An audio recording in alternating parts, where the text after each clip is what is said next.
ID Eclipse and Glaive Bingus. I'm HNA2, and this is Septi on the cast for you here today. All right, I'm so excited. This is going to be such a good match. This is my first cast of the CCS season, but I get to see a revenge matchup for IDE Eclipse versus Glaive Bingus. Previously, IDE going down in a 5-game series versus Glaive. I'm so excited. We're about to get into draft here, I believe. Teams just readying up as we're getting into this lobby. Sorry again for the little bit of the late start. Just players getting into lobby, but we are almost all set to go. I'm really excited. We have a few different roster moves coming in. Eddie Boy playing for the side of ID Eclipse. And we are into draft here, I believe. Yeah, we are. So we are. In any case, it is relevant to note ID Eclipse coming off of a 3-0 win against Goldfish Gaming, the previous champions of the Platinum CCS, eliminating them effectively from the tournament and now putting themselves up against Glaive Bingus, coming off of a loss against DOG Gamma about, what is that, a week ago or something like that? Yeah, about or so. Yeah, these teams haven't played in a month, but they have played in this playoff bracket nonetheless. So we are jumping into draft here and a fairly standard Shyvana ban versus ID Eclipse. Yeah, Shyvana, champion, and of course on red side, you very much expect to see that Seraphine go in your first 3 bans. Just B1 Seraphine has been such a monster pick throughout this tournament, and no surprises seeing it banned away. Yeah, it's also one of ID Eclipse's least favorite champions to play against about all season long. Ooh, I was going to say, looking at this, going into the series, I wonder how these teams are going to adapt their bans given the patch changes since they've last played. And it seems that Shen is going to be something they try and take off the table, maybe going for a more, maybe taking that away as a safe pick for rather Bingo DX in that top lane, trying to maybe force up a pick, maybe like Aatrox is something that we've been seeing a lot in pro play and has a really high amount of presence here. Something that's almost been B1able in, I think, every single game and series that's been going on out there. So I'm curious if the Shenban is really more angled towards getting that advantage in the top lane for Panzora. Yeah, and then the Gangplank as their next ban on the side of ID Eclipse, a champion that's a little bit on the cusp of he's pretty good, but he's not like the Aatrox level B1, just like perfect, easy blind pick top laner, but still something that is quite annoying to play against when you get a good matchup.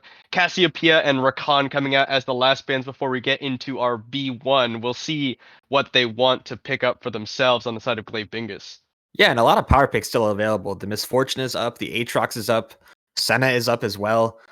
Picks like Caitlyn, Hecarim. I mean, really, it's completely out there for Glaive to pick up any of these champions, but also ID Eclipse doing a good job of not really banning away too many of the power picks, so they're able to lock in a pair of powers themselves. MF being the first pick here. Not really a surprise with something like the Amumu still up, but we should see ID Eclipse respond with something maybe a bit divey to be able to get on top of that fairly immobile AD carry.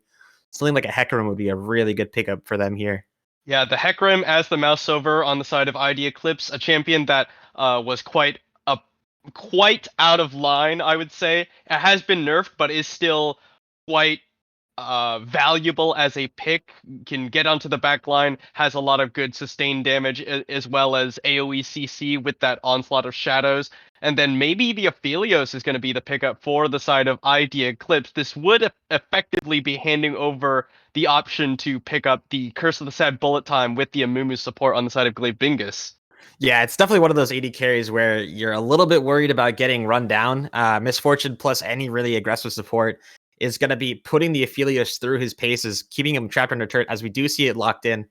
Kind of a little bit scary for ID Eclipse, though. You have a bit of a scaling jungle and a bit of a scaling bot lane against a champion like Misfortune. And yeah, you were saying Curse of the Sad Bullet Time is what I imagine will be locked in here for Glaive Bingus, as it is probably the best bot lane combination out there. And can really punish down that Aphelios. But we'll see, as it is not going to be what we expected. The Terra cover, I don't want to get baited. Hold on. Yeah, It the is going Terra to be locked locked in. in. Yeah, it is. Wow, that's a little bit surprising. Kind of a half step back from what we were expecting after that Misfortune first pick. Maybe Glaive Bingus worrying a bit about getting collapsed on by Hecarim and potential future dive champions. Yeah, I am a little bit surprised. This does cut down on your just general lane power quite a bit. Tarek, he has the ability to kind of fight it out against a lot of other melee supports, but you do lose out on a lot of just the raw power in lane that Amumu gives you, and then of course the super combo, the bullet time plus critical sad mummy. Diana gonna be locked in for Glaive Bingus, presumably into the jungle, though we could see something weird come out here as well. Um, Diana just such a monster in the jungle with her Sunfire cape build. Uh, will I don't know. I don't like the champion. I can fully concede it's strong, but I hate the champion. The it definitely is one of those champions where you're not really the biggest fan of because it can do all the things that you want it to do. It can tank, it can deal damage, it can burst, it can fight for a very long time. And that's something that I guess pairs well with Tarek and Misfortune because realistically, she's doing what Amumu does, but is also playing into the style that Tarek wants to do, which is these long extended team fights where you're healing, tanking a lot of damage, but also being able to group those people up for the Misfortune ultimate. Um, Definitely not as wombo combo-y as if we would have seen that at Mumu, but moving into second round of ban phase as Renata Glass paired up with that Aphelios in the bot lane is something that I'd like to see actually. Renata does a really good job playing with those hyper carries, making sure that they're able to stay safe, and it's also something that can really counter something like a Diana engage. Yeah, really good against heavy dive comps, Renata. You can push them like it's a lot easier to land the handshake when they're coming directly into you. And then of course your ultimate is basically the perfect disengage tool. Everyone behind the initial divers like, oh crap, we can't follow up on this because otherwise we get berserked and killed off by each other. The next round of bans coming through, we're seeing Yasuo and Mordekaiser taken off the board with Victor and a yet to be last ban on the side of Glaive Bingus. Yeah, ID Eclipse a little bit worried about that wombo combo with the Diana. The Mordekaiser ban to me maybe points at a potential blind pick tank top lane for ID Eclipse. Generally, the pretty standard ban if you're looking to pick up something like a Maokai or an Ornn here. Mid lane bans actually coming out for Glaive Bingus, really afraid of that Victor and of that Syndra. They do not want to allow this ID Eclipse mid laner onto a safe, comfortable blind pick mage. There's still one available, and it is the it is the wind up clock Oriana. As interesting to me that they blind the or they ban the Mordekaiser to then still pick the oh, never mind, I got baited. Yeah, it will be the Ornn instead. That is one of the more blind pickable top laners for sure as well. Ornn, fairly nice, just high scaling, high ability to help engage from long range in team fights.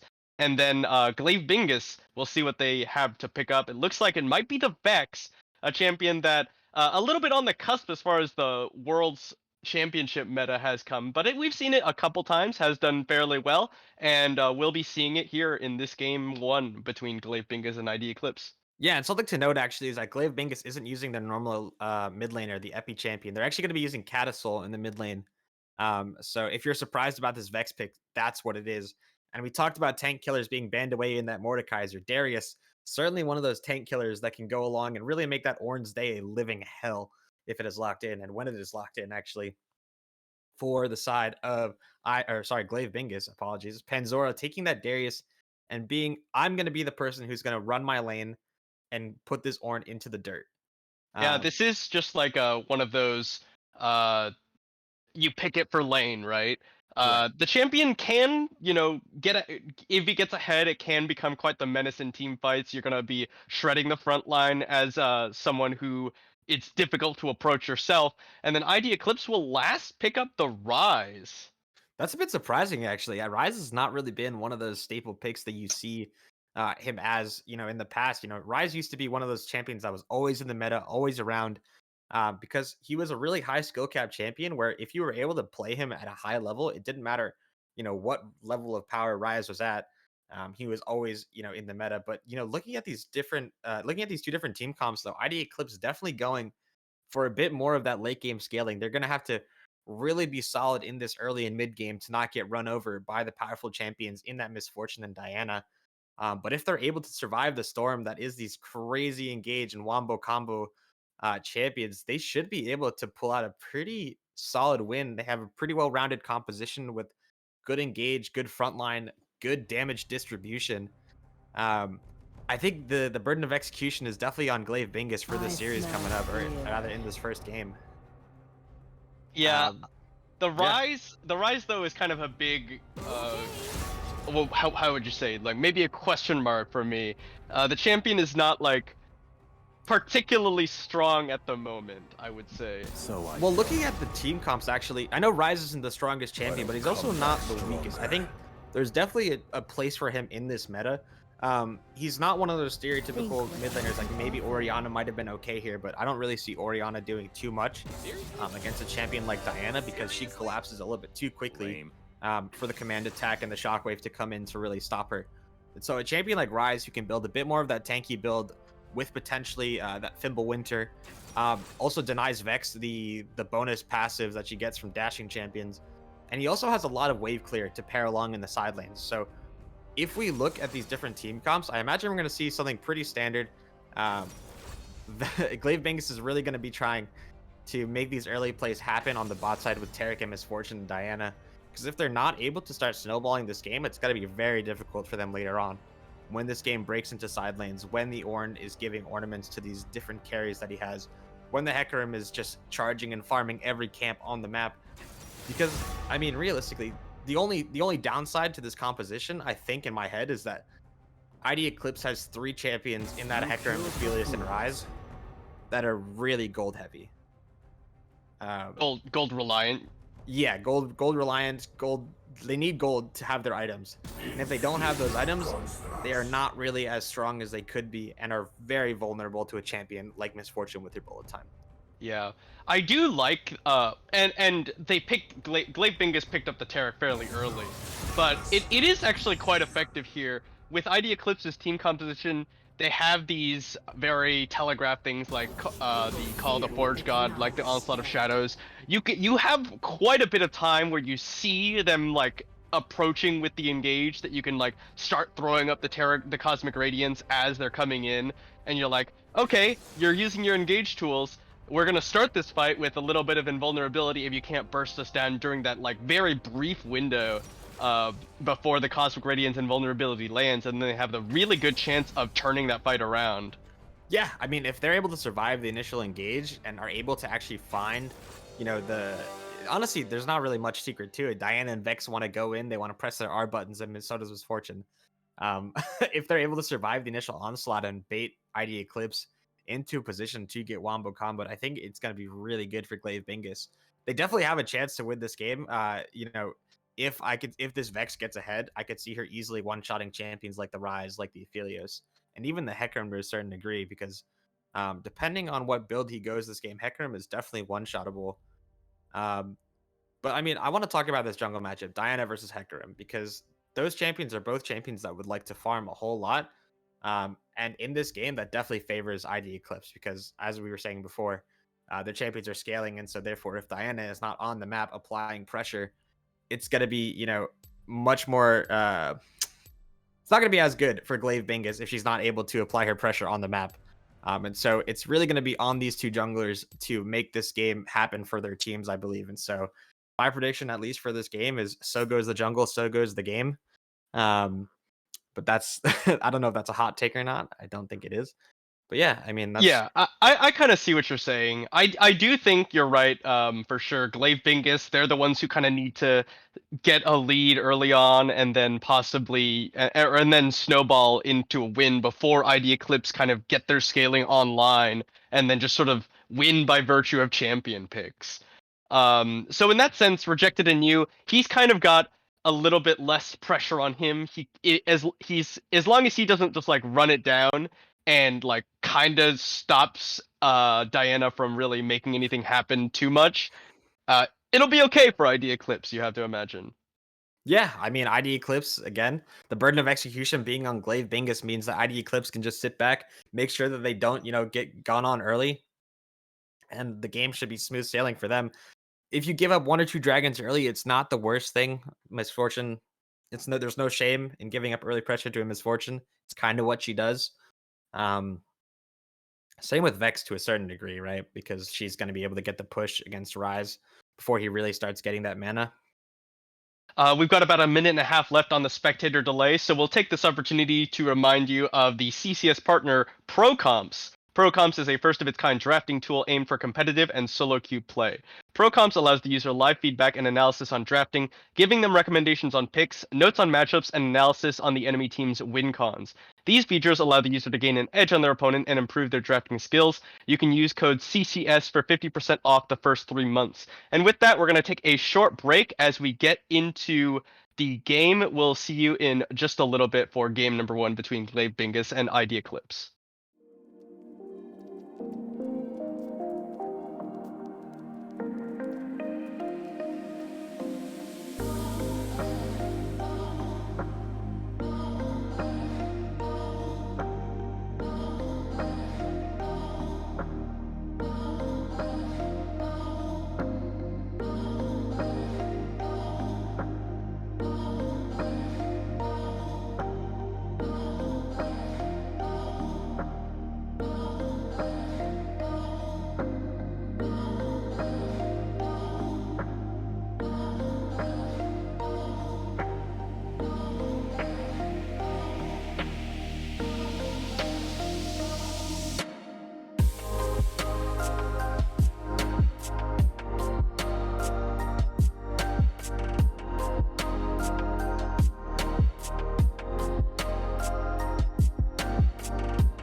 Internet, hello and welcome back. We're here with game number 1 between ID Eclipse and Glaive Bingus. Glaive Bingus on your blue side, ID Eclipse on your red side.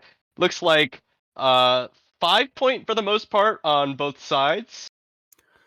Yeah, definitely going for 5 point. It looks like the side of I think that is going to be ID Eclipse is going to Oh, walk wait a in and second. potentially Here, go there's a for. fear from Catasol. Rejected Anew has no flash. They don't land the apprehend, but no flash available means he's just gonna go down. First blood picked up by Panzora on the side of Glaive Bingus. And that's a relatively free first blood, only blowing Ghost to the side of Panzora. Definitely a bit of a misplay from the side of Rejected Anew. They're getting hit by the fear from Catasol, but a good collapse coming out from the side of, I believe that was Glaive Bingus. Yeah, Glaive Bingus, sorry, is on blue side. I apologize. I'm trying to get this going in my head. But yeah, Glaive Bingus on the blue side doing a really good job getting that first blood. Darius backing for that longsword, and 2 assists means that we already have a 500 gold lead at 1 minute into the game. Oh my goodness. If this is if this is any indicator of how this series is going to go, we are in for a treat tonight. Looks like it's going to be red side starts for both junglers here. Getting a leash from both of their respective laners here is going to be nice, especially for that Hecarim, who is definitely going to be a little bit of a slower clear, I believe. Actually, no, he's going to be faster clear with these changes that came around recently. So with Blingo helping for a very long time, actually opting to go around the Krug camp is definitely going to miss the first XP from those minions because of this pathing. But yeah, no, so both junglers here going to be pathing towards top lane for the Diana and bot side for the Hecarim as a bit of trading going on in the bot side. Yeah, just a little bit of a dazzle from Exernian. You can see Tarek trades actually quite well if he can get in range. You're hoping as Renata not to let that happen. Just harass from range and make sure that the Tarek doesn't really get that opportunity. Yeah, and the fact that red side here is double range into the misfortune actually takes away from a lot of her early game prowess.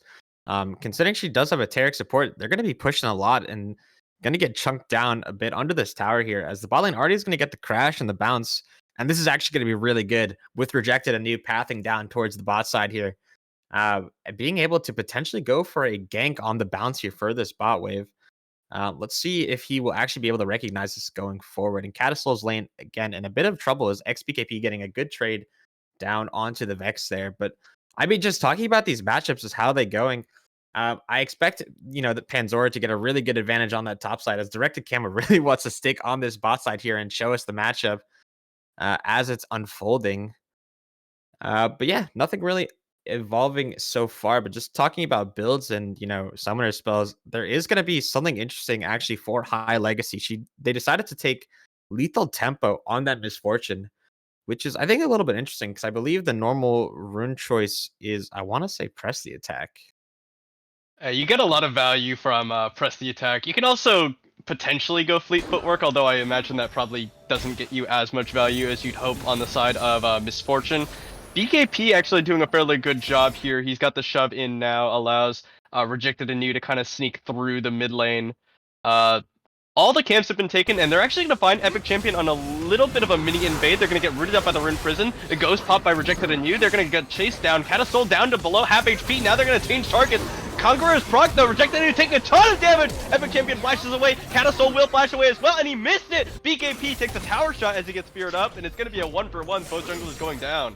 Oh, that could have been so much worse for the red side there if XBKP was able to land that final Q onto the Catasol there.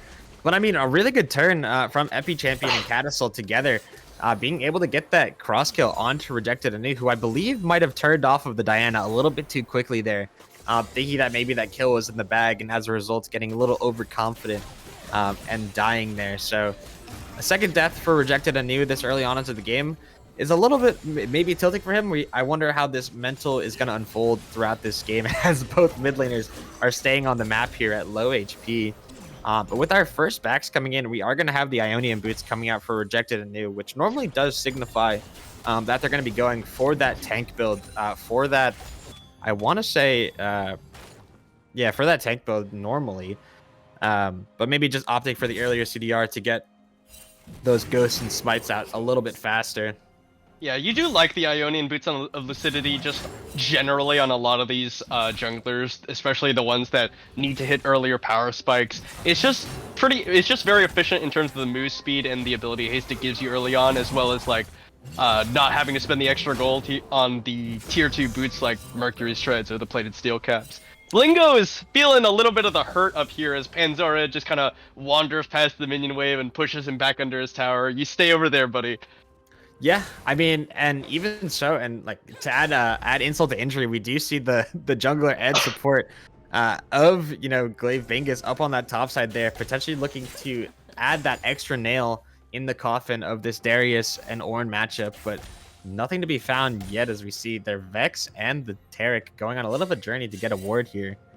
Not going to find any camps up just quite yet, as the red buff is going to be spawning in a minute's time or so. But nothing really too much is happening this game so far, apart from Rejected Anew maybe going a little bit too aggressive.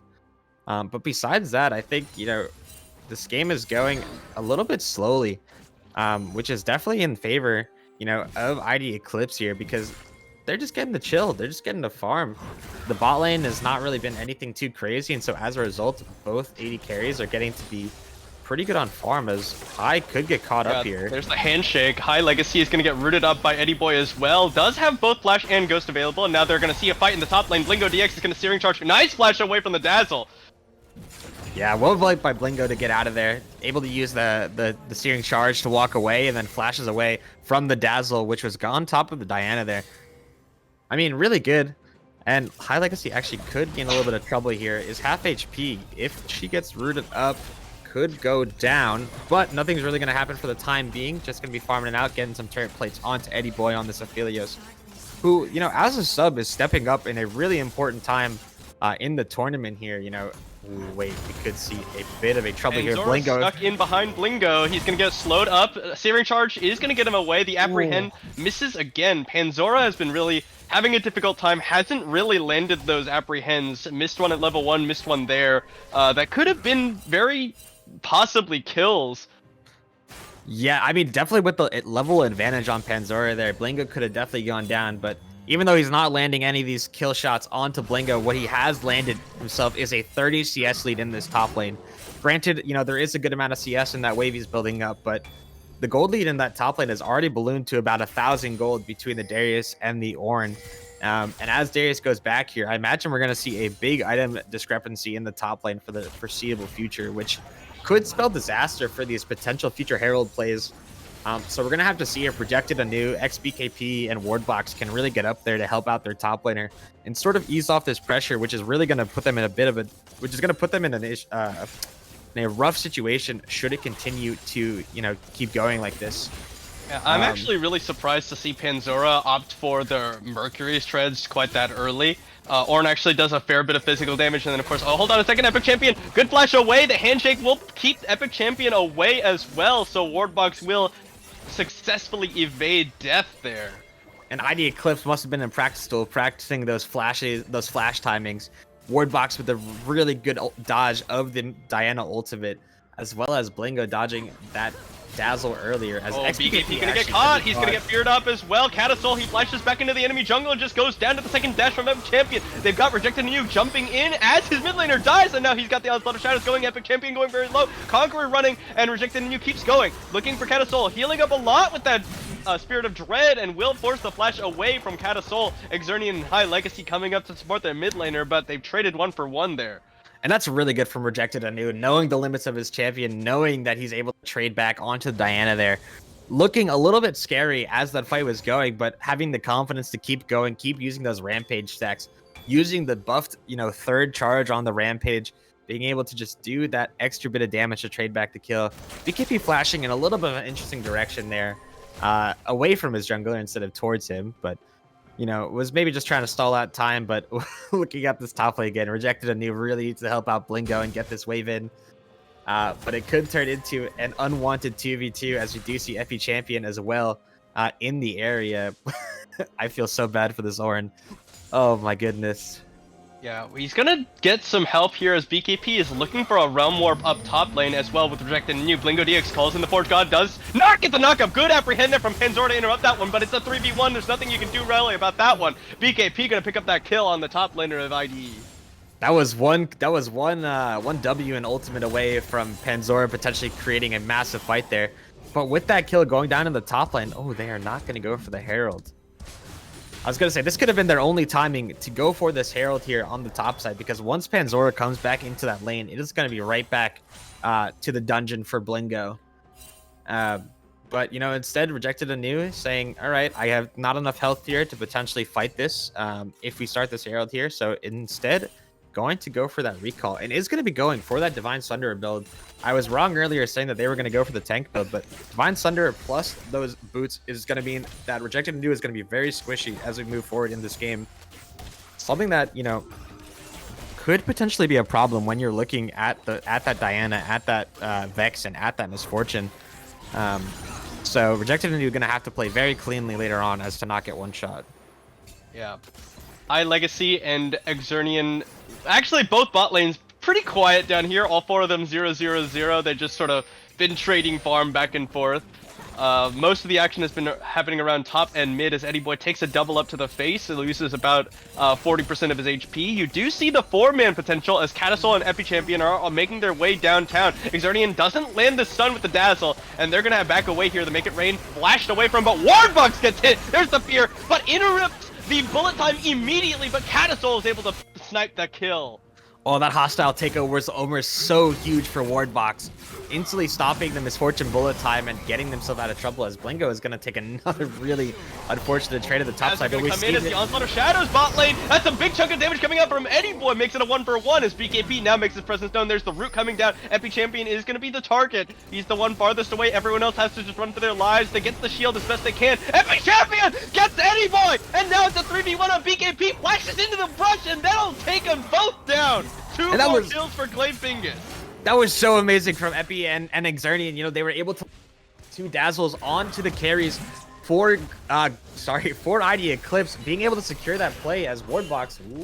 Nope, High Legacy not going to tank the tower there, but really good job being able to turn that. BKP, I think, misplaying a little bit, stepping into that dazzle. And Eddie Boy giving that Diana a good jump and reset. But I mean, hey, we're looking at the gold lead right now, and it's going to be about a 2,000 gold lead for the side of Glaive Bingus as we move into the 13 minutes. But no one has taken the Herald yet. No one has taken any neutral objectives. We see Rejected Anew going in on the Panzora. The Call of the Forge God is issued. Are they going to be able to get it? Panzora with the Ghost will get knocked up, but will make it back to the safety of his tower. Rejected Anew without the Onslaught of Shadows, not willing to go for the dive there. And a little bit of lack of coordination there between the top and jungle of ID Eclipse there. Could have potentially gotten that Darius taken down if they were to time that a little bit better. Oh, as we have a pause come out here. Yeah, Rejected Anew was showing taking out a control ward on the Rift Herald, which immediately you see the pings from Glaive Bingus go onto the Dragon, onto the bottom lane, looking to make a cross-map play on their side. Yeah, and it's a little bit surprising. I don't really know what the pause timing thing is here, but a little bit of a surprise that, Glaive Bingus is kind of waiting for ID Eclipse to take the first step towards an objective to counter with their own, as I feel like they were pretty strong in this early game and could have used the Darius and the Vex advantage that they had towards that Rift Herald, which, as we know, is incredibly strong, being able to knock down those turret platings and grant gold and XP to your team. But, opting to go for this first dragon at 13 minutes means that we're going to be a long way off from a soul as we head later on into this game. Yeah, to talk about, you were talking about earlier, Exernian and Epi Champion with that dash, the Dazzler coming off of cooldown, gets both of them, and then it's just a turn. That small bit of CC is enough to allow them to kill off Eddie Boy and BKP, just stepping a little bit too far forward. It looked like, honestly, a triple kill to me for Eddie Boy if he just was able to get in range and immediately just get shut down. You're seeing how much damage that Diana can put out. Sure. Let me turn on my camera.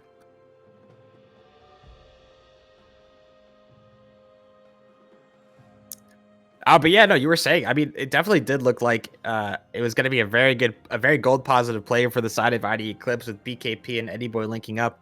But just a really good angle on those dazzles from Exernian, being able to stun both carries and lock up the kills on the Aphelios and the Rise.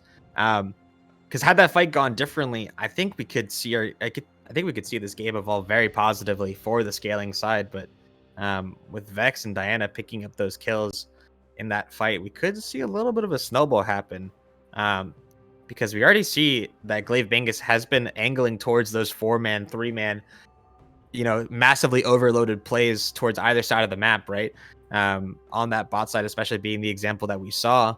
And if they're able to, take their gold leads and continue doing that, we could see this game evolve at a rapid pace. Yeah, I really think a lot of this has to do with how aggressively the mid laners have kind of been moving around the map. You saw BKP pick up a kill going top lane alongside Rejected Anew. And then earlier we saw Catasol make his way down towards that bottom lane, sniping off Wardbox, and that was, really great play by Wardbox to interrupt the Misfortune ultimate basically exactly when it starts, but unfortunately, not able to dodge away from that last bit of damage that Catasol had heading his way. And then just now, Epi Champion, Catasol, High Legacy making their way, or all being in that bottom lane in order to make that turnaround play. Eddie Boy and BKP didn't really know what hit him back there. No, they did not. And I do actually want to highlight something. The gold lead is about, we're looking at 22.2 for blue side and 20.9. So about a 1,000 gold, about a 1,300 gold lead for the side of Glaive Bingus here. But I want to note that in the mid lane, Vex is 4-1-1, Rise is 2-2-1, but the gold lead is only about 20 gold worth. Looks like we are back in the game. It does look like we're back in the game in favor of the Rise. So despite this Vex having a lot of success on her roam so far, the gold lead is actually fairly even in the mid lane, but we're back in the game. These objectives are getting started up. Dragon taken for the side of, I want to say, for the side of Glaive Bingus. And just a little pause bug whenever there's a pause. Perfect. As long as we're still in sync. But yeah, so ID Eclipse going to grab the Rift Herald, and Glaive Bingus going to take that dragon. My doc has them flipped on here. I got to fix that. But yeah, so we're going to see this game evolve. We see pings going onto the top side of blue jungle, but I imagine that's just Diana pinging her path.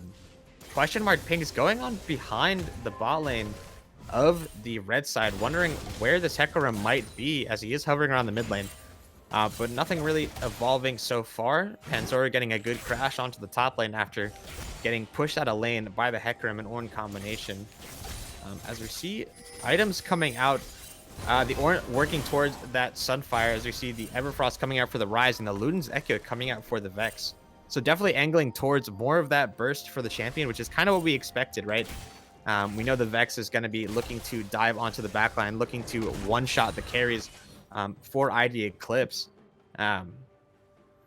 Exernian gonna find a face-checking Wardbox. Dazzle gonna come out, and Wardbox takes a ton of damage. Exhaust goes down to the High Legacy, another Berserk. High Legacy gonna get taken a lot of damage from Eddie Boy, and they'll back away from that one. They're trading 3 summoners for just the Ignite of Exernian there. But look at the map. And you going in top lane onto Panzora. He's got the Spirit of Dread running, but Panzora actually fancies the chances. They're missing on that one, but the Dazzle gonna connect, and they're just gonna annihilate Eddie Boy. Panzora taking a ton of damage, almost gets rejected anew. The bleed, will it be enough? It doesn't look like it. He'll go down to Blingo. And now they're going in. That's a big chunk of damage onto BKP. He flashes away for the bullet time, but he doesn't have enough. He's gonna go down. Yeah, I mean, whew. The game is going really crazy. Topside plays happening for ID Eclipse. Botside plays happening for Glaive Bingus. And if I'm, looking at the way these were traded, I'm definitely favoring the blue side here, as their gold lead has now ballooned to about a 3k gold lead with that triple kill on the bot side and tower taken. It's a little bit of a shame that the directed camera had to go to the top side, because a really, really nice play developed on the bot side for this blue team.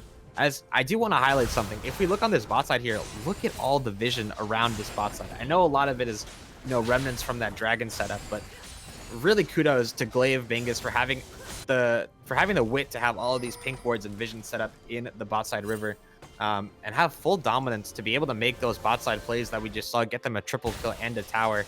And something to note is that we need to see Rejected Anew do something with his Rift Herald, because if they're not able to, crack a tower with this Herald, it's going to be really rough for the side of ID Eclipse, because they're falling behind in gold.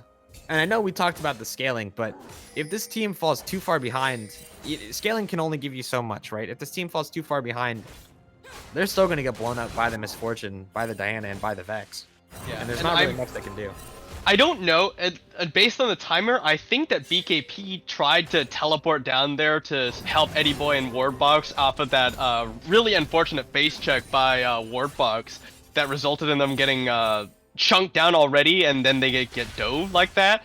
And BKP just ends up dying immediately afterward. Now they're going to look for the pick here on the Epi Champion. Good handshake. Will toss him in. Rejected and you hits on that one. That's not going to come out. There's a big berserk, but Rejected and you going with the onslaught of shadows, but they've already lost their support. He's trying to finish up High Legacy, and High Legacy going to try and dodge away from that one. Gale Force will finish him up, and the shutdown goes over to Rejected and you. Epi Champion trying to auto onto him, but Eddie Boy is just free autoing the whole time. Finally gets speared up. The Call of the Board God is issued. Eddie Boy trying to get in there, flashing away from Panzora. They're going to look for Blingo DX. He's going to knock him up with that one. The Searing Charge coming out. Rejected and you gets a triple kill as he takes down the Vex as well. They're gonna just surround him, and it's an ace for ID Eclipse. And out of nowhere, this rampaging horse and Moon Boy, they just go crazy. I thought the play looked so terrible after the initial engage. I thought Wardbox was caught. I thought it was really doomed with that Diana engage and the misfortune on top of it. But we're just seeing the Hecarim boss. We're seeing the rampage changes. The healing coming out from the Hecarim W, the Triumph, the healing from Divine Sunderer, keeping that horse alive through and through to the point where he came out of that fight at about 60% HP, which is absolutely ridiculous. That horse is on a rampage. For sure, and a lot of it is, you know, just the ability to stay that low but not die really baited Glaive Bingus there, because they're trying to finish off the Hecarim. They think, we got him, he's dead in one more auto or one more rotation of spells. Eddie Boy, meanwhile, is just like kind of watching him hit this horse nonstop, and he's like, I guess I'll just auto for 5-10 seconds and just kill all of Glaive Bingus. Really poor, very poor target selection and very poor like estimation of how much damage they do and how much healing is coming out. They're gonna go for the dragon here as ID Eclipse are making their way downtown. They do see it going down, and it's probably not gonna be contestable from them. Yeah, just a little bit too much damage. ID Eclipse just a little bit too far out of position. It looked like they were gonna try and set that up, but maybe they were a little bit worried that they weren't quite strong enough and didn't quite have the vision set up to make that happen. But Catasol landing the ulti onto Eddie Boy is not going to follow up. Instead, just going to use that pressure to clear out the wave and get some damage onto this mid lane Wardbox tower. taking a ton of damage there as the ultimate comes out. The onslaught of shadows over the wall and Rejected, and you call that one the Fiddlesticks as Xernean is going to be the target. He does get the Cosmic Radiance, and the shutdown goes over. Bullet time is channeled. Call of the Forge God used to interrupt it, and then BKP somehow made it behind them all to take down one. Now they're going to look for High Legacy. Eddie Boy snipes him down. Panzora might be the focus here as BKP advancing forward. It's going to be a 1-for-2 in favor of ID Eclipse. Yeah, and a big overextension from the side of Glaive Bingus there. You know, trying to go for that turret and just getting caught off guard again by the Ornn ultimate and by that hostile takeover that Wardbox has been doing such a good job at getting off. They didn't die, but Wardbox has been, you know, the consistent thing this game has been Wardbox walking in, looking like they're picked, but then getting a really good value out of hostile takeover to turn fights and make sure you know, that their team is set up for success. And you were saying the Fiddlesticks ultimate coming over the wall, but Rejected anew, using that onslaught of shatters to get over and separate Xernean from his team.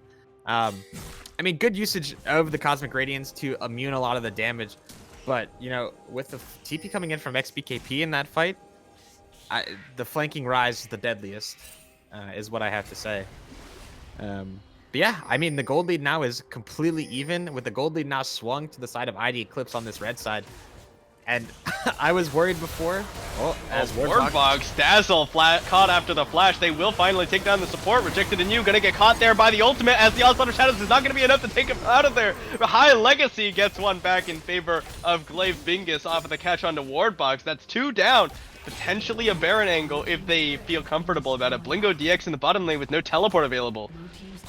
Yeah, I mean, Wardbox has to stop getting caught for the sake of his team, because if they're giving a Baron like this, it's gonna spell a lot of disaster, because they had just been doing a good job getting, you know, getting a gold lead for the side of ID Eclipse, right? They have the scaling team had about 1,000 gold lead. Now they're down about 500 gold. Granted, you know, Blingo getting a good amount of damage onto the bot side, denying a lot of CS in the spot wave. But with no TP available, it's just gonna be a free Baron for Glaive Bingus. As they're going to come back onto the map wearing purple. And something that I have to note for Glaive is that one thing that they have going for them is that their team is very good at coordinating their vision setup. They go out onto the map together, they get the vision, and, you know, they find picks, right? We saw just now the most recent example of Wardbox getting caught, while the side of, you know, Glaive Bingus is going to get wards. And that's something that's going to win you games. It's going to win you a series, even if you're behind in gold, because not a lot of teams will actually ward together, because they don't follow the proper steps, right? We'll see Glaive Bingus here pushing the wave. We'll see them back up. We'll see them push the next wave. And then I imagine what's going to happen is that they're going to move down into the spot side again as a team. We have the 3 collapsing. We have bot lane push. We have mid lane push. And so now everyone's going to move in, clear wards, and call it a day. This is really good, like, fundamentals of fighting for vision there on the side of Glaive Bingus for sure. Yeah, no, I mean, this is how you win games, right? This is how you make sure you push your lead safely. This is how you can guaranteed find an advantage, as Panzora is trying to be a sneaky Darius, but Blingo is not going to fall for it as he's just walking to the rest of his team. A little bit dangerous, though. He, for the record, if, you know, you toggled vision, he's walking in without any vision in this jungle. So he's playing the risky game, but will not get punished for it. And with Dragon spawning now in less than a minute, I really wonder what we're going to see here. If it's going to be a fight, or if, you know, ID Eclipse decides to fight for soul point instead, because the Aphelios is only on 2 items, right? He's not on his IE. He doesn't have a Last Whisper. So realistically, unless you're finding an advantage fight for red team, you are not strong enough. Right? Yeah, and Glaive Bingus, if they're able to pick up this, like, this is not the soul, but if they pick up Dragon Soul, Ocean is quite a powerful Dragon Soul in terms of how much power it gives you in combat. It does help to neutralize kind of the disadvantage in terms of scaling that they have compared to the side of ID Eclipse. It puts them on a much more execution-heavy matchup. A lot of vision picked up for ID Eclipse as they set up for this dragon spawning in about 5 seconds. You're gonna look for picks on the way out. Ooh. And it looks like Aphelios is actually going to be building Bloodthirster. That's actually not the item that I thought they'd be building at all. That is not the Last Whisper, nor is that the Infinity Edge. Yeah. It is, you know, majorly less damage compared to either of those 2 items that you just mentioned. It does give you a little bit of safety, but how valuable is safety if you're not doing any damage? Not that Eddie Boy's not doing damage, but, like, you could be doing more. Right. Especially these days, I tell my friends this, but I also don't like seeing Collector gone second on 80 carries, even though both of these 80s have them in this game, just because I don't think the value of it is... I completely agree. I don't think Collector is that valuable of an item, Yeah. just generally speaking on a lot of these marksman-type champions. Because, like, I mean, thinking about it, like, realistically, if you wanted, this Aphelios could have the core items of, you know, Gale Force into Last Whisper into IE, but instead is going to have to get, you know, IE 4th, Last Whisper 5th, which is not really that great. I mean, granted, in this game, like, if you're looking at these comps, right, you have a Taric that has a lot of armor. You have a Darius who's got to be building armor and Death Stance, and you have a Diana that's straight up built a tank mythic, and we're building Collector. Yeah. Enough said. But yeah, moving into the game, you know, nothing really happening with this Baron buff really for the most part. It seemed as though, besides that mid lane tower dropping for Glaive Bingus... Oh, they're actually going to look at potentially picking up Blingo DX, and now they're going to turn their attention onto Rejected New. The Call of the Fort God is going to be issued. They're going to knock up 1. Here's the Cosmic Radiance as they go in. Epic Champion goes, flashes, looks for more. There's the good hostile takeover, but they're already picked up Blingo DX. And Catasol managed to find Eddie Boy. Catasol now running for his life, and it will get picked up by BKP in exchange, but it's a 1-for-2 on the map. Yeah, I mean, it looked like a bit of a split fight, to be honest. Epi Champion, and I want to say that was Panzora, or yeah, Epi Champion and Panzora going really far in the front line there. But a good ulti coming out from Xernean and being able to save the fight and really allow them to keep going forward. Ooh, Rejected Anew getting caught. Nice dodge on the Dazzle, and there's the bullet time coming out, but Rejected Anew able to dodge onto a minion. They're very close to picking off the Hecarim there. If that Dazzle had landed, it would for sure have been a kill. And Rejected Anew not respecting how much power Glaive Bingus have in the enemy jungle. Yeah, really quick thinking from Rejected Anew to use the charge onto that minion to get out of the bullet time. And what's really going on, I think, a little bit is that Red Side is not respecting the control that Glaive Bingus has on the map, right? We talked before about their vision control, and we talked that, you know, they're going to be going for Vision in teams. And so ID Eclipse has to respond. If they want to defend Vision, if they want to reclaim Vision in their own jungle, they have to be going as a unit that can, fight together should something break out. But with all the positive fighting, flash apprehend onto Eddie Boy. They're gonna land on Vex ultimate as well, and Eddie Boy just goes down for the 4th time this game. Baron spawning in about 5 seconds. This is a potential angle for Glaive Bingus. And one ping in the chat for Darius Flash from Eddie Boy. As Baron does spawn, we are going to see the side of Glaive Bingus take this one down with relative ease. No one really on the map projected anew, nowhere near to go for a steal, but you can't really afford to, as we see the Rise ultimate coming out and no one taking it. Maybe just scouting ultimates. Yeah, they're just like, hey, we could be in here if we wanted to. And now Blingo DX is pushing up by himself. They're going to look for a potential pick onto him, and he's very separated from his team. Yeah, no matter what, the Dazzler coming out, the Call of the Fort God is issued, but it doesn't matter. He's surrounded by 5 members and play Bingus, and now they're looking to 5-man push down the mid lane. Yeah, and that ultimate is actually not going to be up for the time that this dragon setup, and so if a fight happens before then, Ornn ultimate is going to be down. That is a 96-second cooldown that Blingo tried to use to get nothing out of. But I guess the only positive thing coming out, right, is that the gold lead has ballooned to the point where there are bounties on the map now for the red side here, which means that if they're able to get a fight win, there is a chance for them to snowball back into the lead here. But speaking of winning fights, that does not look to be the case here, as Glaive Bingus is able to just march down mid and knock down that inhibitor.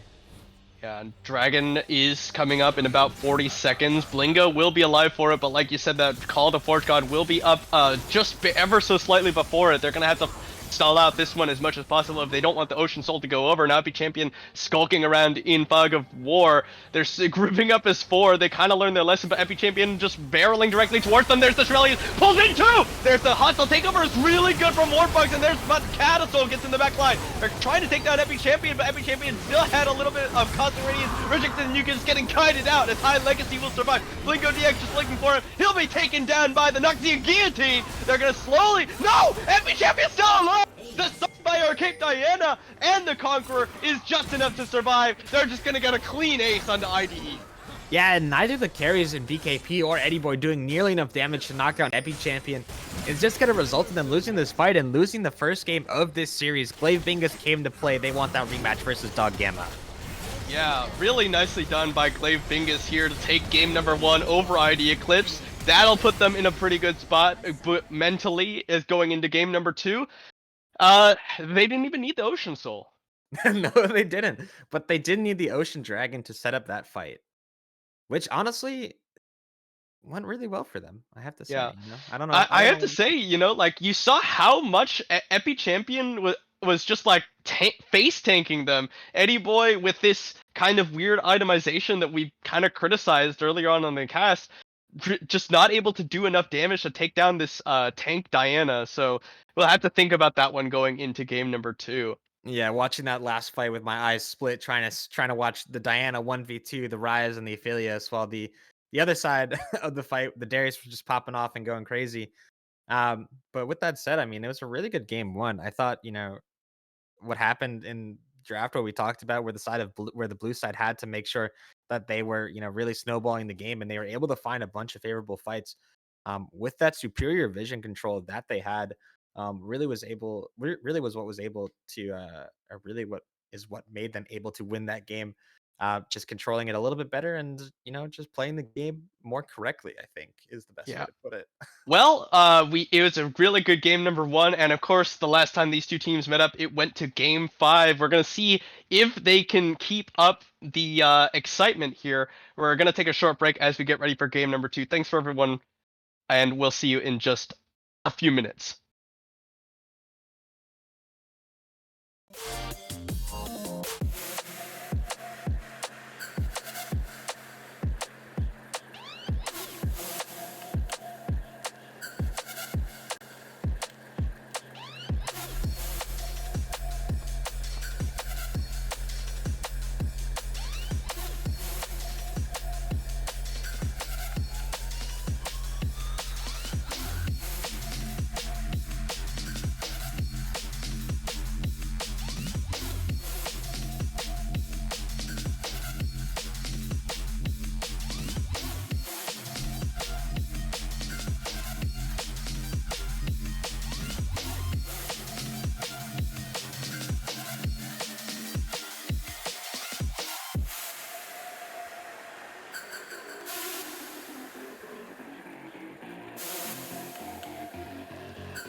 Internet, hello and welcome back. We're here for game number 2 between ID Eclipse and Glaive Bingus.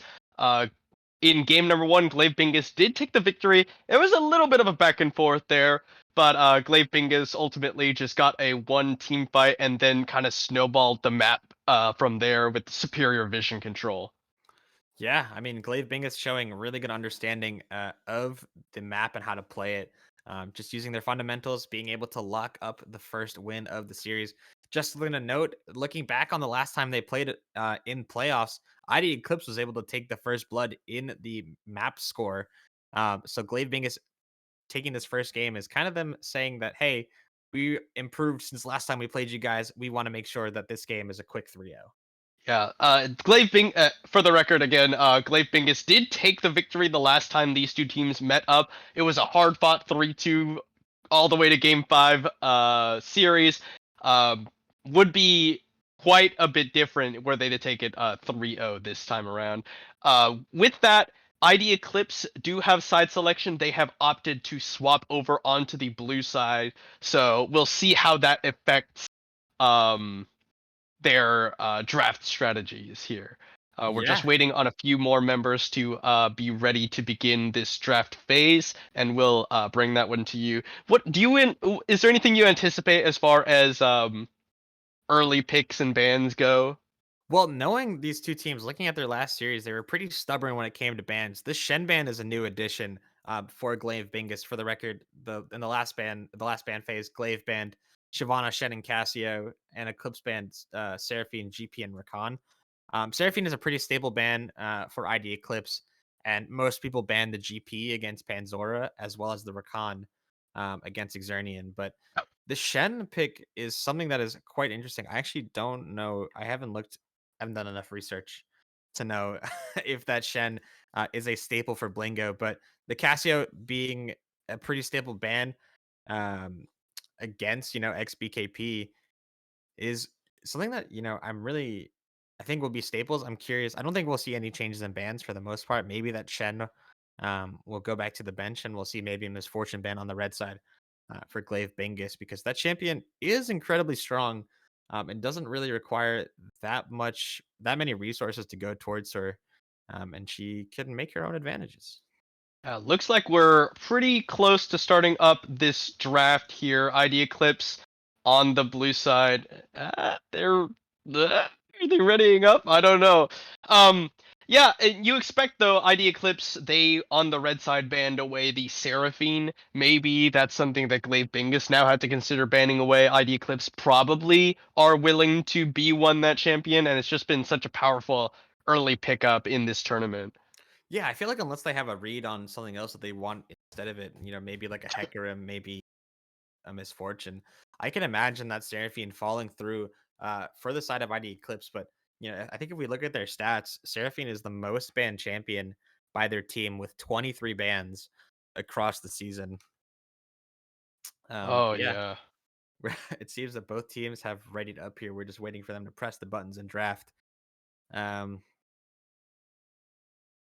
all All right, right. we're So, trying. We're trying. there There we we go. go. Running out of things to talk about, it's difficult. ID Eclipse now, we're gonna see what they ban away. One of these picks between MF, Seraphine, and potentially uh Hecarim, which is also maybe considered B1able in this game. One of those is probably gonna go through for sure. It's not like you can drop all of your prep just to ban out these things, and we're gonna see Glaive Bingus continue to ban out the Shyvana like they did in game number 1. Something of note, actually, that I didn't realize last game is that Aatrox fell through the entire draft. That champion was not picked. It was not banned. Um, and when arguably the most broken champion in the game is not touched, one wonders what kind of prep either team has done for the champion. Um, and if someone's gonna pull it out, because oh nope, Seraphine is still banned by ID Eclipse. That's interesting. The fact that ID Eclipse ban it on blue side suggests that it's not something that they're comfortable B1 picking, or potentially picking at all. So Glaive Bingus with a little bit of extra information coming out of that one uh, can adjust accordingly, or adjust to not adjusting because they're banning the same things that they banned in game number 1 so far.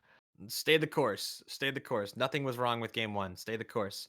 But yeah, no, you were saying about how it looks like ID Eclipse isn't comfortable playing the Seraphine. It also signifies to me that they don't really feel comfortable playing the Silas either. As are we going to see the first draft adaptation in that Misfortune ban? Potentially, yeah, it's going to be that Misfortune ban from Glaive Bingus instead of what I believe was It that was a Casio cast. ban. Yeah, Yeah. So it potentially not that bad because if ID Eclipse want to pick the Cassiopeia, they have to allow Glaive Bingus the opportunity to pick whatever they want into it. true. Um, Based on that, I would guess it's going to be a higher priority pick for this B1. I would not. The Aphelios is definitely not what you expect to see out of a B1 pick. Just because it's one among many AD carries that can kind of do this kind of the same thing, you know. Right. Many people joke that 80 carries is a plug and play role. Um, and I would imagine that a lot of 80 carries can do what Aphelios does, but when you have champions like Hecarim, like Aatrox still on the board, I feel like you have to take at least one of them because right now Glaive Bingus is gonna take Hecarim. They could take a Mumu as well right here. I mean, Victor is up. I wonder what they pair with it because realistically, you know, you have anything. You could pick anything in the game. There aren't that many powerful champions I feel that were banned out in this first phase. These are more so target bans that we have here. And so a lot of the meta picks are still available. Will it be the Aatrox? I wonder. No, it'll be the Twitch. Oh wow. Okay, Hecarim and Twitch going to be locked in for the side of Glaive Bingus in answer to the Aphelios. I am really not a fan of the fact that ID Eclipse have gone ahead and put a lot of the power in blue side is that B1 pick, and you've used it on Aphelios, which I have to imagine that Eddie can play other AD carries, right? So Probably. I, I Well, I I- you can. know the Let's see. Hecarim that they played, that he definitely went too far at some points, but it's a strong pick, and he was like doing okay on it. I'm surprised that they don't just go ahead and B1 the Hecarim, and as a result, Glaive Bingus now get to pick it, as well as pick their AD carry with knowledge of your AD carry. And now ID Eclipse have to show they want to pick the Cassiopeia before they fall into the second round of bans. Yeah, I mean the Casio being a staple pick for XBKP, and I'm just trying to think if ID Eclipse are worried about High Legacy taking away that Aphelios, but I mean looking at the stat sheet, he hasn't played it once But like in the other, tournaments but so like, far. so what if he takes away the Aphelios? True. You know, True. I'm just thinking, he auto attacks. A lot of AD carries do that. You can manage without your Aphelios, I imagine. They are gonna Ooh, pick up the Victor, knowing full well the Cassiopeia is locked in for ID Eclipse, alongside that Lulu, who now has two kind of hyper carries that she can empower. So a nice little pickup there for the Enchanter side on ID Eclipse. Now banning away the Ornn that Blingo played in game number one.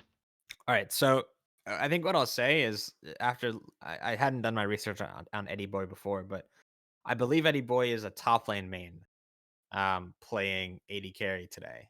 I see. So if I could definitely see ID Eclipse putting high priority on the Aphelios if it is like his S tier comfort pick over other 80 carries. But looking at the second ban phase, Ornn gonna be taken away from ID Eclipse. They didn't like the fact that it was a stable top laner.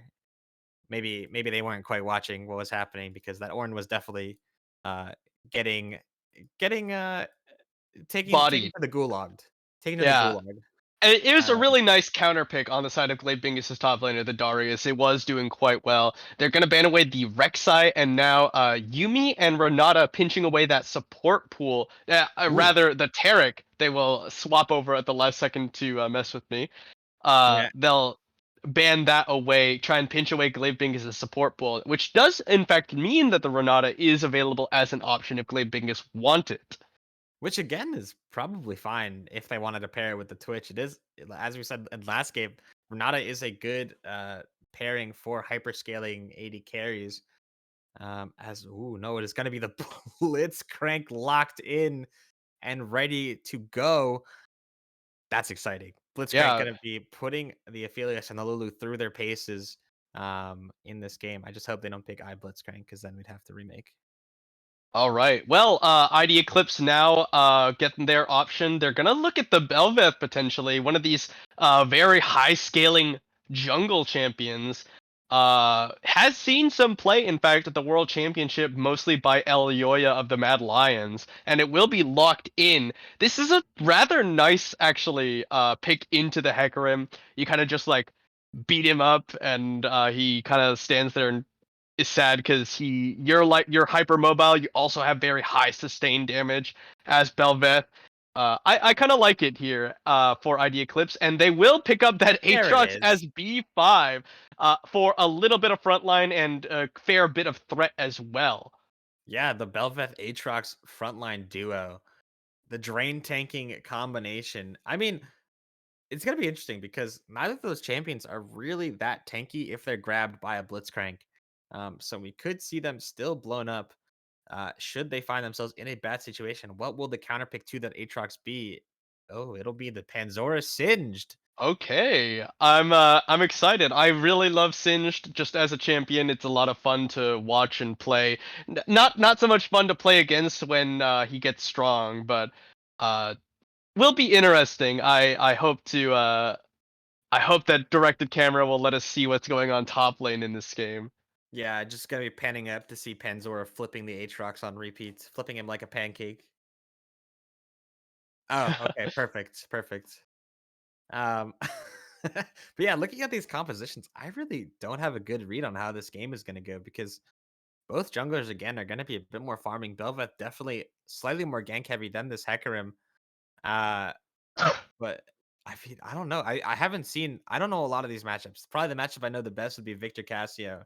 which I can tell you just going to be chill, scaling, farming, wave clearing, and going on. I imagine that'll be probably the same with top lane. Singed will just, gas through the lane, make sure that he's getting all 6 CS per lane, 7 when there's a cannon. Um, and once again, it's got to be a jungler's game. Who can get the advantages? Or maybe it could be on Xernean with this Blitzcrank, finding the roams to make it happen. Um, but we have to remember that Bel'Veth as a champion does not have an R button unless she kills a champion or takes a neutral objective. Yeah, and the nice thing is, interestingly enough, on the side of Glaive Bingus, if you throw down a Mega Adhesive from Singed, they can't dash or flash away from an incoming Blitzcrank hook. So there's kind of an interesting little bit of teamwork that they could implement there on the side of Glaive Bingus. I'm very interested to see how well they like utilize the Blitzcrank and the Singed, as well as the Blitzcrank and the Singed together. Yeah, I mean, I hope to see Blitzcrank using his ultimate to knock off those Lulu shields. I want to see Hecarim saving Devastating Charge for the Bel'Veth E, because I believe that ability doesn't get canceled unless it is displaced. The ability being the one where she stands there and just wiggles her arms around, dealing a bunch of damage. I think it's only displacements that will break that ability. So even if she's feared, even if she's silenced, even if she's stunned, she will still have that damage reduction and will still be dealing the deeps. Yeah. But yeah, I mean, it's gonna be interesting because this Victor Cassio matchup is actually, there's nothing interesting about that. Nothing interesting there.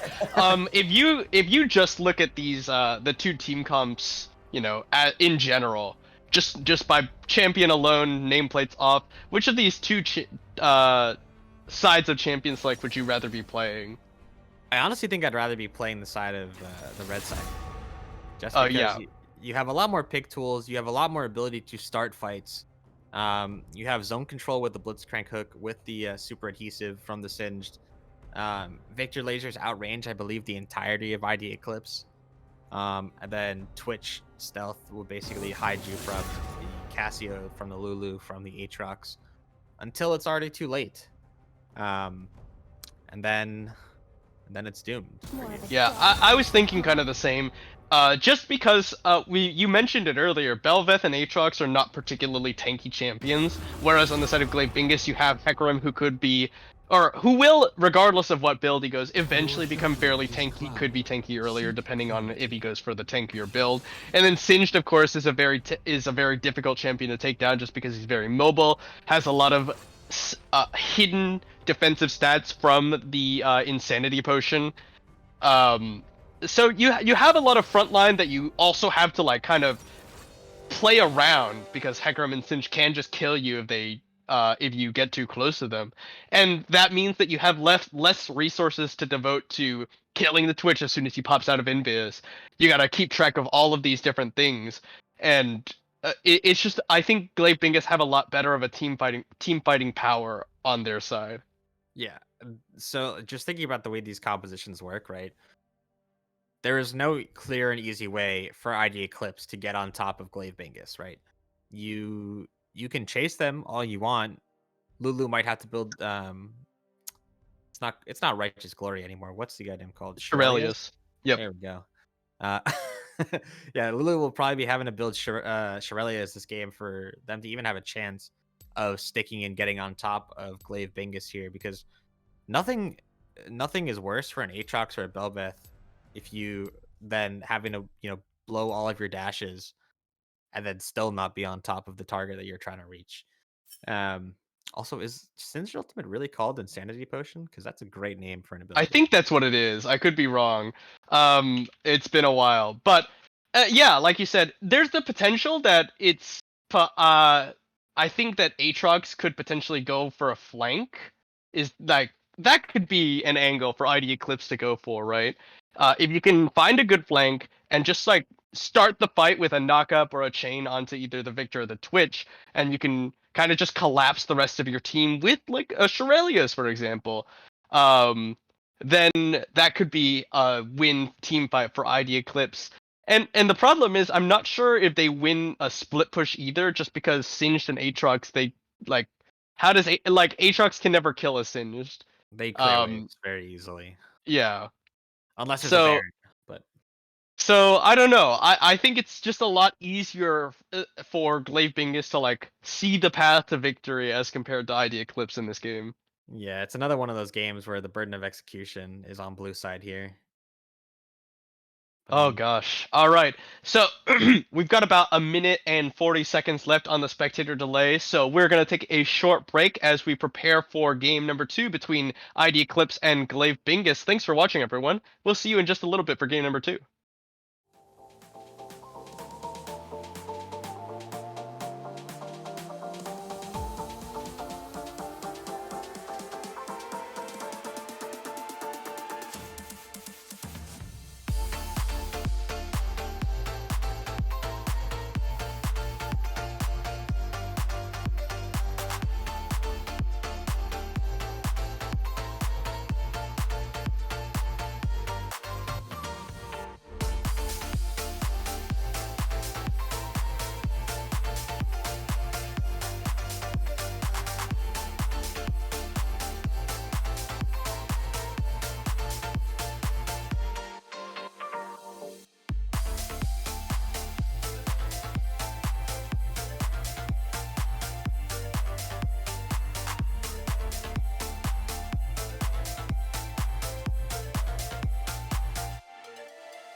Internet, hello and welcome back. We're here for game number 2 between ID Eclipse and Glaive Bingus. Glaive Bingus here up 1-0 in this series so far, and no surprises here. We're gonna get an invade with a Blitzcrank. yeah, we're gonna see the. Ooh, is he gonna go for the? I mean, it doesn't matter because ID Eclipse has done a good job of warding out in this invade. Nothing gained from the side of Glaive Bingus except a smaller mana pool for Xernean. Yeah, and you like ID Eclipse. They kind of know that there's gonna be an invade coming in. They went for the Hail Mary there. Of course, you're gonna put someone in that brush to make sure that they don't go for this invade here, but instead they go ahead and just back away, fully drop the wards on their way out, and will not get hooked for this level 1.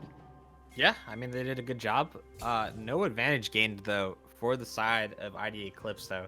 They got the wards down. They spotted the invade. I don't know if anyone was watching. I think I remember a danger ping going out on that tri-brush when the hook came out, but no wards placed on the top side against this Hecarim. And so as a result, he's just going to get to farm for free in this early game, as we see blue side starts this game for the junglers as opposed to the red side from the game before. And something interesting to note, just looking at, you know, summoners and runes this game, is that Panzora has opted for the Ghost again this game on that top lane champion, and so is not going to have the TP as readily available as Blingo will as the game goes forward, even with that summoner spellbook, because I believe you have to swap 3 times, I want to say, before you get the same summoner back.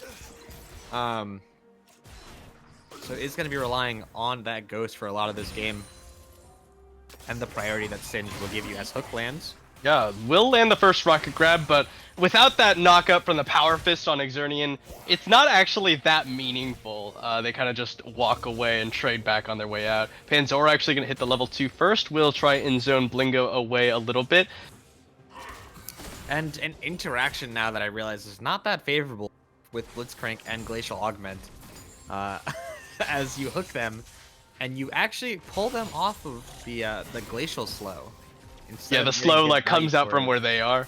Yeah, it comes out from where you get hit by the hook, and so unless you're like in melee range of Blitzcrank already, you're not going to get much value from the Glacial Augment.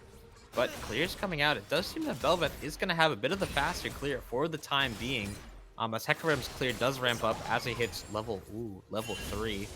But yeah, I mean, pretty standard from this game. The only thing I wanted to note before that hook came in was that Aphelios did take Fleet Footwork in this lane. Not really sure.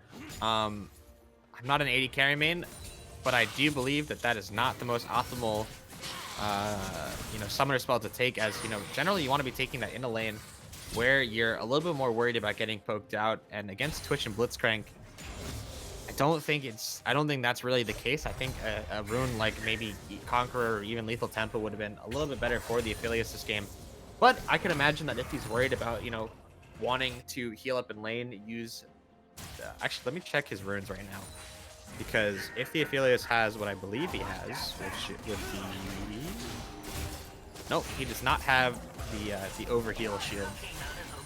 So that fleet not as... Oh, here we go. Ghost is popped by Epi Champion as they're going in for Blingo. Blingo is going to throw the Infernal Chains back and try and juke away. He's still getting poisoned out. Going to try and dash away, but he will go down. First blood picked up by Epi Champion on the side of Glaive Bingus.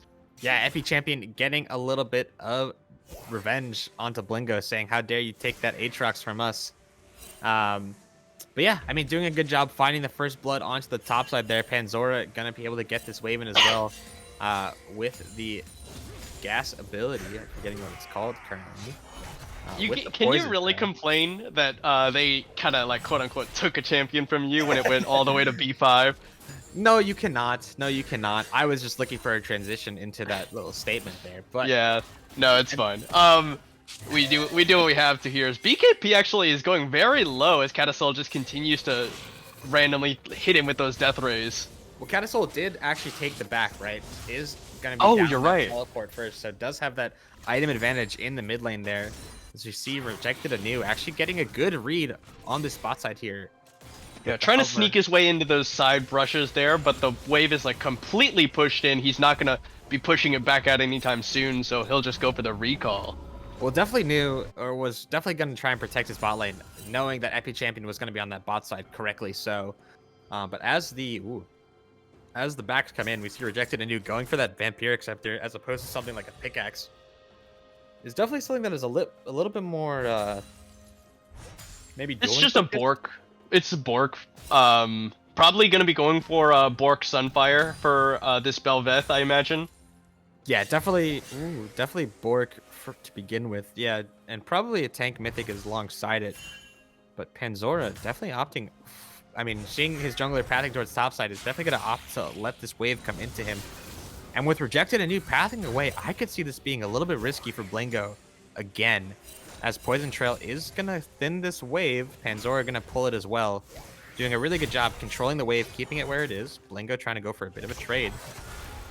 Oh, Now, wait. Panzora actually getting chunked down to half, and he below half actually as he takes some more autos from the minions. He doesn't have that level 6 with the Insanity Potion just yet. He will pick it up now and is chugging away at those Corrupting Potion stacks. This Epi Champion is going to make his presence known up here as well once again.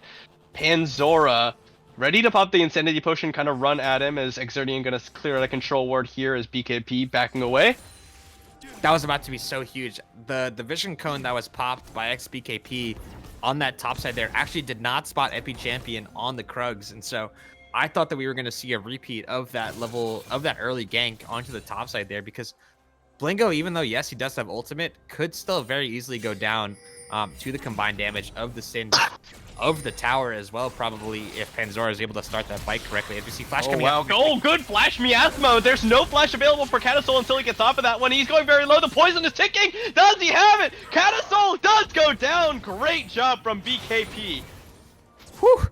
What a great usage of the Flash, of the Miasma, and of the Cassia mechanics for XBKP. This is why the champion is banned off against him so often.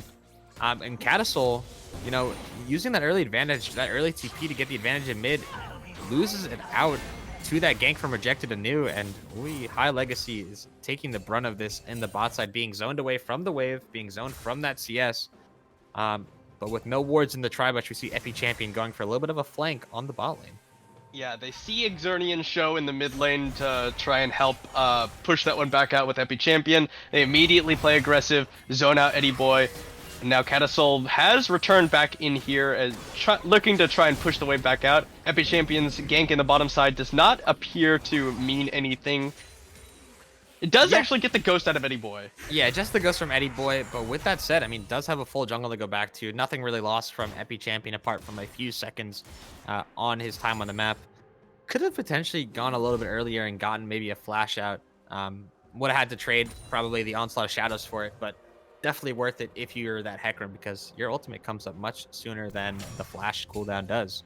But seeing the Hecarim on bot side, the Bel'Veth is going to start that Rift Herald on the top side. Something to note is that Bel'Veth does get her awakened form, and does get her true awakened form, I believe, from killing Void monsters. So from killing the Baron, from killing the Rift Herald. And it is going to be able to get it. The directed camera really wanting to show us this bot lane, though, instead. What is happening? Is my directed camera broken? No, it's not just you. Okay. But yes, Bel'Veth does get to have the empowered form as a result of picking up that Herald, and now they're actually going to go invisible here as Exernian flashes to get the knockout. The Glacial Augment is slowing him up, but Eddie Boy able to flash away. Great hook, but Eddie Boy throws down a lot of damage back with his ultimate, but it's not enough as Wardbox only level 5, no wild growth available, and they will pick up a kill. And the directed camera should have stayed in that bush longer as Panzora. Oh, great pull from Panzora onto Blingo, but he has enough dashes to make it back away from the tower. Whew. Yeah, directed camera knew before we did that play bot lane was going to happen. I thought it was just going to be a little bit of a prank, you know. I thought not much was going to happen. I thought they were just chilling in that bot side. But yeah, Dragon's going to be taken for the bot side of Glaive Bingus. And a potential dive onto Panzora top lane here. They want to make use of this Herald as well as the Void minions coming out from Rejected Anew. There's the Blue Smite to slow him up. And he's going to actually flash for the pull onto Rejected Anew and pop his Ghost as well. Rejected Anew flashes forward to try and get some more damage. Does he have it? No, the E is not enough. Panzora with the Insanity Potion extra resist will keep himself alive. They're going to potentially drop this Herald here in the top lane. No, they're going to back away. Epi Champion showing up here as well. It's just going to barrel into that minion. Catasol now trading in onto XBKP as Exernian's coming around. There's the Petrifying Gaze, throws on the Chaos Storm as well. He'll get rooted up and pulled away by the Rocket Grab. The Power Fist from Exernian is what takes down BKP. Yeah, and while the Blitzcrank being there is good, I don't think he was necessarily needed in that fight. I believe that Catasol might have been able to take that kill, but either way, good run from Exernian being there to protect his mid laner, and really heads up play from Panzora being able to ward out the Bel'Veth gank and walk away with his life. You know, as we're approaching the 10-minute mark though into the game, there's about 1,000 gold lead for Glaive Bingus on the red side here. As Epi Champion may have overstayed his welcome though. He has no flash. He's going to use the Onslaught of Shadows as an escape tool as he is getting surrounded by Wardbox, Blingo, and Rejected Anew. This Herald or this Rift Scuttler will be the reward for that one. Yeah. And something to note is actually, I forgot to mention this before because the bot side play happened, but when Bel'Veth does take that Rift Herald, she gains her awakened form, which means that until she dies, whenever she's around lane minions, they will actually turn into Voidlings. So if she goes to push out a lane, it'll get extra pushing power. Oh, they're looking for it. There's flash. the Mega Adhesive. He's going to power or rocket grab, and that's just 4 members. BKP cannot catch a break. You almost said Mega Fist, and that's the exact correct phrase for what just happened there. Eddie Boy is actually very low under the tower as High Legacy with the flash available could actually... They don't need it. Epi Champion's just going to barrel into his face. There's the Ghost Pop. It doesn't matter. Epi Champion's going to outrun you every time. Yeah, the horse is going on a rampage here, 2-0-1 on Epi. Doing such a good job in this early game, making his presence felt throughout the map. Being able to go onto that top side, get the first blood onto Blingo, being able to cover the bot lane plays and go for those kills as well. Just doing a really solid job overall, controlling the map, farming it out. You know, granted did drop that Rift Herald, but I think it's completely fine with the pressure you were able to get on bot side as Panzora potentially going to flip Blingo again. Oh, hold on. Oh, he's actually going to get pulled in by the Infernal Chains, and the Q3 will land, although not the sweet spot. Panzora now actually has popped the Insanity Potion. He's going to fling in onto Blingo DX, who pops his own ultimate. Now Panzora trying to juke away from this one. Will get flashed on by Blingo DX. Now Blingo DX takes another tower shot. Mega Adhesive! He can't do anything! He's flipped! He's poisoned! Blingo is going to burn down! He's alive! He hasn't gone down. Now meanwhile, Rejected Anew finding every champion in the jungle is just going to dash through. Catasol coming down. Flash for the Miasma coming out from BKP. He'll get stunned up in the gravity field. The Chaos Storm is running! Petrified Gaze stuns up one, but he's not enough as Catasol just watches the Chaos Storm bolt down BKP. Rejected Anew goes in. The Onslaught of Shadows is used, but Rejected Anew has already gone down. 2 kills in favor of Glaive Bingus. And the rocket grab to secure the kill, kind of denying both his jungler and his mid lane. I mean, again, Xernean being in the right place at the right time. And a little bit unfortunate on the top side. I believe Panzora ran out of mana during the fight with Blingo, and so his Poison Trail turned off automatically. And he forgot to turn it back on when he got that mana back. So when he flipped, there was actually no Poison Trail behind him to do the last few ticks of damage to Blingo. But I mean, really good play overall, knowing your damage. Xernean going for the hook, lands it. He does actually get the rocket grab onto the Lulu. Warbox pops the Wild Growth and flashes away. High Legacy was whimsied up. They don't have the damage. High Legacy actually does. The Contaminate is what finishes off Wardbox and forcing away Eddie Boy as well. Just pure control in favor of the Glaive Bingus bottom lane. Yeah, Xernean, the master with the hook, stealing hooks with it, getting the hook onto the Lulu. Eddie Boy was trying to bait the fight, I believe, as well, while hiding behind the wall. I think they wanted that. I think ID Eclipse actually wanted that fight on the bot side there.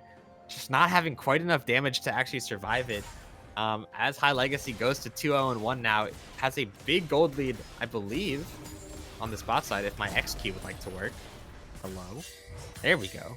Yeah, looking at the bot side, High Legacy is about 1,600 gold up on Eddie Boy here. Oh, that is going to be a rough lane as we go forward into this game.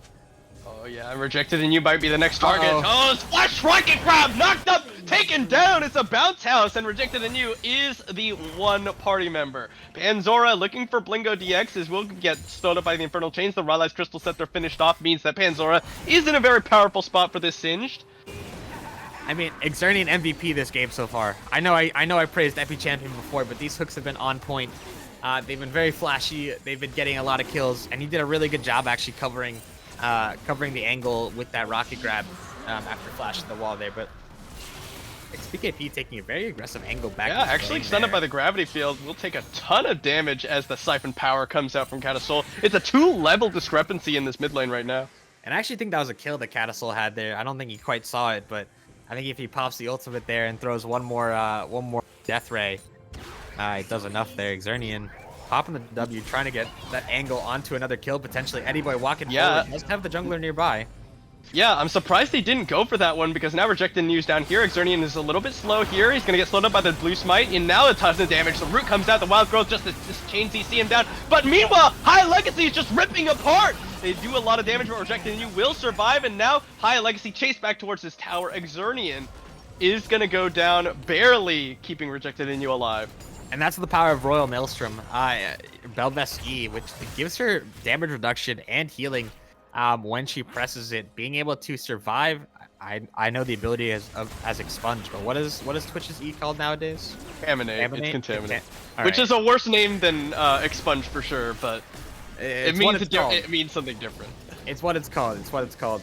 But yeah, so being able to survive the Contaminate with the Maelstrom Ooh, Oh, good onslaught of shadows. Can't dodge away from the knockup here, but the blue spike coming out, rejecting you. Pops his that ability. A BKP is now here. Epi Champion now running out the other side as the tower goes down in the bottom lane. Epi Champion now running out the other side. Bingo DX trying to juke him out, but he's stayed a little bit too long. Will turn it around, pick up rejected and you. He's slowed up. BKP just trying to chase him down. Panzora trying to support him with the Rylex Crystal Scepter running, but he can't stick around for any more damage. Epi Champion bobbing and weaving, trying to get that trade kill back onto rejected anew. Ooh, Teleport coming in as they're just gonna bully their way under this tower. Yeah, they want this tower here. They said it's about time. You've cleared enough waves here. We're just gonna expend the teleport and make sure that we knock this tower down. But yeah, we saw the power again of the Royal Maelstrom from Bel'Veth there, being able to survive that Hecarim damage. You clearly should have been able to kill them. And looking at Bel'Veth's build, we're actually gonna get to see the double on-hit build from Bel'Veth. We're gonna see the Kraken Slayer coming out from her as well later on into this game instead of the tank build, which is generally more favored. I think it might be a Immortal Shield Bow. You think? I only know Bel'Veth really to build the Kraken Slayer build. Just because while I know it is, fairly risky to go for double on hit, it generally, is... Yeah, it's a lot of damage for sure. But yeah. I have to imagine Shield Bow because you do need some form of survivability when you go in. Bel'Veth is, at her core a melee champion, basically. Dashing and weaving, you're gonna get the shield bow for the healing and the shield so that you don't just instantly die when you go in. And you're not really lacking for damage as Bel'Veth, especially once you have that Bork finished off. Yeah, I mean, Bel'Veth, definitely a strong champion, is not quite far ahead as Panzora is making Blingo's life a living hell again in this game. Yeah, didn't quite get the root off with the Mega Adhesive, and now they're actually just going to go ahead and 3-man this top lane. The Reptile's about to slam its face into the tower. Blingo pops the ultimate, exhausted immediately, and just gets taken down as Catasol picks up a kill. I'm sorry, and before he changes anything, I want you to look at Aatrox's items real quick and tell me what those boots are called. Hold on, Rejected Anew coming in, the Onslaught of Shadows! Rejected Anew pops that ability and goes Ascended, but it's a 3v1 as they've already taken down BKP. Now Eddie Boy throws down a turret, they're gonna look for the knockup. Panzora taking a lot of damage there, Wardbox now in a bad spot, flashing away from the gravity field. Eddie Boy throws down the ultimate, but it doesn't have a whole lot to follow up on that one. There's the Glitter to slow, Epi Champion looking for something, but it will just barrel onto the Wolves and they'll back away. Yes, that's Sork Boots. What? Yeah, okay. I just wanted to make sure I wasn't seeing things. Okay. Holy. Yeah. Which ability of his does magic damage? None of them. Oh, he's going back! He did it wrong! He knows he did it wrong! He's going back into the base and he's selling him! There we go. Oh, Blingo. Oh, no. They put, Glaive Bingus has done a number on Blingo's head. Oh, boy. This is a rough game too. I really hope his team is, being positive in their call. As Ghost pops the Ghost, looking for Rejected and you. The Miasma is thrown down. Are they going to be able to do the damage? There's the ultimate ability, or not ultimate ability. The E, Rejected and you, though, will burn down to the challenging smite from Epi Champion. Whew. We get to see two broken abilities, that Royal Maelstrom and challenging smite. 2 for 1. But yeah, with the dragon spawning in about 10 seconds here, we're gonna see Glaive Bingus. Oh, maybe not, as Blingo's looking for the flank on the Catasol. Catasol does have flash, could get over the wall, but he's got backup. Here's High Legacy ready to unload and just annihilate Blingo DX. Now Eddie Boy is the target. Will turn around onto him. He'll Gale Force back towards his tower and will survive thanks to dodging that rocket grab. Panzora coming out the woodwork, ready to back up his team as they move towards this dragon, putting them at soul point if they secure it. And you have to feel a bit for ID Eclipse, right? They're trying to find the plays. They're trying to use the Aatrox, like we said in Champion Select, to try and go for the flanks to engage these fights, but they're just so far behind that even if they find a favorable fight, it's not going to work for them because, oh no, and Rejected Anew also sold that Noon Quiver. Oh, the gold value. Yeah, he is going for the Sunfire now. Meanwhile, we'll be going in. A big knockup coming out with the Wild Growth, but Catasol flashes back towards his team, and now they've got so many members. The Rocket Grab lands on the Wardbox, and Blingo DX just gets annihilated as he goes directly into all of them. Panzora ready to chase under the tower, but they'll get pushed away as the dragon is secured by Epi Champion. Yeah, a little bit of an Olay there from Rejected Anew, jumping right out of the way of the Exernian looking for the Rocket Grab, will not get it thanks to the dodge. He's gonna get the knockup on the Epi Champion and will do a fair chunk of damage with that Bork. Oh. I I mean, Glaive having to work a little bit less hard this game to find the advantages that they were finding in that game 1. Yeah, Epic now Champion go for this Bell, again. Ooh. great onslaught of shadows, and they flip in Rejected in you as well. There's the Queen's Maelstrom coming out, and will get taken down by a Death Ray there. The Mega Adhesive is on to BKP, who takes down Exernian, but he just gets flipped into 4 members of Glaive Bingus, and they'll back away, happy to pick up 3 kills. Yeah, and they're just going to keep finding advantages the longer they stay on the map here, with health bars a little bit low. I wonder if they're even going to start this Baron, but 4 members dead, 3 members dead rather, means that it's going to be a Baron start for Glaive Bingus. Yeah, not really much they can do here. Wardbox alone on the map. Blingo is busy clearing out that mid wave, and they'll take this one, you know, okay. Hecarim is a fairly good champion for taking down Baron, and they do have a Bork Twitch. They do. They're going to have a Bork Twitch. They're going to have a Bork Kraken Slayer Twitch when he goes down to the base, maybe even more, as Twitch is sitting on 2,000 gold here. But I'm just trying to think. I'm going through my head right now, and I'm trying to think of what I would be telling ID Eclipse if I were in game right now, you know, about how to get back into this one. And really the answer is just going to be play the vision. You really have to try and secure whatever vision you can on your side of the map and catch Glaive Bingus warding warding with an ego, because right now, as we see, Exernian is doing exactly what we're talking about, warding by himself, going a little bit deep into the bot side jungle of ID Eclipse to get that ward onto the banana bush there. But unless ID Eclipse are able to move as far as Blingo, there's the Shurelya's popped. Great rocket grab from Exernian. Will force the flash out from Blingo. Yeah, I mean, good flash from Blingo being able to survive there. It's pretty big, because if Blingo dies here, that means that they're almost guaranteed to lose their mid and bottom towers here. As he could now, I mean, the only risk now is that Blingo did use flash and Rejected and you gets in, they find Catasol.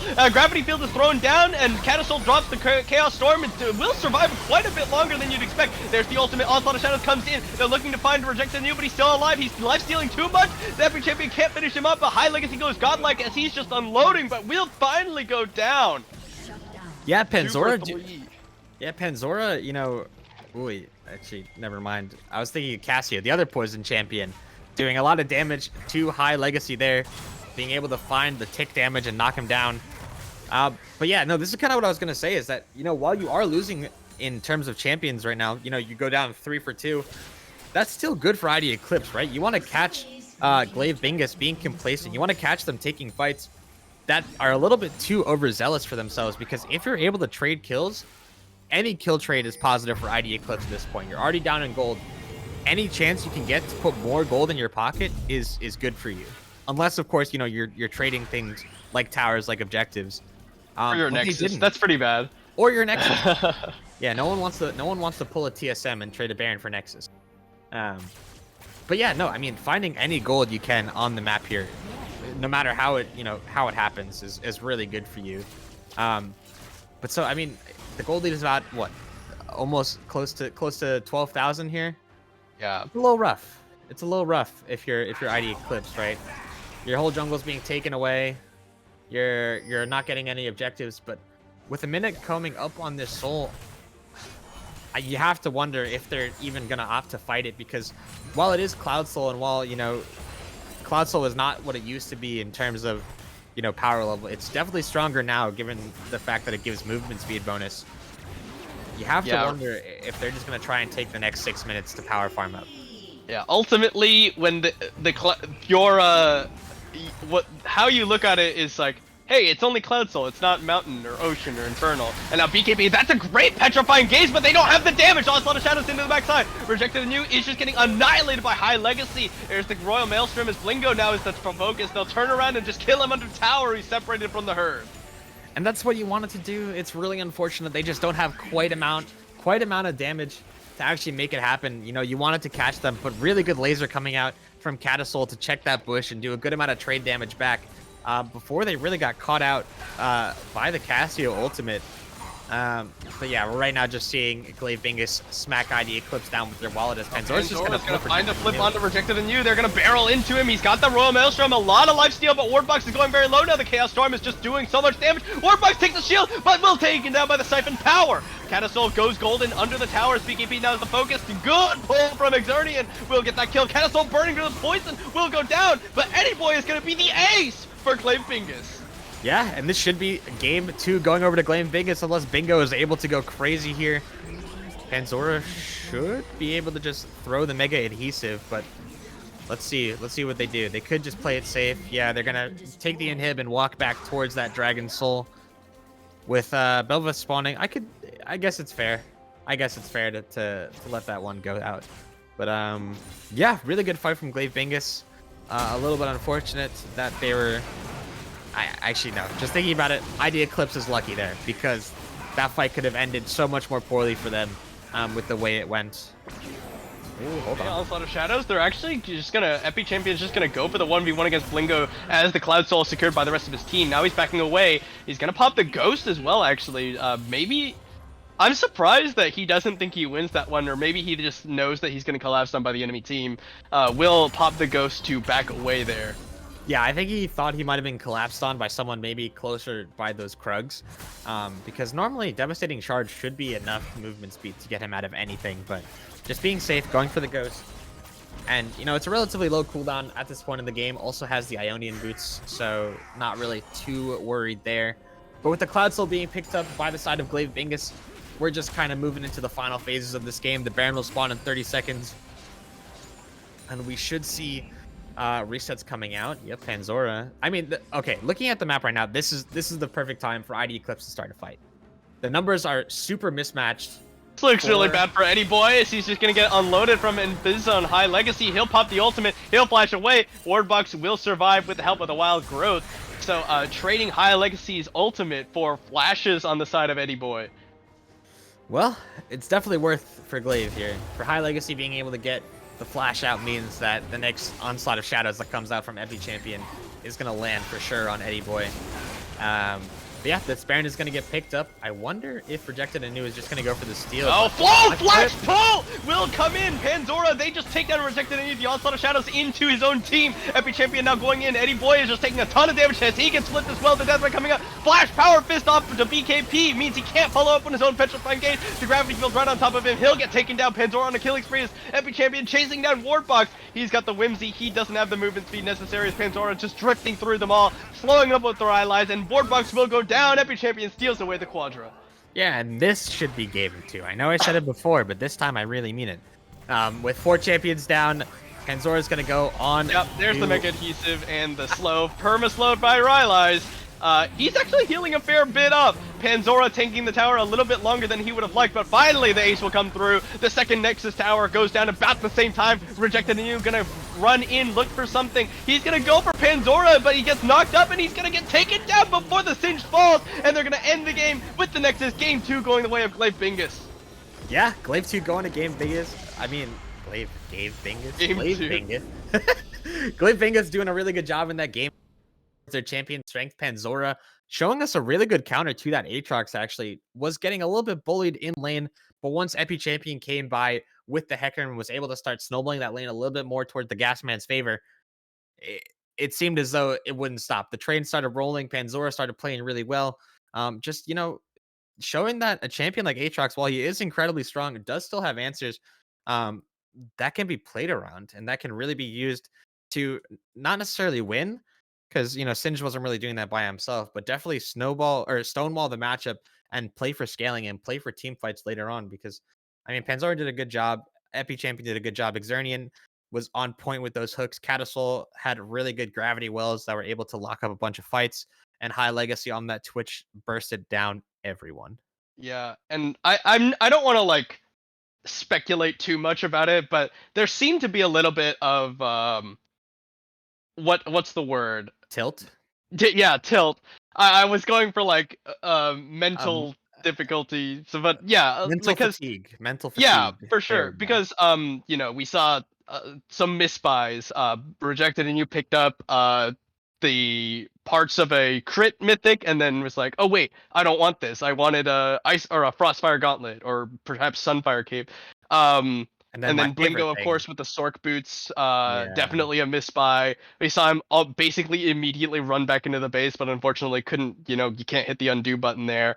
And then in this game, at least, Eddie Boy did build a little bit more appropriately, but did have that fleet footwork like you were mentioning, which I think definitely hurt his DPS. And then, of course, they're kind of just getting run over. BKP with some good plays, but unfortunately at that point they're just too far behind, and they just don't have the champions they need. So we'll see though. We do still have one more game that ID Eclipse can turn it around. They could go for the reverse sweep here. Glaive Bingus needs to pick up one win of the next three in order to take this one, and potentially go for the rematch up against DOG Gamma. But that'll come in game number 3. So we're gonna take a short break while we set up for that one. Thanks for watching, everyone, and we'll see you in just a few.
and welcome back. We're here getting ready to go into game number 3 between ID Eclipse and Glaive Bingus. ID Eclipse are on the verge of being eliminated from the Classic Championship Series, down 0-2. Glaive Bingus, one win away from earning themselves a rematch against DOG Gamma, who they just dropped a 5-game series to last week. Yeah, Glaive definitely proving or trying to prove rather that 3-2 against IDE was time out. Trying to fast track their way back to upper bracket finals and play for the chip still. But we are gonna have some substitutions coming in to this last game. Ibion Not Godly is gonna come in necessarily for the Eddie, last who is game. going Not to necessarily play. the last game. Oh, hold on. Am I back? Am I here? Yeah. Hello? All right. Sorry. I thought I disconnected for a second. IB Godly is going to come in for Eddie and play 80 carry for the side of ID Eclipse for this third game here. And Flying Squirtle is actually back for Glaive Bingus. So he's going to be jumping back in the jungle as we move into this third game, which we could see a bunch of changes in draft come out because of that. Flying Squirtle is a player who is almost permanently has a Nocturne banned against him.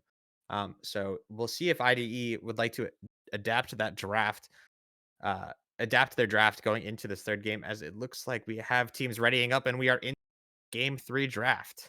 Yeah, and I love Nocturne, so I would love to see Nocturne if it happens to fall through. Um, and then of course we see Eddie Boy heading back into that top lane. You did mention that you looked at him and he was actually a top lane main. So maybe a little bit more comfortable up in this role with Ibion Godly coming back into the fold for the side of ID Eclipse. Something to note is that Godly is also not an AD carry main. Oh, Um, really? Okay. Correct. Yeah. Beyond Godly is a support main who I believe was a jungler in the past. Um, but yeah, moving into draft, Shyvana standard ban for Glaive against Rejected Anew, not allowed to play the Dragon Lady. Um, GP banned against Panzora. Rakan banned against Xernean. Things are pretty standard this game. Yeah, pretty much what you'd expect in a matchup between these two teams. We will see, of course, ID Eclipse with side selection after their game 2 loss opted to stay on the blue side here. Yeah, IDE saying on the blue side, saying that we feel more comfortable here. Maybe they have a better read or a better option for first pick here. Something to note actually is that the Shen ban so far has been taken off the table. Maybe that was because they thought it was a specific pick for the top laner of Yeah, IDE before. Um, Blingo. yeah, Blingo's Shen not having to be banned this game, which is gonna open up the misfortune ban and potentially something else for Glaive. Maybe they're gonna take away that Casio again. But definitely not wanting to see the misfortune for ID Eclipse. Yeah, they are gonna ID Eclipse basically exactly the same bans on their side. Glaive Bingus now, like you said, they're gonna drop the Shen ban. We'll see if they go ahead and take away something like the Hecarim, or it will just be the Cassiopeia. The BKP did have a fairly good performance on it in spite of their loss in game number 2. It is comfort for sure. But I wonder if IDE is now just gonna stay on something like that Hecarim here. We did see them lock in the Aphelios in the before, but now that Godly is playing AD carry, maybe that means they're a little bit so they're able to take the luxury of picking the rampaging horse, which has been very good this game for both teams, despite rejected Anu losing on it in the first game.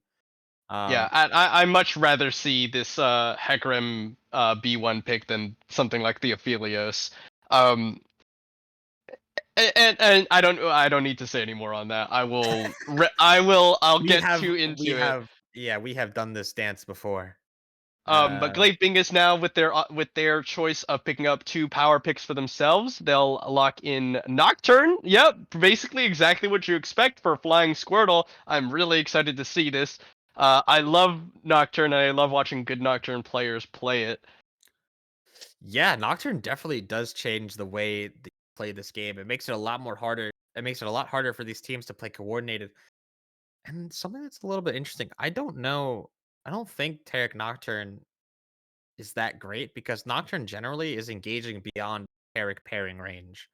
So Yeah, unless Glaive is but the thinking other of the thing you can do though is if you're fighting in a spot where vision is limited for the enemy team, such as in the river on either side, you can kind of like hide cosmic radiance a little bit, Sure. and obviously there's a chance like, oh, it's dark, he's probably channeling Taric ultimate, but you don't know, and you can You kind never of, know. yeah, you can get a lot done. Paranoia is such a powerful ability, just generally in this level of coordinated play. Renata Glask and potentially Zaya going to be locked in for the side of ID Eclipse. Will be showing their bottom lane hand here. And this is a really positive draft adaptation for ID Eclipse, right? They recognize the Nocturne, recognize the and they say, okay, that is a lot of engaged ability. We want to pick something that's disengaging in that Renata and is very, very safe with the bailout, with the Featherstorm on that Zaya. And I wonder what Glaive is going to pair up with that Taric here. Maybe something like a Callista. I'm not sure if High Legacy plays it, but it is something that is very good. But Yeah, Twitch is instead going to be the lock in this game.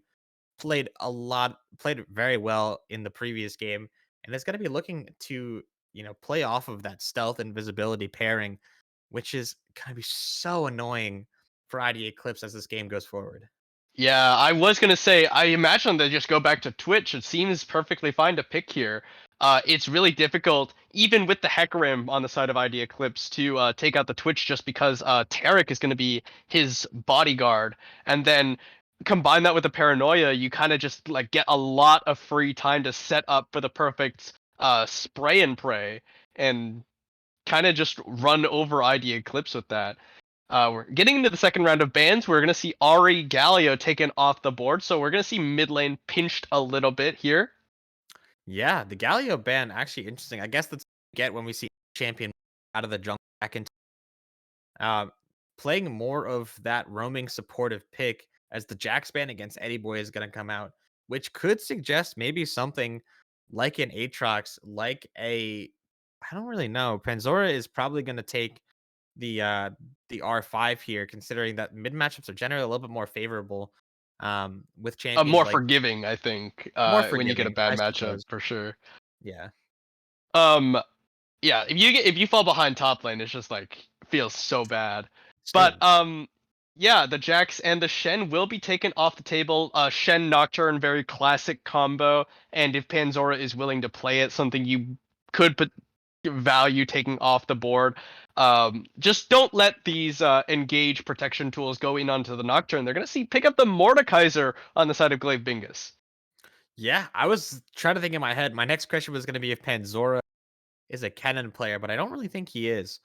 But Mordekaiser definitely doing a good job of spreading out that damage profile because currently you had a lot of AD damage on the side of Glaive Bingus and Victor being locked in potentially for ID Eclipse here is going to mean that they have a very stable and strong mid laner who can get priority for this Hecarim and stay relatively safe against the Nocturne. Yeah, Victor, a champion very commonly banned out or picked away from BKP this series. The Cassiopeia was taken off the board for him this game, so he'll go back on onto the Victor. Nice stable control mage. Uh, really powerful zone control between Chaos Storm and Gravity Field, and they'll pick up the Sejuani potentially for the top Oh, lane. I don't like this. Mordekaiser is the. I mean, it's a little better. I was gonna say Mordekaiser is the Sejuani killer in the top lane, and generally likes playing into most tank matchups.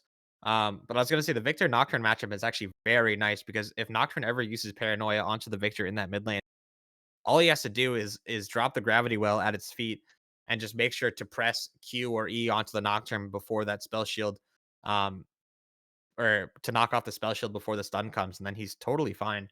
And with that said, while I was talking, the Azir was locked in for the side of Glaive Bingus, which is another scaling pick, which is going to allow for big team plays with the Nocturne, with the Taric. And it's something that is going to be a really nice bit of late game insurance for Glaive. Yeah, and here's another nice thing going on. Glaive Bingus have picked up these the Mordekaiser and the Taric. These are champions that really excel when they're getting engaged on. ID Eclipse, they've got Hecarim and Sion, who are very much kind of move forward oriented champions. They can play a little bit backwards, but I think that Hecarim and Sion very much prefer moving forward, especially with that unstoppable onslaught, or yeah, the unstoppable onslaught and the onslaught of shadows. They both are onslaught champions. Forward.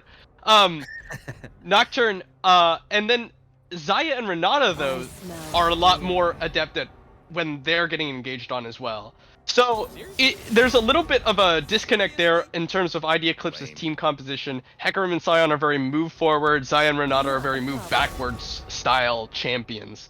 Glaive Bingus are a little bit more cohesive there. Twitch kind of likes to stay in one place, can move backwards, can move forwards. Tarek and Mordekaiser really like when they're getting advanced upon. Azir kind of does fairly well when you're getting advanced upon, because you kind of push them back, force them to continue advancing, make more space for yourself. And then Nocturne is just kind of just generally useful just because of how much value you get out of Paranoia. I think Glaive Bingus have a lot better cohesion within their team combo itself. I don't want to get baited by this, but Azir picked up for Panzora, and it's possible. It's possible it's Azir top lane, and it's very possible that it'll just be Azir mid lane played by Panzora. Oh, okay, I could understand that. Yeah, they might just be more comfortable with those champions respectively. Potentially. I could also see just the Azir being straight up top lane, because Azir could scale for free against Sion. Yeah, that's true. It's true. Be very good, and Azir top is something that has not been, shied away from. It's actually been played pretty consistently, not recently, but this past year, because the champion has very good escapes in the long lane and can clear waves and can farm up for free. It's kind of why people would play Victor top and would play Zillion top, because you could just clear waves and chill. But yeah, it also could just be Panzora playing the Azir or picking the Azir here for fun. Yeah, it'll ultimately we'll find out.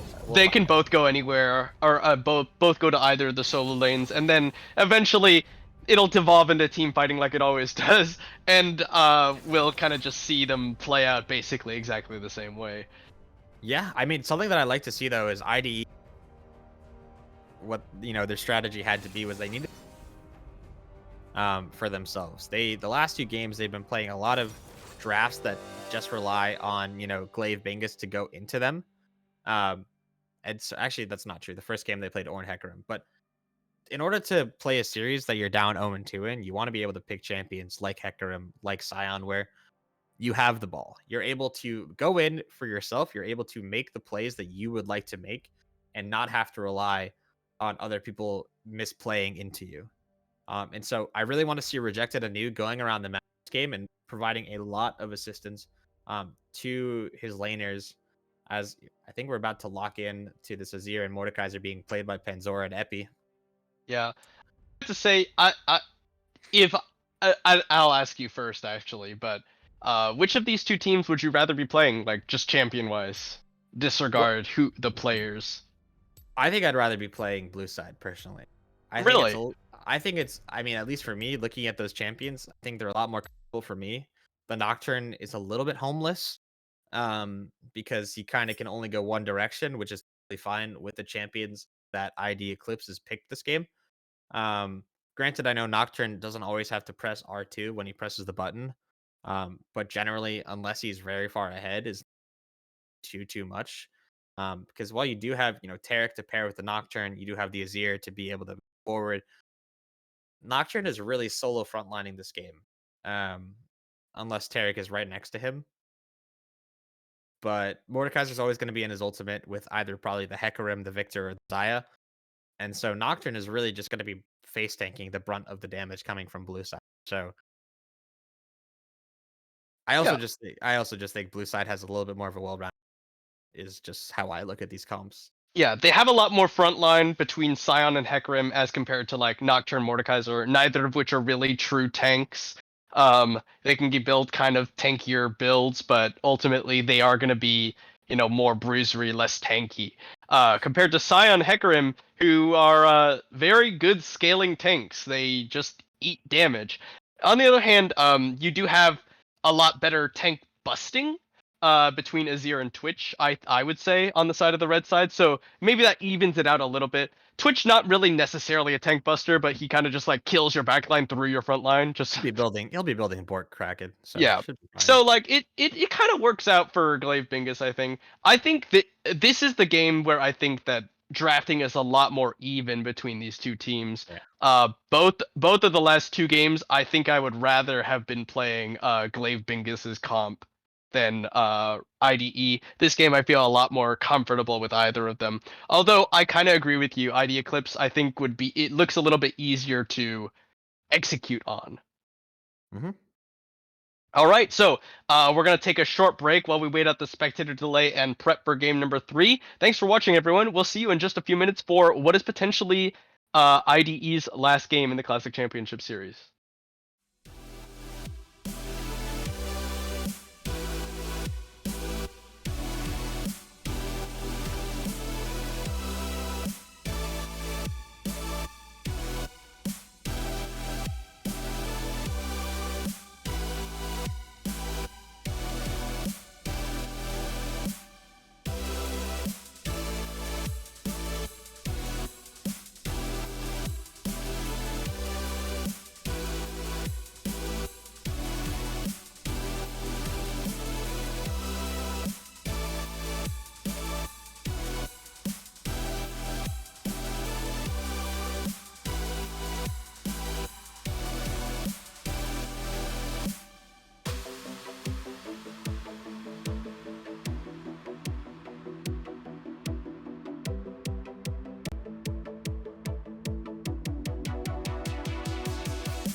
Internet, hello and welcome back here with ID Eclipse versus Glaive Bingus. Glaive Bingus currently up 2-0 on the verge of eliminating ID Eclipse from the Classic Championship Series.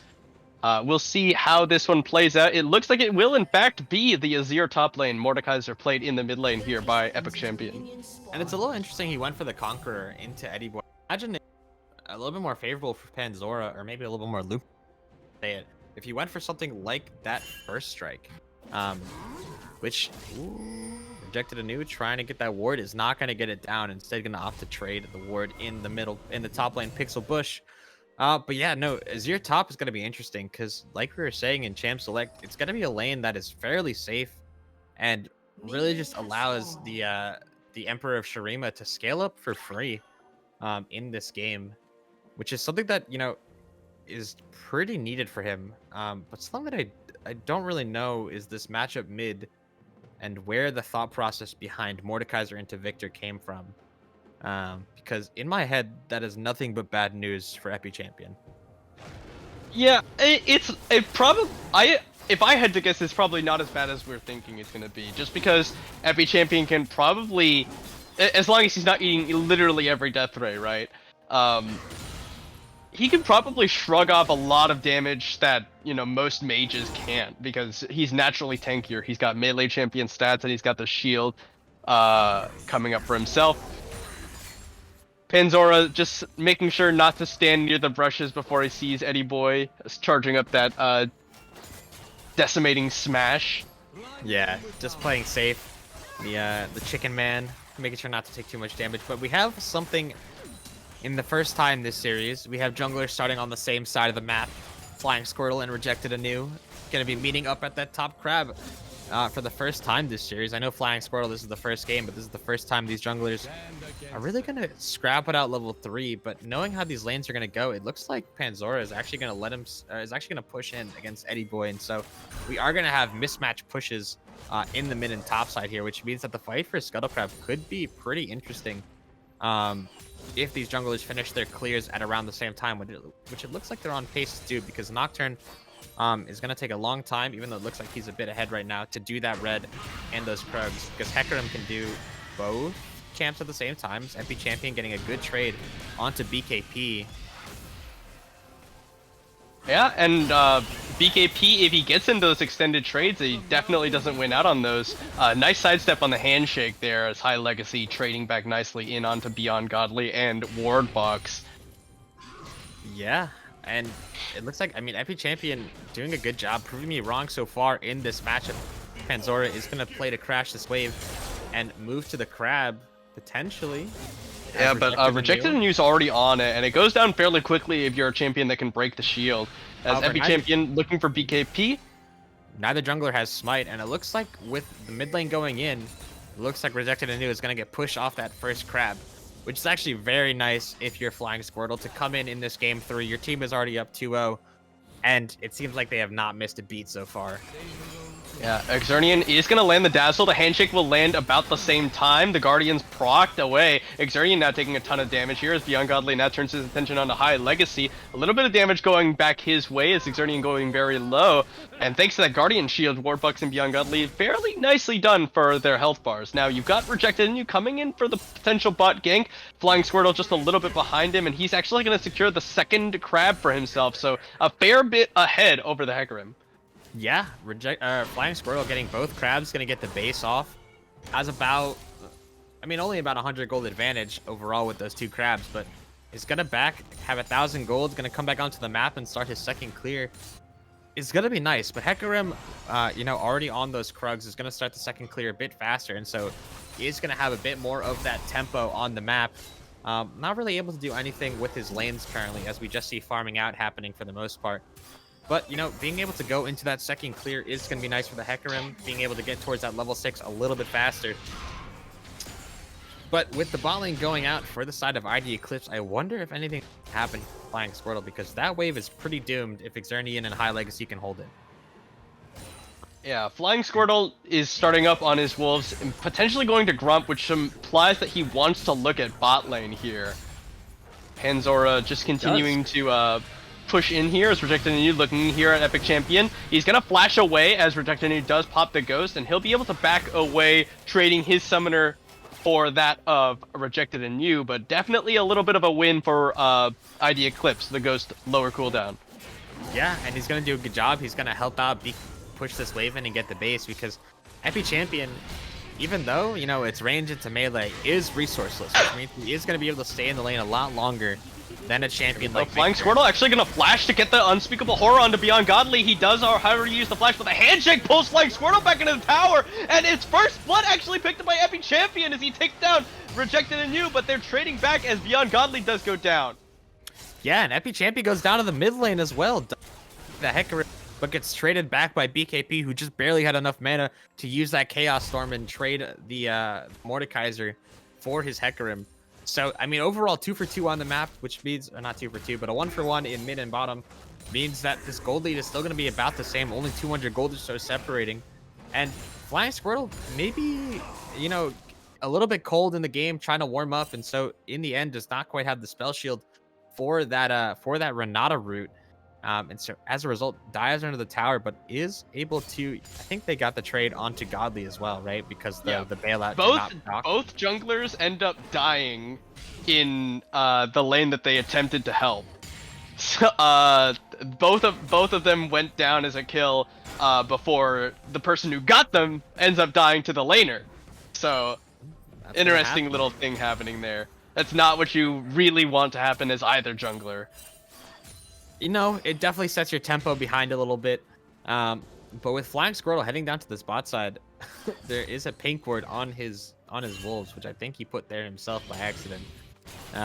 It's gonna take this blue, and it's gonna be close to level 6. I'm actually gonna check on XP for Nocturne. I think he's gonna require one more camp after this blue buff to actually ding level 6.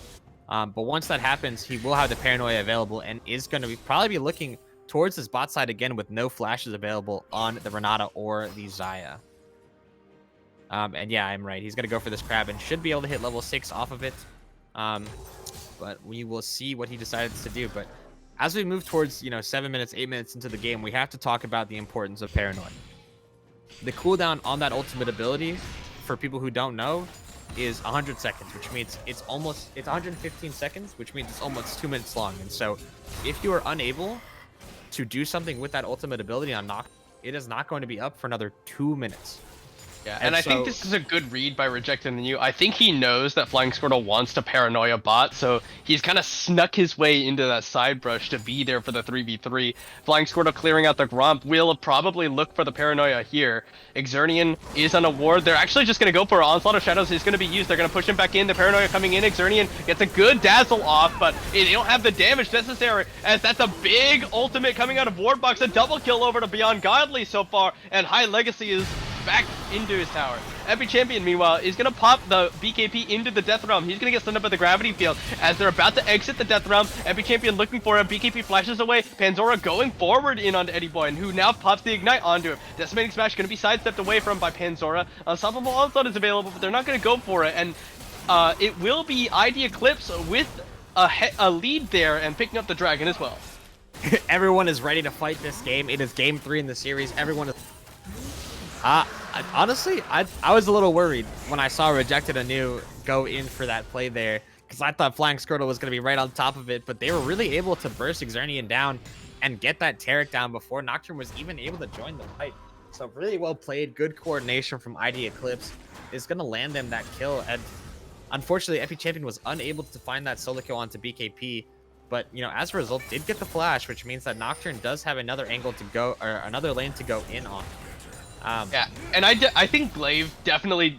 I think Glaive didn't even know that Rejected Anew was potentially going to be there. Now, meanwhile, the Unstoppable Onslaught is going to be used to try and help out in the jungle 1v1. Flying Squirtle is going to fear projected in you, looking for the auto attacks, but he gets hit by the Death Mix, but he actually gets rejected in you thanks to the healing from the passive. He's trying to survive. The Rift Herald's actually going to assist picking off Flying Squirtle as Eddie Boy will flash away into the enemy jungle, getting collapsed on by both solo laners. BKP trying to come up there and help out, but he's got no mana, and Epi Champion will secure the Rift Herald started up by his own jungler.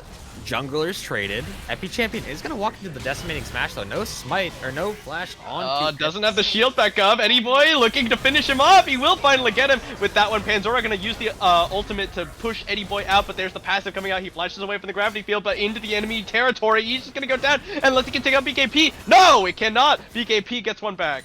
Yeah, BKP getting the trade back is going to be really nice, as, you know, Victor does scale really well with Golden. You know, that lost chapter, and is gonna be moving towards his full mythic. And speaking of full mythics, that is not the person I thought who would have the first full mythic in this game. Eddie Boy with the full Sunfire at 1040 into the game is a very fast mythic item for that Scion there. Given the fact that, you know, people have been farming well, but, not LCS well, but still able to pick up, 2 kills, get that full item, and is going to be able to survive much better into this Azir as the game goes on. Something to talk about. Yeah. Godly has picked up the Gale Force for himself as well, so a lot of power in this bottom lane for ID Eclipse. Yeah, I mean, IB on Godly being able to pick up that Gale Force there basically just means that there's a lot more damage that they can do in this lane. Stupid, and I know that's like, no duh, he has the mythic, but Xayah with Gale Force is very nice because you can always readjust yourself before you pull your feathers back. It means you can potentially walk forward to secure that extra little bit of damage for the kill that you need. And looking at the XP levels, actually, the bot laners, the bot laners on both teams are basically level 7 to the junglers 8s, which is a little bit ridiculous to me because both of these jungles are power farmers, but they're not really that far up in XP on any one of the map. Which says a lot to me on how the game has really changed this year, because had this been, in March or something like that, the junglers would have easily been 2 levels, 3 levels ahead of the bot laners probably at this point in the game. But we see Epi Champion dropping the Rift Herald in mid, giving himself a nice 320 gold for himself. And looking at the game right now, right, we talked about how it was a little bit loose, or rather it has been a little bit loose from the side of Glaive Bingus this game so far, and we're gonna have to see them kind of pull it back, go back to the roots of what they were doing in game 1, and sort of reset themselves. High Legacy and Exernian not having as much dominance in lane as they did in the first 2 games. Epi Champion keeping himself abreast in terms of farm, but has not been able to impact as positively as BKP has thus far. Yeah, and I think this matchup is not really meant to be at the counter where, oh, like, this is gonna be... Because, actually, yeah, they picked Mordekaiser blind on 4. Right? They didn't know the Victor was gonna happen. They didn't know the Scion was gonna happen. They decided that while we do have this great tank killer in Mordekaiser, it would be better instead if we put the Azir top lane. The Azir as well is down on CS, but not significantly so against the Scion. Does have the full mythic item.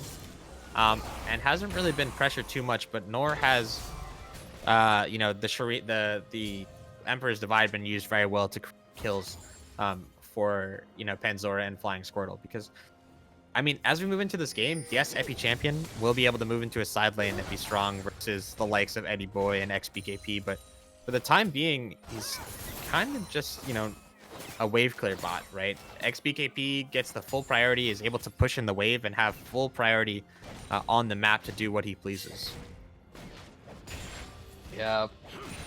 Things looking to quiet down a little bit here. It doesn't look like the junglers are really looking to do too much around this area. Flying Squirtle actually might potentially get collapsed on by Wardbox and Godly, as you do see BKP making his way around that area, but gonna back away. They could potentially themselves get collapsed on by High Legacy and Exernian.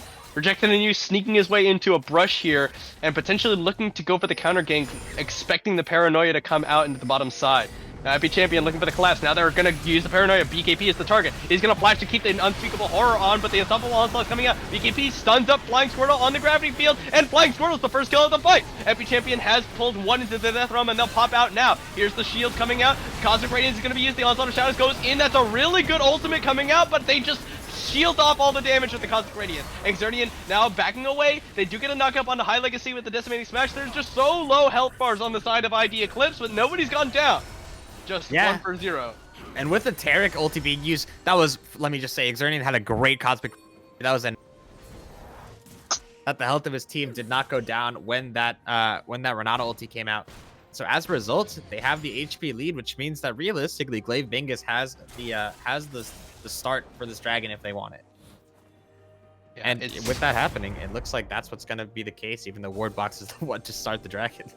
Yeah, they're going to keep it leashed as they will bring Flying Squirtle back in as off of his respawn. He was the only one who died in that fight. Eddie Boy is sitting there, not on vision. Epi Champion going to come around, but looks like they're not going to test this one. It's going to be secured by Flying Squirtle as the Decimating Smash going to come out onto Eddie Boy onto Epic Champion. Backing away, it'll be the dragon scared by Glaive Bingus. And you know Mordekaiser's heart skipped a beat there when he got knocked up by the Mordekaiser. Not quite knowing where he is. Ooh.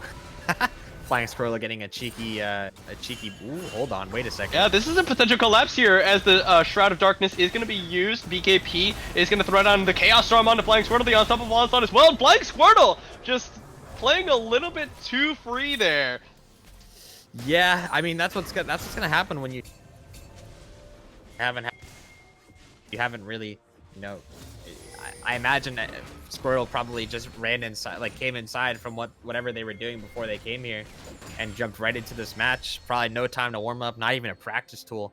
And is off to a bit of a rough start in this game, but you know, it's still doable. It's still, you know, fairly okay. Looking at both comps, again, we talked about it in draft that they scale fairly evenly, and that, you know, while blue side might be a little bit more well-rounded, there are still tools in the Twitch, in the Mordekaiser, and in the Azir to really carry these games. Looking at Ward Box, they're going to pull him into the Death Realm. Panzora coming around is rejected and he secures the Rift Herald. There's the Paranoia, going to be going in onto Hecarim. And Ward Box is about to pop out of the Death Realm. He's popped his ultimate, or his W on himself. Onslaught of Shadows doesn't get rejected and you all the way out there. That's a good dazzle as High Legacy unloads with the Spray and Pray. Rejected and looking for a way back in. He's going to they're going to flash over the wall there. Beyond Godly, now a little bit isolated from the herd.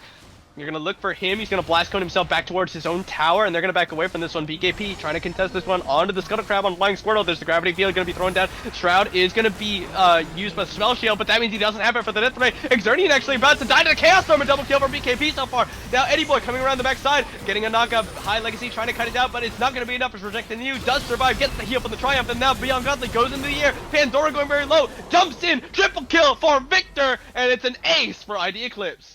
I was gonna say, and that's the perfect fight to use as an example, is what I just said, but Glaive Bingus just overstaying a little bit too long in the fight means that they're actually able to get the respawns in from ID Eclipse in that Scion, I believe.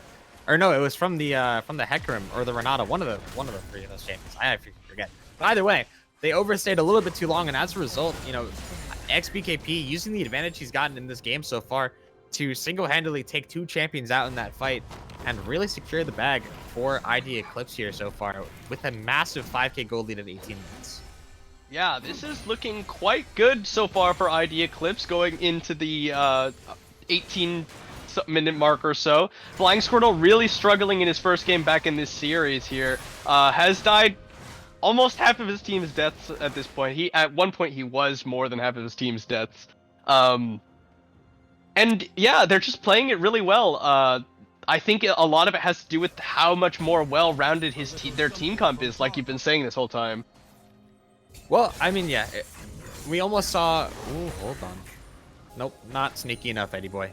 But yeah, we saw, you know, what could have been, right? We saw Epi Champion ulting away Ward Box, you know, denying the Renata her ability to, you know, exist in these team fights. As we see Eddie Boy going for an interesting build. It's more of a solo queue style, going for this Titanic Hydra.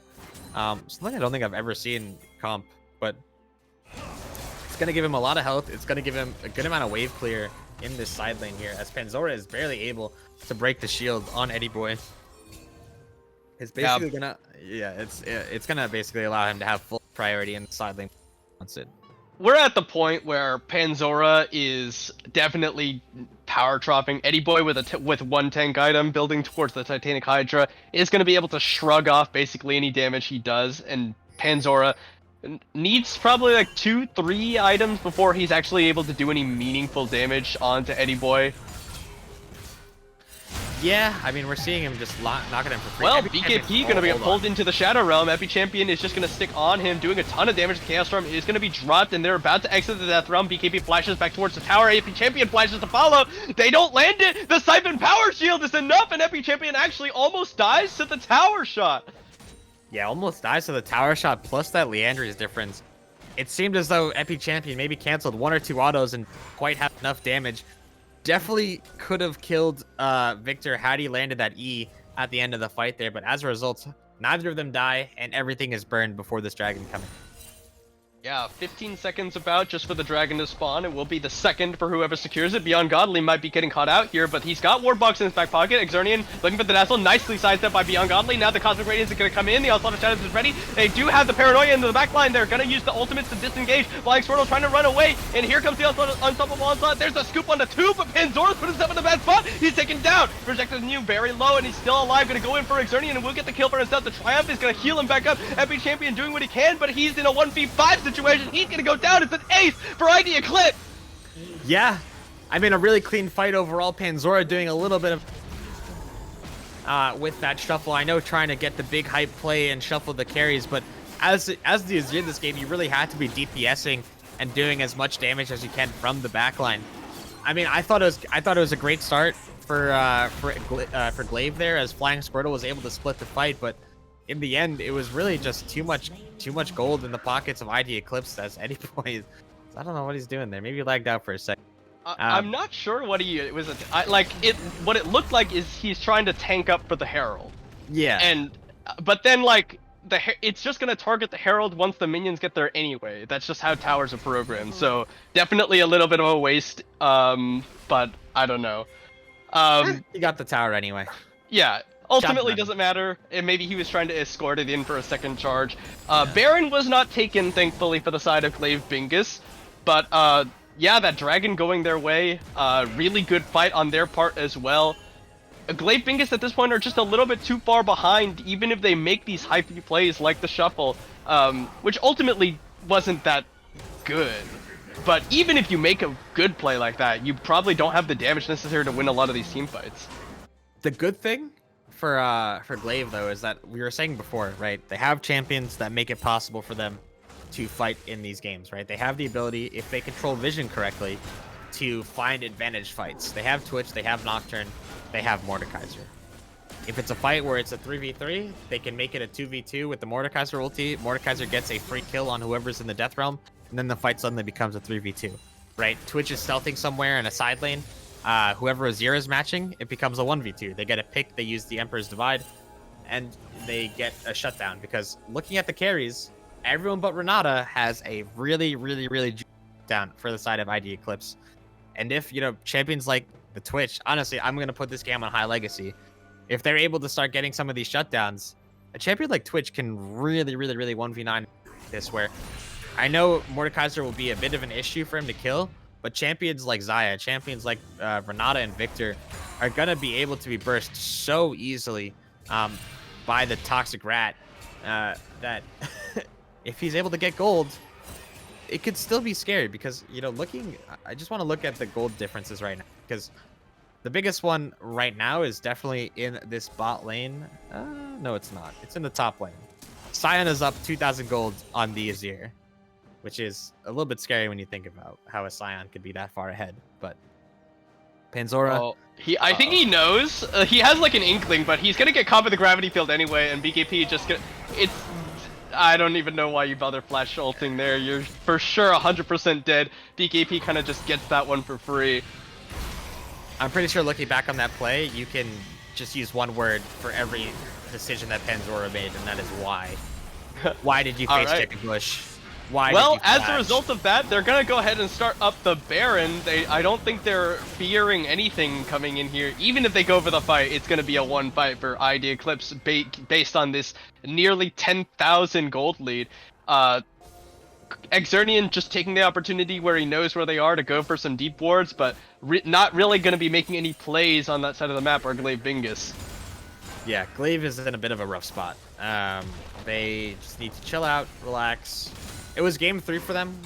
You know, game 3 is the one game in the series, really, besides game 1, where you gotta, if you're up 2-0, you can be like, okay, we can take a risk or two with our champion picks. And it kind of seems that that's what they did this game. I don't know about the Azir top. I don't know if they played in scrims into, you know, tank matchups. Maybe, what is it? What do they call it at Worlds? They call it scrimbucks. Scrimbucks do not apply on stage here. All right. If something smurfs and scrims and solo queue, does not necessarily mean it applies on the CCS stage. This Azir definitely looking like one of those. I know Panzora is a good player, has a lot of good picks in his pocket, like that Singe from the last game. Not to say that this Azir is bad at all, but it just does not seem to be the pick in this game to help them really win it, because it sort of, it meant Epi had to play Mordekaiser mid into Victor.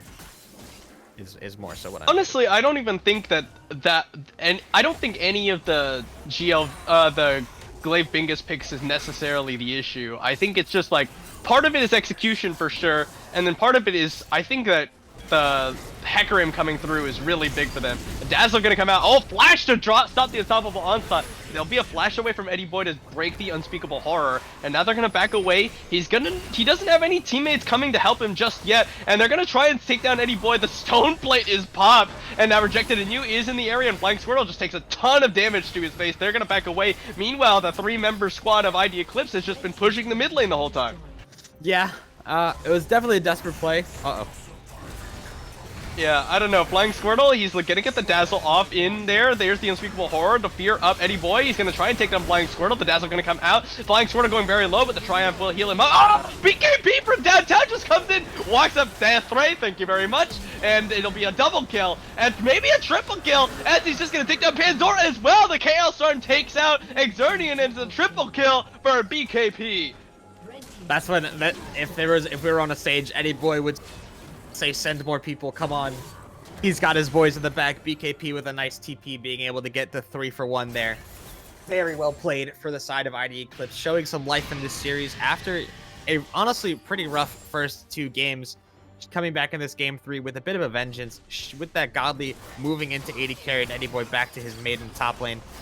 Doing really well for themselves. I'm very happy to see that we have a series on our hand. I know some people like 3-0s, because game 5s are very exhausting, but it's really nice for ID Eclipse. There is a chance for them to go for this reverse sweep after this game 1. Honestly, I'm very impressed because they're stomping. It's not like they're grinding out this game 3. They're like, oh my god, we got 2-0'd. Let's try and grind out. No, they are sending a message towards Glaive Bingus saying, this series is not one you are going to win easily.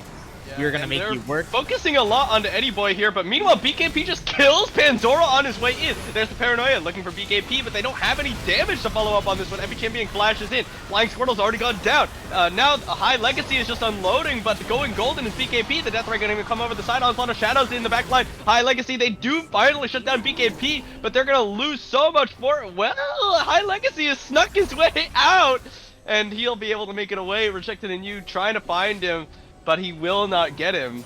Truly turned into a ghost there. Went invisible, ran away, popped the ghost. Yeah, Twitch, and I know I said Twitch is gonna 1v9, but I also said he needs to get some bounties before he does that. As I'm pretty sure he did all of 200 damage while standing still and pressing right click in that last fight. So inhibitors going down mid and bot.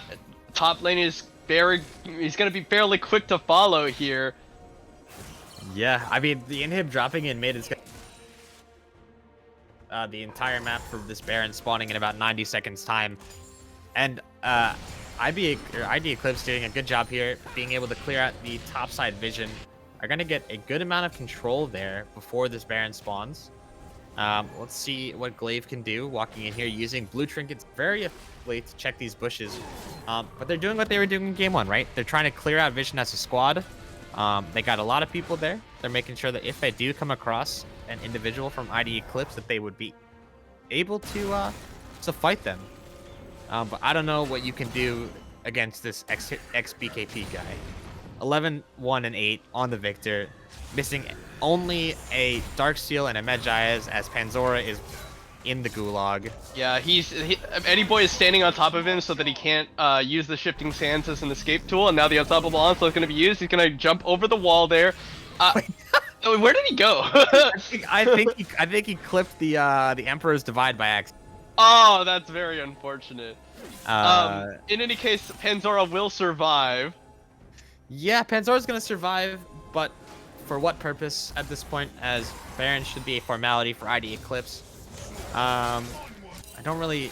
I'm trying to look for a way back in. Flying Squirtle gonna get no. handshaked. They got a lot of members of Glaive Bingus here, and they do have a numbers advantage ever so slightly for that area. And now that Panzora has dropped the sand tower there to try and stave off Eddie Boy's advance with the minions. The Sun. Baron is going to be started up. Yeah. Baron's gonna be started up by blue team as we expected. No cross map play gonna happen as Eddie Boy is kind of unkillable. They tried before and got they're gonna try again here. Panzora is doing a fair chunk, but he's actually getting annihilated by super minions in the backside. Yeah, they have not learned their lesson. This Scion is unkillable. But yeah, resets coming in. The Ocean Soul will be up for ID Eclipse in about 40 seconds time. It's all about closing out here, right? If you are, I want to ask you a question, right? If you are Glaive Bingus right now, this game is a bit of a wake-up call. You won games 1 and 2 fairly convincingly, but this game 3, where you came in with a lot of confidence, you really kind of got your butts handed to you. What are you doing in draft? I'm curious. Well, I think a lot of it is, I don't think necessarily they did poorly in this champion select. It's a little bit unorthodox, but it can be alleviated. Panzora actually gonna go ahead and shuffle in BKP. Hold that thought. And he's gonna go golden as the Cosmic Radiance is gonna land and it's gonna expire, but the shutdown goes over to High Legacy. Now Eddie Boy is the target. He's taking up a lot. He's got the Stoneplate shield. High Legacy is gonna have to back away here as Rejected Inu goes in with the onslaught of shadows. They're gonna flash for the dazzle and then Exernian will fall. Rejected Inu on a killing spree, and High Legacy is just continuing to try and auto him down, but he's not doing enough damage. Rejected Inu is just continually healing. A fully charged Decimating Specialist Epi Champion is just in the death realm fighting him off, and he will fall as soon as he comes back out. And High Legacy just not able to shred through the tanks. Oh my goodness. You look at Hecarim and you say, yeah, that champion could Kaiser in Death Realm while being, completely hit the whole time. Just looking at Divine Sunderer, Death's Dance, and Maw, there was so much healing done by the horse there. I wish that we had like those stats that they have in LCS where you could see how much damage was done in that fight, to see how much Mordekaiser was doing to that Hecarim that he was just able to heal up and survive through, because that was a little bit ridiculous. As Eddie Boy does have the ultimate. Goodbye. Yeah, just gonna ult away there as the soul is picked up for the side of ID Eclipse. That fight looked a little bit scary, and it's purely because ID Eclipse decided to fight a 4v5 while Godly was doing Dragon. They gave him a chance. BKP died at the very beginning of that. They gave him a chance. But yeah, I mean, we're gonna be a formality that down with ID Eclipse wearing purple. We should see the end of the game, maybe on even. Yeah, it's looking kind of bad here as Epi Champion throws in a little bit of damage there with the claws. Panzora does have his ultimate up available again if he wants to go for a potential sweep, or a scoop rather. Flying Squirtle taking a ton of damage on the way out of there. There's going to be the Decimating Smash as the towers are going very low, and XBKP just annihilates that one. The second one's going to fall immediately, and they're going to flash in the Paranoia. They're going to go for BKP as High Legacy pops out of invisibility, and immediately gets Onslaught of Shadows as Eddie Boy is just playing frontline. They do lose Flying Squirtle. They lost Exernian as well, and they're being forced into the tower as the Feathers come back and take him down. They're going to be Game 3 going the way of ID Eclipse. All right, and Glaive won the mental battle there. Epi Champion or Epic Champion. What do we call him on the cast? I know you. I calling him Epi Champion, but is it Epic Champion? I'm not sure. You'll have to ask him. But I'm gonna call him Epi Champion until I get corrected, because he just won the mental battle. Pulled the Renata into the ultimate and was able to get a win in that. Killed it right before the Nexus blew up, which means that their mental is fine. They got the last kill of the game. Glaive Bingus is chilling. But yeah, a really good game for ID They're being able to pull out all the stops for this game 3. They were down 2-0. They were able to, bring it back. They're able to really show some life in this series. BKP on a monster victor game. Yeah, and I think ultimately, so Glaive Bingus now get side selection going into game number 4. If they are able to, if they I fully guess that they will be going onto the blue side, giving themselves that B1 pick. It's gonna force ID Eclipse to adjust their champion select or hand over this what I think has been the main big deal in this series, which is the Hecarim. Um, so we'll see. I don't know. I think Glaive Bingus definitely tripped up a little bit there towards the finish line, but now going on blue side, they have another chance, and it's going to be very difficult for ID Eclipse. But the reverse sweep is still very much a possibility rather. So we're going to take a short break as we get ready for game number 4. Thanks for watching, everyone, and we'll see you in just a bit.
Internet, hello and welcome back. We're about to get into game number 4 champion select between Glaive Bingus and ID Eclipse. Glaive Bingus tripped up a little bit in game number 3, but they are still the ones at match point, currently 2-1 over ID Eclipse. ID Eclipse looking to continue what may have been the beginning of a reverse sweep going into game number 4 here.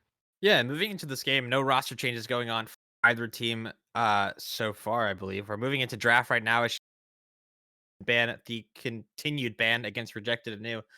Um, but yeah, I really want to see what these draft adaptations are. If they are willing to stick with that minted Nocturne for Flying Squirtle if it's left up again. But I imagine they might stick to a little bit something more middle of the road standard. Like that Hecarim, if it's left up again on blue side, has been, the pick to go to so far. But Glaive in game one did opt for the Misfortune instead of the Hecarim, and they have been banning it on red side every game, so we haven't seen it since that first one. Um, but we will see because they did have a bit of a wonky draft with that Misfortune, but it worked out for them nonetheless. Pretty standard bans. Panzora GP banned out, XBKP Casio banned out. Moving on. Yeah, we'll see what of the standard red side bans ID Eclipse are going to take off the board. You've got to contend with Seraphine, Misfortune, and Hecarim now potentially as potential bans away from Glaive Bingus. And with the Gangplank and the Rakan that you feel need to be banned against those particular players just because Panzora is so adept at Gangplank and Exernian is so adept at Rakan, you're going to be leaving something open. The question is, which one does Glaive Bingus take and leave the rest of them open for ID Eclipse? They're going to take away the Renata, actually, that has been doing fairly well for Wardbox. And that hints that they definitely want something like the Misfortune. They played into it game one, and there was a lot of hostile takeover that Wardbox was able to get off that really stopped High Legacy from getting quality bullet times out. And so let's see if ID Eclipse, as the read on the draft, is instead going to ban the Taric away. Has been a little bit annoying to play into, and something that they were not able to find success on themselves, I believe, previously. Misfortune is going to be the hover for game for this first pick. Is locked in. I imagine. Oh, the Seraphine was left up actually, but ID Eclipse. Let's see if they play it. Yes, they do. Yeah, they're going to take Seraphine and potentially could take Hecarim as well. I would not surprise me at all, and there it is.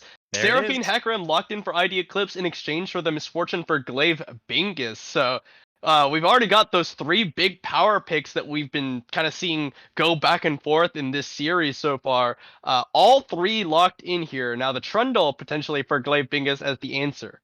Yeah, definitely something that's a little bit of an older counter to Hecarim. It used to be when Hecarim was building all those tank stacks, Trundle would have a really good time just pressing R and being able to duel him in his jungle. Um, but so far, yeah, big press R comp coming out from ID Eclipse with the Hecarim, with the Seraphine. Let's see what they round this out with, because I really want to see Glaive pick up Moon, because Curse of the Sad Bullet Time, we've talked about it. We've seen it in Pro. It's really OP. Yeah, and I think it would make a lot of sense to lock in But here. so does that. Yeah, get take the victor away from BKP potentially. I'm not sure if I like this one as much as picking in the Amumu, just because of how much, again, lane power that Amumu Misfortune gets you, as well as the fact that you've already locked in a Trundle. You're up against Seraphine. You can really abuse a Seraphine with Trundle and Amumu, just like kind of being there. But they prioritize taking Victor away from BKP, so he doesn't get his Victor or his Cassiopeia. He'll be pushed onto the Ari, moving into the second round of bans. And the Seraphine flex is actually broken fairly early on into, but I do like the ID Eclipse knows a positive matchup that was banned away from them in the last game. I believe it was when Glaive banned Ari from XBKP. But the Victor has been a fairly staple champion so far in this series. I think it has been picked in every single game so far. I am wrong. It was picked in game one, but either way, it has been on the winning side of, no, it is not. I am wrong again. It has not been on the winning side every time, but it has been very strong in this series so far. Victor, a very strong champion, and it's being able to provide a lot of wave clear. I And think they, I think you're right. It was on the winning side in both of the games it was yes, picked this series. yes, it was. Yes, it was. I just flipped the games in my head of which team was on which side. I had my tabs flipped. In any case, Renekton going to be taken off the board. Singed going to be taken off the board. I'm a little surprised to see Renekton hit the ban phase here for Glaive Bingus.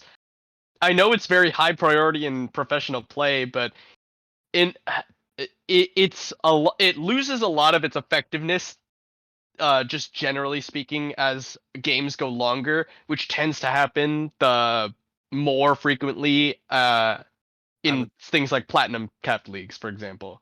yeah, Um, Renekton. I would like to see a Senna ban. and then Mumu is going to be taken off the board as you expect on the side of ID Eclipse, and they will see the Senna ban, like you said. It makes a lot of sense. You don't want to let Senna Seraphine go their way. But now I expect to see something. A very common Seraphine pairing in the actually has been I mean, Braum would be pretty good into the Misfortune, but something more so like Nautilus. Yeah, there it is. Nautilus has been paired very well because you can get the slows from the E on Nautilus. Yeah, Riptide. Come on, don't do this to me. Well, Well, it's going to Leona be is the Leona hover. instead. All It's right, I guess okay. You Leona is still also get very slows good. from Glacial Augment. You still get slows from Glacial Augment. You get the ultimate ability from Leona to be able to throw right on top of the time of Fortune. Um, Braum could also be very good. It is a good answer to Seraphine, does block the ultimate ability, and is a fairly strong counter to as Leona can press the E in response to the Zenith Blade coming out and can isolate the Leona in a 1v2 for a short amount of time when she goes actually. All right. And Well, it is they going to are be locked actually going to in. lock in the Brum. I'm not sure I like this as much as, you know, well, It's not I as don't know. explosive. It's not as explosive, and it doesn't pair as well with Misfortune. Um, Oh, and can you hear me whoa, still? last up pick is going to be Glaive Bingus's top laner Garen, locked in as a blind pick top laner. ID Eclipse now kind of get to look and see, what do you want to pick into Garen? It will be Camille potentially. It could be. Garen is an interesting pick. I have never seen it actually picked. Also, can you hear me still? Because I think my Discord just crashed. You're cutting out a little bit, but All right, we can hear you. I'm gonna reset my Discord real quick and I'll be right back. All right. It will in fact be ID Eclipse R5ing Aatrox of all things. So they'll lock in the Aatrox as the answer to the Garen. The last time ID Eclipse locked in Aatrox, it did not go spectacularly for them. But we'll see. They are now have momentum on their side. Maybe the Aatrox will look a little bit better. And of course, the last time they picked Aatrox, it was a different top laner, of course. Yeah, I completely it forgot was about not that. Eddie. Eddie picked or it was the person who Blingo. it was Blingo who picked the Aatrox before. But now we get to see Eddie play it this time into Panzora, who I don't know how I feel about this Garen. I don't know really what it does into Seraphine Ari. I think Garen is, it definitely is a low utility champion, but I do think Garen is actually quite underrated as a top laner. He fits into the class of top laners called Juggernauts. Aatrox is one of them, for example. These are champions that are designed to be kind of these lumbering monsters where they do a lot of damage and they're fairly tanky. Not as tanky as true tanks, but tankier than what you would call a bruiser. And they're very good at killing frontliners. So they're kind of like fulfill the same role as AD carry and frontline kind of together. Because they're also good at killing frontliners while also themselves being frontliners.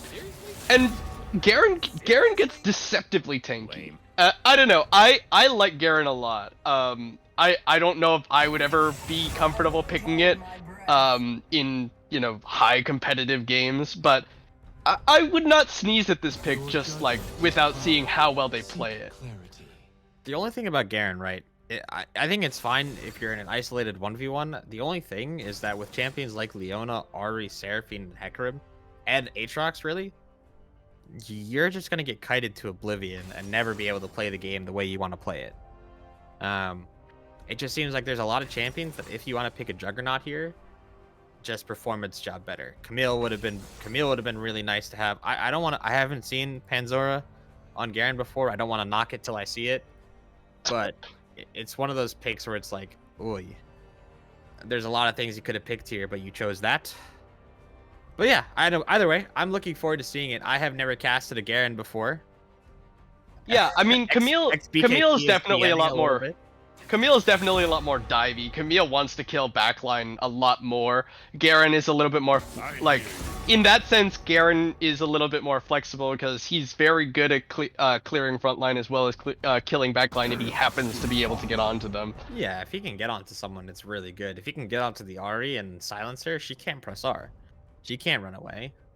So like it's good in that sense, but it's about all he does. He's a big silent stick. I don't need more And if enemies. he can't get to you, can't really do much. He doesn't. No, but that's what I'm saying. Like, if he doesn't get onto you, he's also like fairly good at killing frontline. You know, so like you can, in that sense, you kind of just help your your AD carry kill frontline.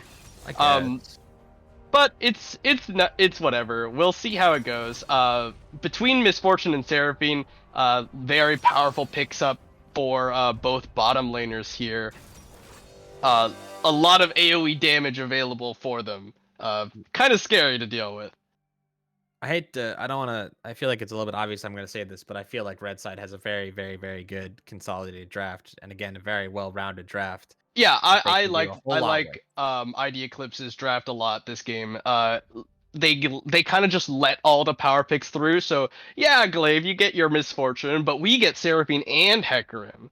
And then rounding it out with Aatrox. yeah, with R5 Aatrox, that's a pretty weird to see after watching Aatrox just get perma-picked in Worlds. But yeah, I really like the fact that they got the Seraphine, they got the Hecarim. They it's a lot of power, you know. You've got your front line, you've got your you don't really have like a backline carry. You have backline Seraphine just like shielding everyone up and then throwing out abilities from afar. I mean, yeah, it's kind of cool. If Glaive Bingus can't make the first engage stick, it's going to be really rough because Godly is going to be on that Seraphine W. He's going to be ready to press it and keep pressing it until his team is at full HP again. And realistically, it could potentially happen, right? The Victor damage comes out, Misfortune damage comes out, and it could very well be enough, you know, the first time through. Mm-hmm. But it also could get interrupted really easily by the Solar Flare, by the Unstoppable Onslaught, or no, Devastating Onslaught of Charge. Shadows. Unstoppable Onslaught of Onslaught is Shadows. Cyan Ultimate. Yeah, there we go. Sorry, flipping But them around a little bit. no, it's fine. But yeah, I think I agree, and I think Glaive Bingus really suffers from not actually having an engage tool.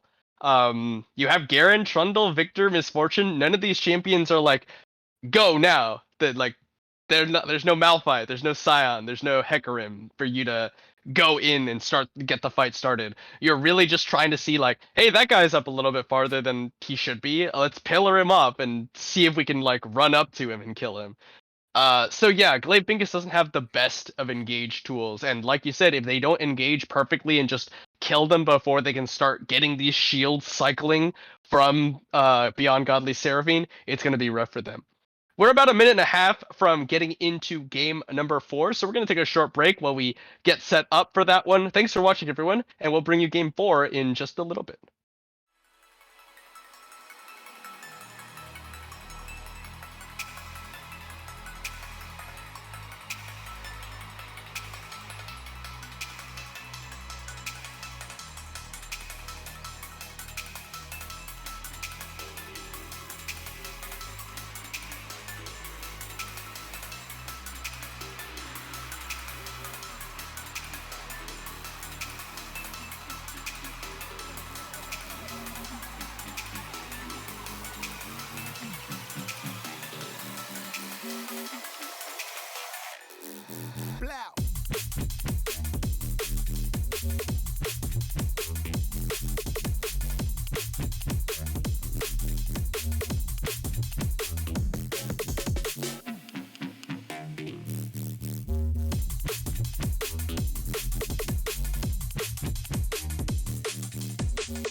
Internet, hello and welcome back. We're here for game number 4 between Glaive, Bingus, and ID Eclipse.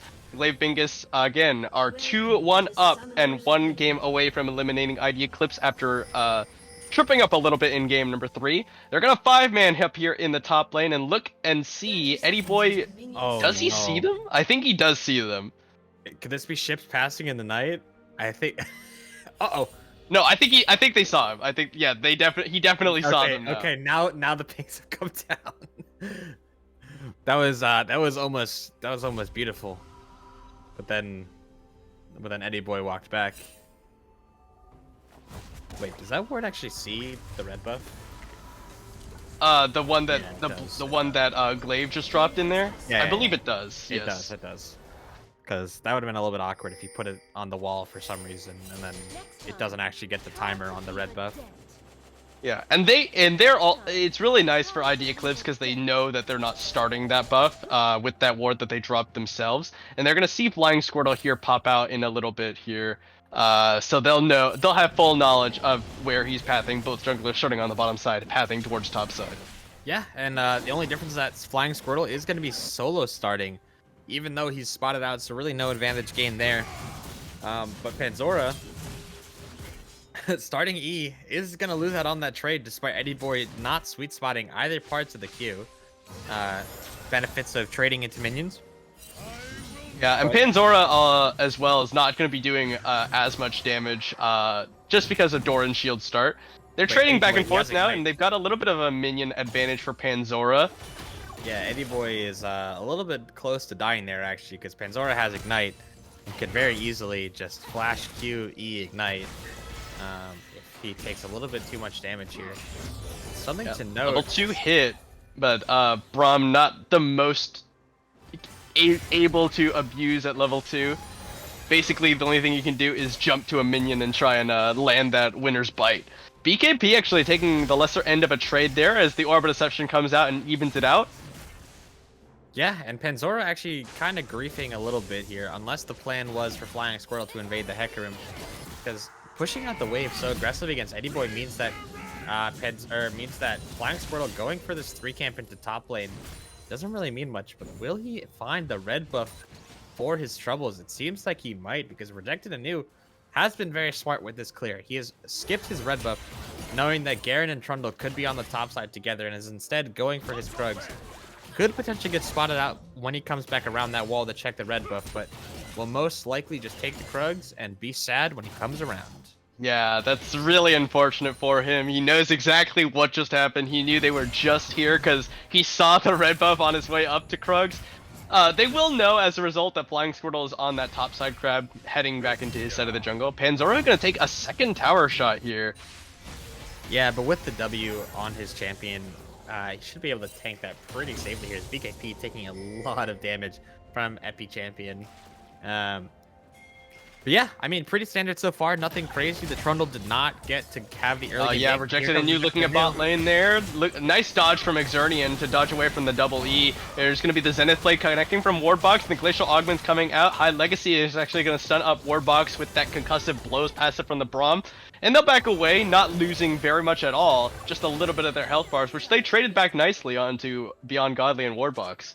And that's what we talked about in Champ Select. Wardbox went in, landed the Zenith Blade onto Exernian, but he was able to throw up the Unbreakable Shield and turn that into a nice little 2v1, even though the Hecarim and the Seraphine were both there in the lane with that Leona, taking a health advantage trade. But Panzora, ooh, I honestly don't know the damage limits of Garen, but I do know that they're a little bit ridiculous. So every time I see Garen go in with E, or with Q, I think that there's a chance that he could kill Eddie Boy. Yeah, especially like you said with that Ignite, but can't trade too hard into the minion wave. Eddie Boy playing, of course, the Aatrox, who, you know, is an overpowered champion, according to everything that we are led to believe. Does do a fair bit of damage himself if he can land those sweet spot Qs. Yeah, and something to note, actually, which is really important for the way this game is going so far, is if you look at mid lane, it looks pretty even.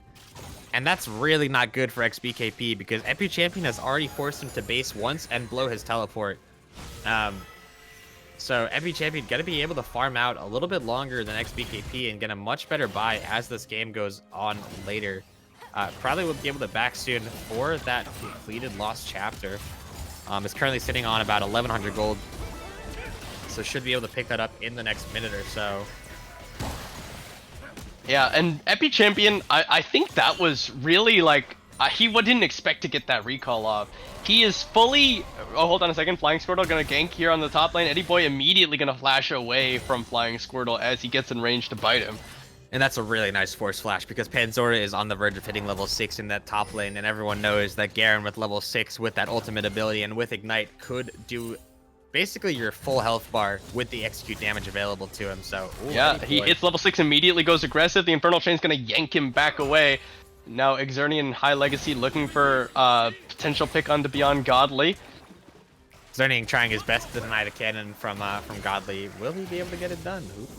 Yeah, and really nice there from Wardbox to actually take the winner's bite for Godly so he can back away. This end of play, now they're going to go in forward. Xernean is going to get rooted up. Now Wardbox is going to be exhausted. There's the extra resistances from the stand behind me. It's High Legacy going forward aggressively now. And that's a lot of the power from Misfortune. As Xernean threatens with the concussive blow stun, High Legacy is just dishing out that damage. I mean, High Legacy was doing a really good job playing on a knife's edge there, kiting back away from Wardbox, who was really trying to get that stun down onto the Misfortune, and was not able to do so. And as a result, Wardbox forced to burn the flash as to not die there. But as we look back at the mid lane, it is going to be Epi Champion with that lost chapter to only the Amptome and the Dark Seal from XBKP, which basically means that every time that Epi Champion wants priority in the mid lane, he's got it. He's always going to have the mana advantage, always going to have the damage advantage on that wave. And so XBKP can only hope but wait that Rejected Anew will come to his lane and help him push out and gain some priority if they want to make some roaming plays with this Ahri. Yeah. Eddie Boy is taking advantage of the fact that he has teleport compared to the Ignite. He went ahead and recalled, picked up Vamp Scepter as well as the boots, and meanwhile now they're going to look for BKP. He does have the Spirit Rush still. The Pillar of Ice is going to be used. They're going to flash to get the concussive blow stun, but Epi Champion was not prepared for that one. That was a little bit of a hopeful flash. Not quite a flash of hope, but a hopeful flash from Flying Squirtle. Yeah, Eddie Boy actually doing a fair chunk of damage onto Panzora. He'll flash back towards his tower. The Infernal Chains is going to almost yank that guy in. Eddie Boy winning out on that trade quite fairly. And that's the advantage of Aatrox being able to use that TP, as you were saying before, because Garen was sitting on 1,800 gold when that fight was started. And so if he did have a little bit more damage, could have been able to fight back more, but with the advantage, I guess, gaining the bot lane from the Seraphine being able to push out easily, bot lane is gonna, the bot side and jungle of, you know, Glaive are gonna be able, or not of Glaive, sorry, of ID Eclipse. This could be really bad here. Beyond Godly not quite level 6, but the Onslaught of Shadows is available for Rejected Anew. They're gonna try and knock in Xernean. He's gonna be the target. The Onslaught of Shadows cheers them all up. There's the cleanse from High Legacy. Xernean flashes back away, and there's the bullet time coming out. Wardbox taking a ton of damage, and Epi Champion has made his way down here. First blood picked up by High Legacy as Rejected Anew and Beyond Godly are running for their lives. Yeah, and just well played, well spaced from High Legacy, holding on to the cleanse, not really giving Rejected Anew a way to get behind him. Forced the Hecarim to use the devastating charge onto the Braum instead, and instead Beyond Godly could get dove here if Flying Squirtle is feeling antsy, but being able to clear the wave as easily as the Seraphine is will not be in any more danger. Yeah, really well played by Glaive Bingus.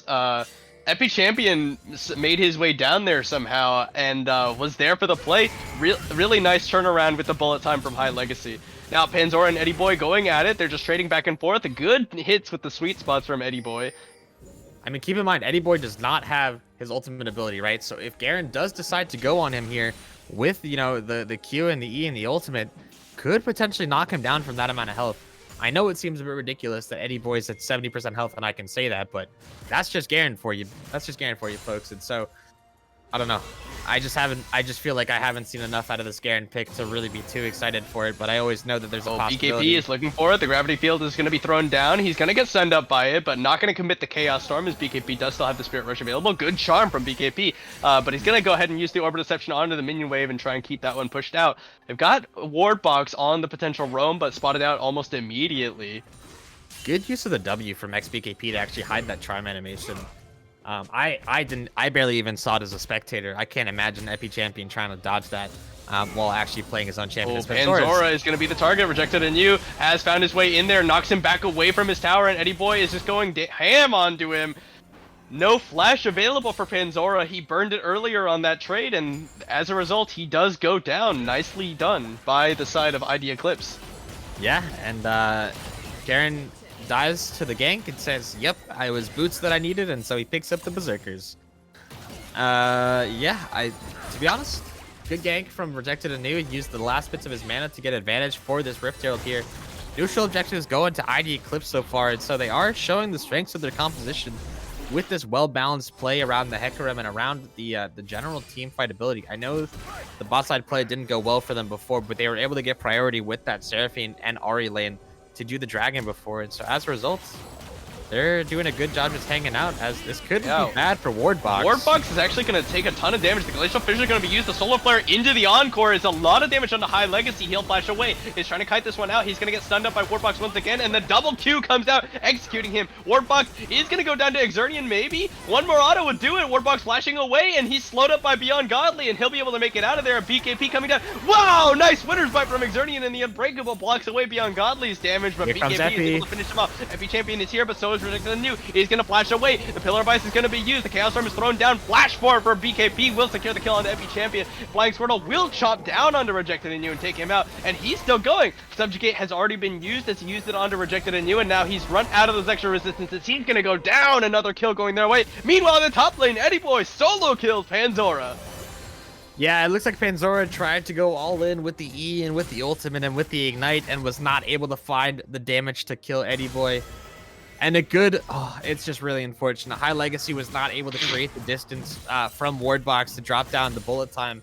So as a result, was not able to do the damage necessary in that fight. But it's going to be back on the map with that full Kraken Slayer, with that kill from earlier.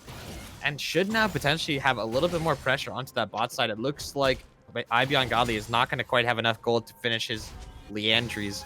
But so as we're approaching, the second dragon in less than a minute's time, just doing a little bit of a check on Mythics. It's just going to be Misfortune on the map with their Mythic. Actually, I'll check myself there as Eddie Boy comes out of base with that. The charm into the Zenith Blade onto Exernian over the wall. He's going to be able to stand behind me onto Epi Champion, but very threatening. The fact that he's able to get that Unbreakable up is the only reason he lived, probably. Yeah, what is it? The Unbreakable... What is it? No, it's literally just Unbreakable. That's the name of that ability. That's what it's called? Yep. I guess Unbreakable Will would be something else. I don't know. Yeah, that is Alistair Ultimate, I think. Yeah, whatever. Okay. Either way, moving forward, this dragon is going to spawn. Bot lane is being pushed in for the side of ID Eclipse, and I imagine it's going to get started up immediately as it spawns, as Panzora is going to get yoinked back by the chains. But that Garen pick is really not doing too much in the lane so far. Was doing a good job in the first maybe 3 levels to get priority in the lane, but is now down 2 levels, 2 kills, and a whole Mythic.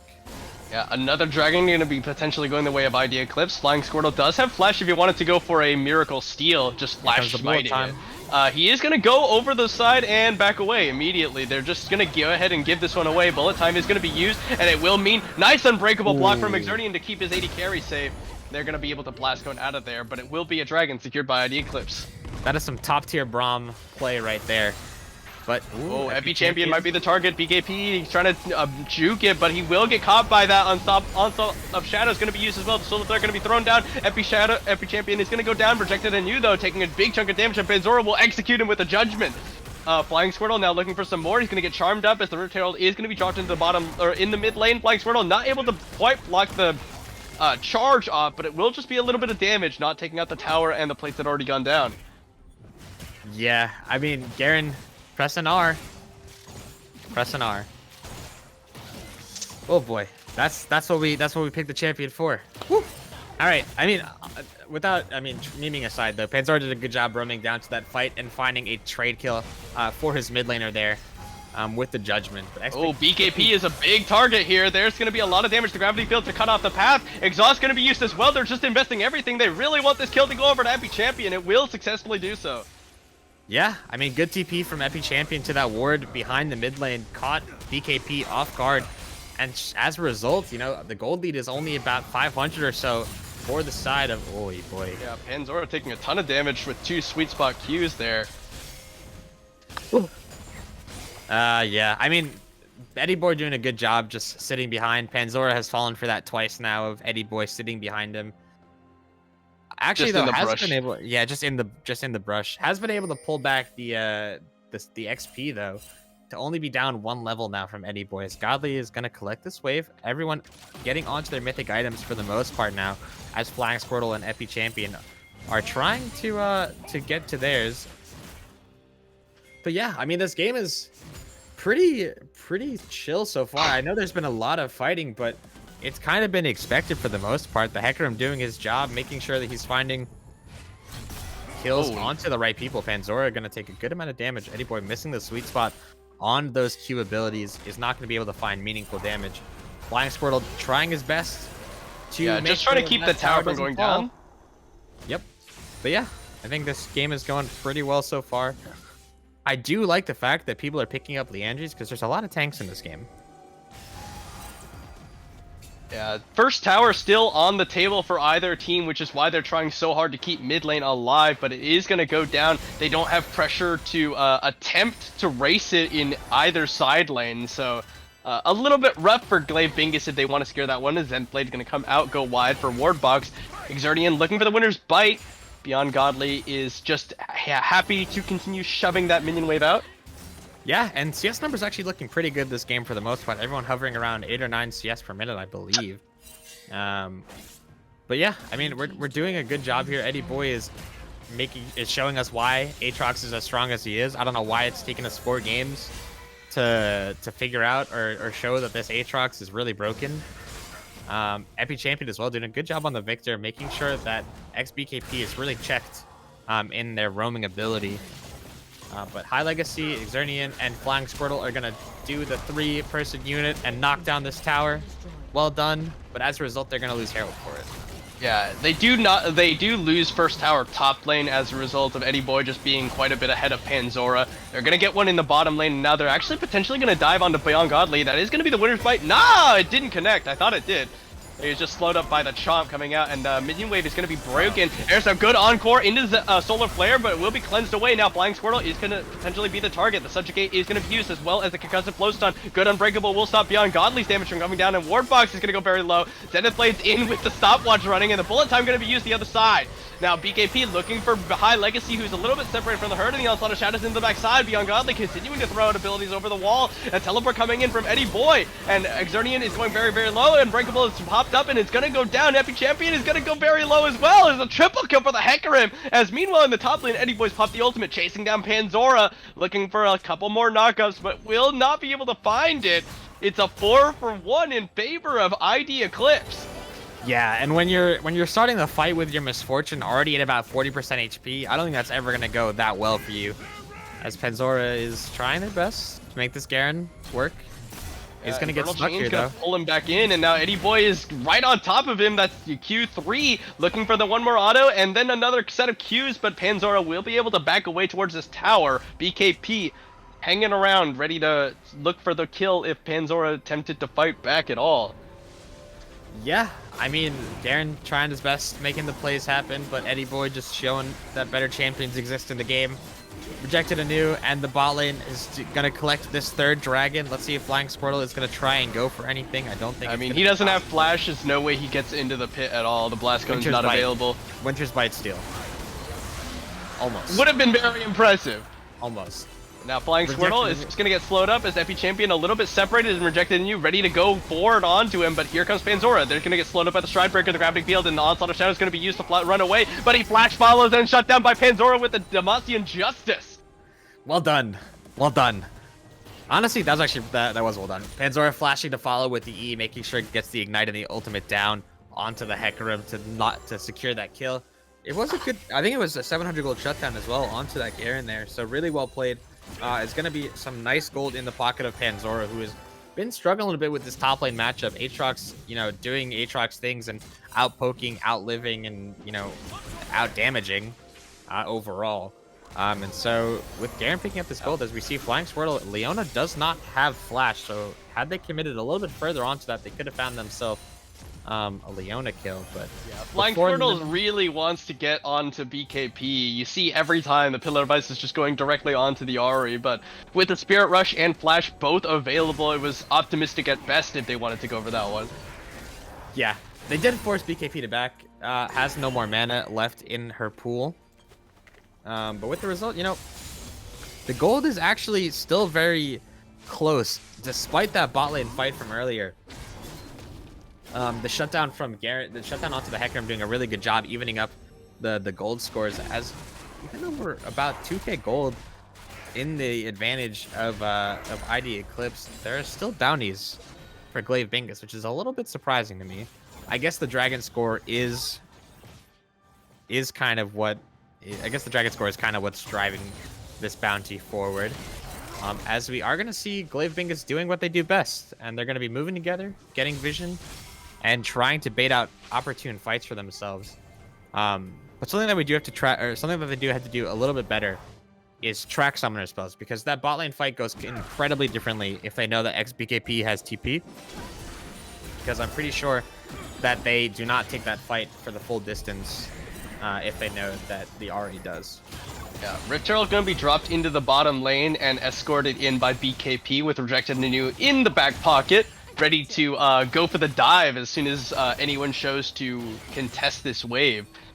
We will have Flying Squirtle down here as well to cut off this one. BKP coming out. There's the Frozen Domain. The Pillar of Ice is going to be used. BKP, Spirit rushing away. Rejected Anew, not able to find too much there, but they will successfully burn away that Ahri ultimate. High Legacy actually going to get rooted up there by the double E coming out from Beyond Godly.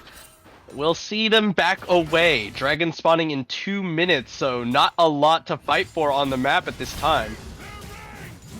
Yeah, and you did get that call right, exactly. Rejected Anew playing to cover that Herald take, was completely prepared to dive Epi Champion if Flying Squirtle did not show there. But hold on. Yeah, they're going to look for Beyond Godly, but now they're going to turn their attention onto Warbox. Good Solar Flare, and the Encore is going to come out, but nicely blocked by the Unbreakable, and Warbox is the first kill of the fight. They're fighting in onto Eddie Boy. Onslaught of Shadows into the backline, fears up 3. That's a lot of damage coming out as Eddie Boy flashes away to safety as the Chaos Storm is just running them down. Epi Champion is forcing them away as Rejected Anew is running out the backside with the Ghost running. It's a 1-for-1.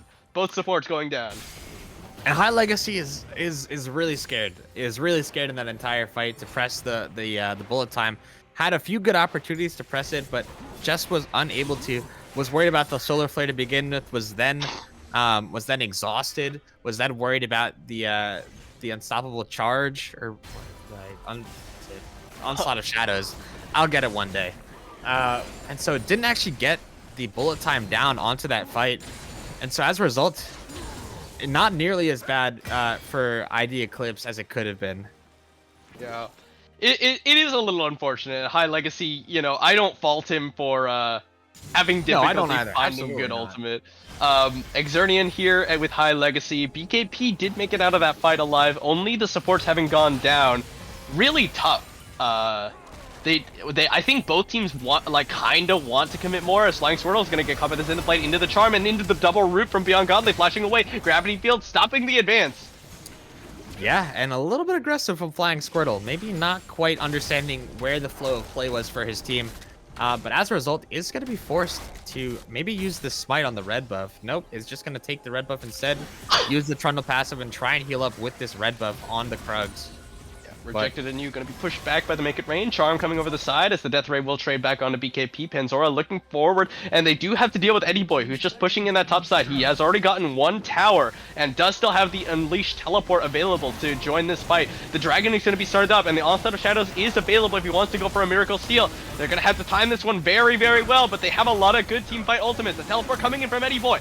Looking for some more. The log is going to be popped by Exernian. He's going to go in. He's stolen it! Infernal Soul secured by ID Eclipse, and they already have a disaster of a team fight. BKB flashes out to safety, but they've already lost everybody. Epi Champion even going to get caught by the slow there. BKB ready to follow with the Spirit Rush. Beyond Godly flashes for the empowered auto attack, and Epi Champion is just going to go down.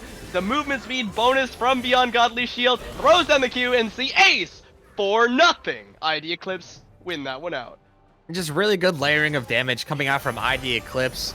Being able to find all the damage onto the side of Glaive Bingus, they kind of were a little bit not together. They kind of should have. I think, in my opinion, they should have started the fight with Braum Ultimate and Bullet Time before the Aatrox joined the fight, because once he gets there, your advantage is completely gone. You're down 6k now. You're going to be down even more after this Baron is gone. Ed, a really good steal from Rejected Anew to secure that Dragon Soul. I think we're going to get a game 5. Yeah, it seems like it will be. Oh boy. What game is this? 5. 8,000 gold. Yeah, 8,000 gold lead for ID Eclipse right now. It's only 25.5 minutes, and they've already secured Dragon Soul in 4. Yeah. I mean, basically, that was like a... I think they took every dragon more or less on spawn.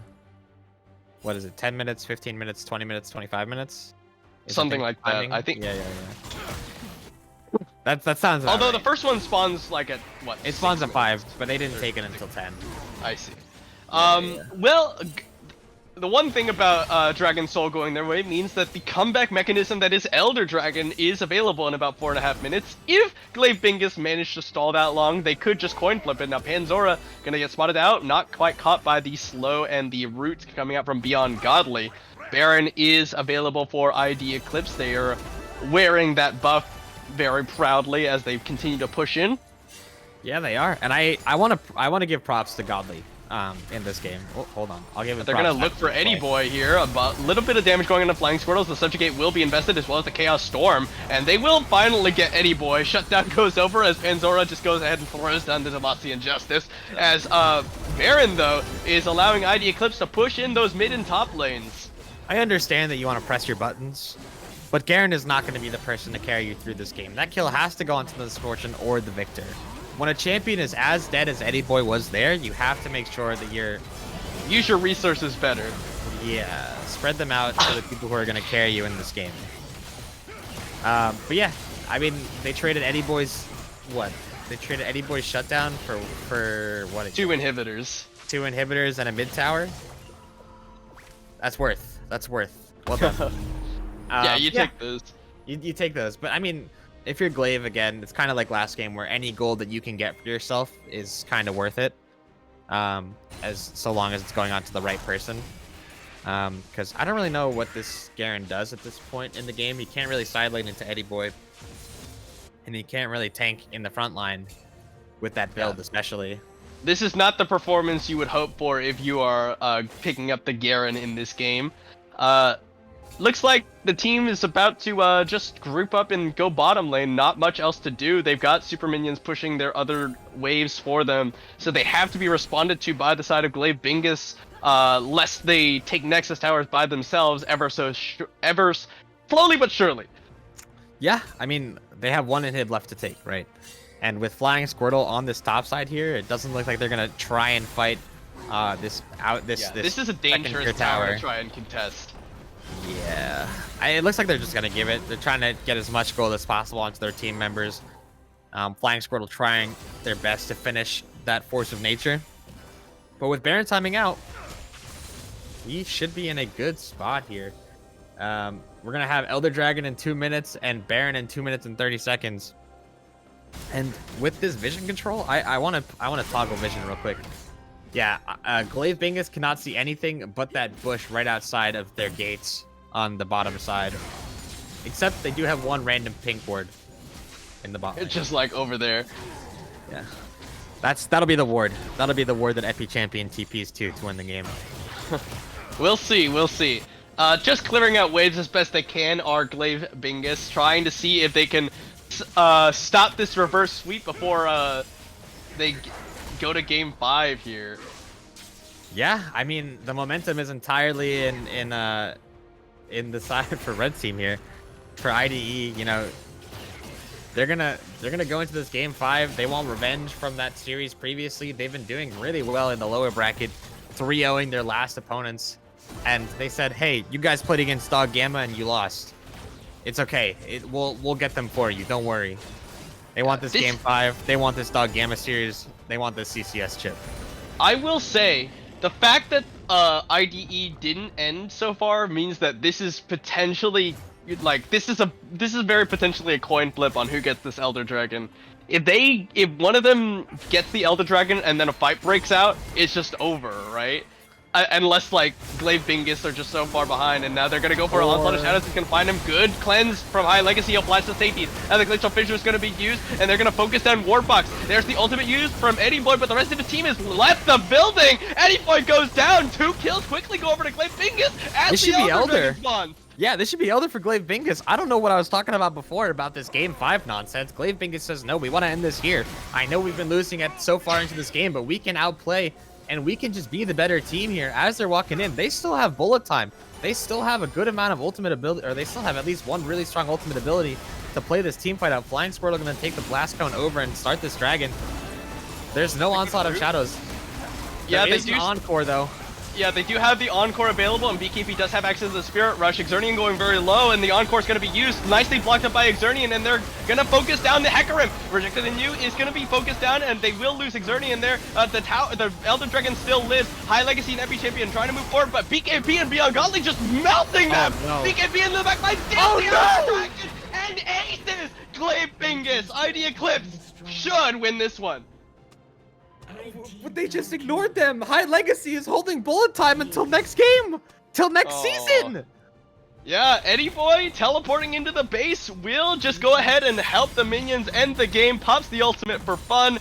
BKP just absolutely annihilates the members of Glaive Bingus, who are split on whether they want to fight or whether they want to focus down the Elder Dragon. In the end, they get nothing. And Glaive Bingus are forced into a Game 5 against ID Eclipse.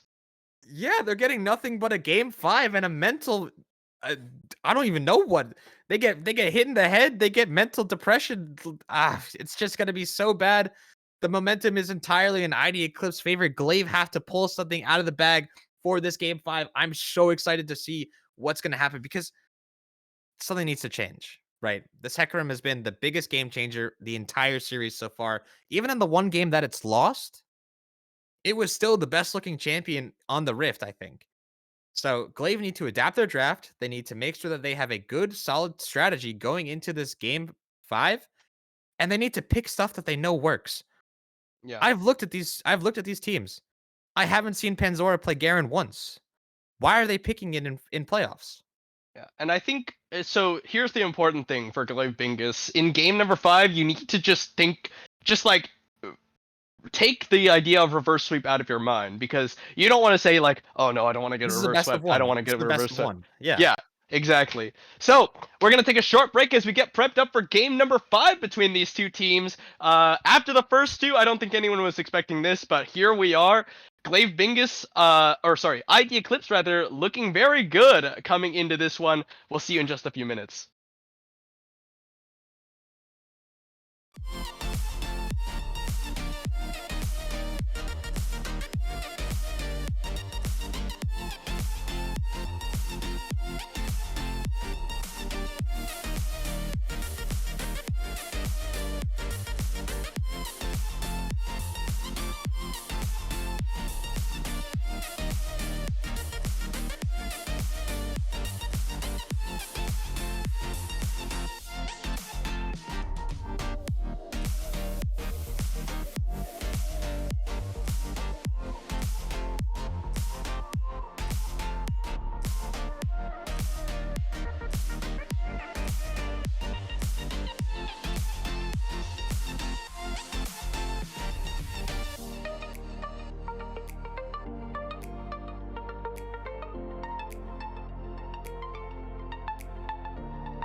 Internet, hello and welcome back for game number 5 between Glaive, Bingus, and ID Eclipse.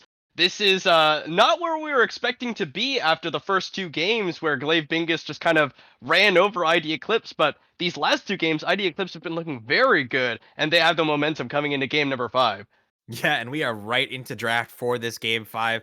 Where we were talking in the in between games about what draft adaptations Glaive Bingus need to make, and I brought up the fact that maybe we let the Shyvana through, but that is not going to be the case. Rejected Anew is just too good on the dragon to let it through, but I think they definitely have to have more priority on this Hecarim or just ban it away entirely.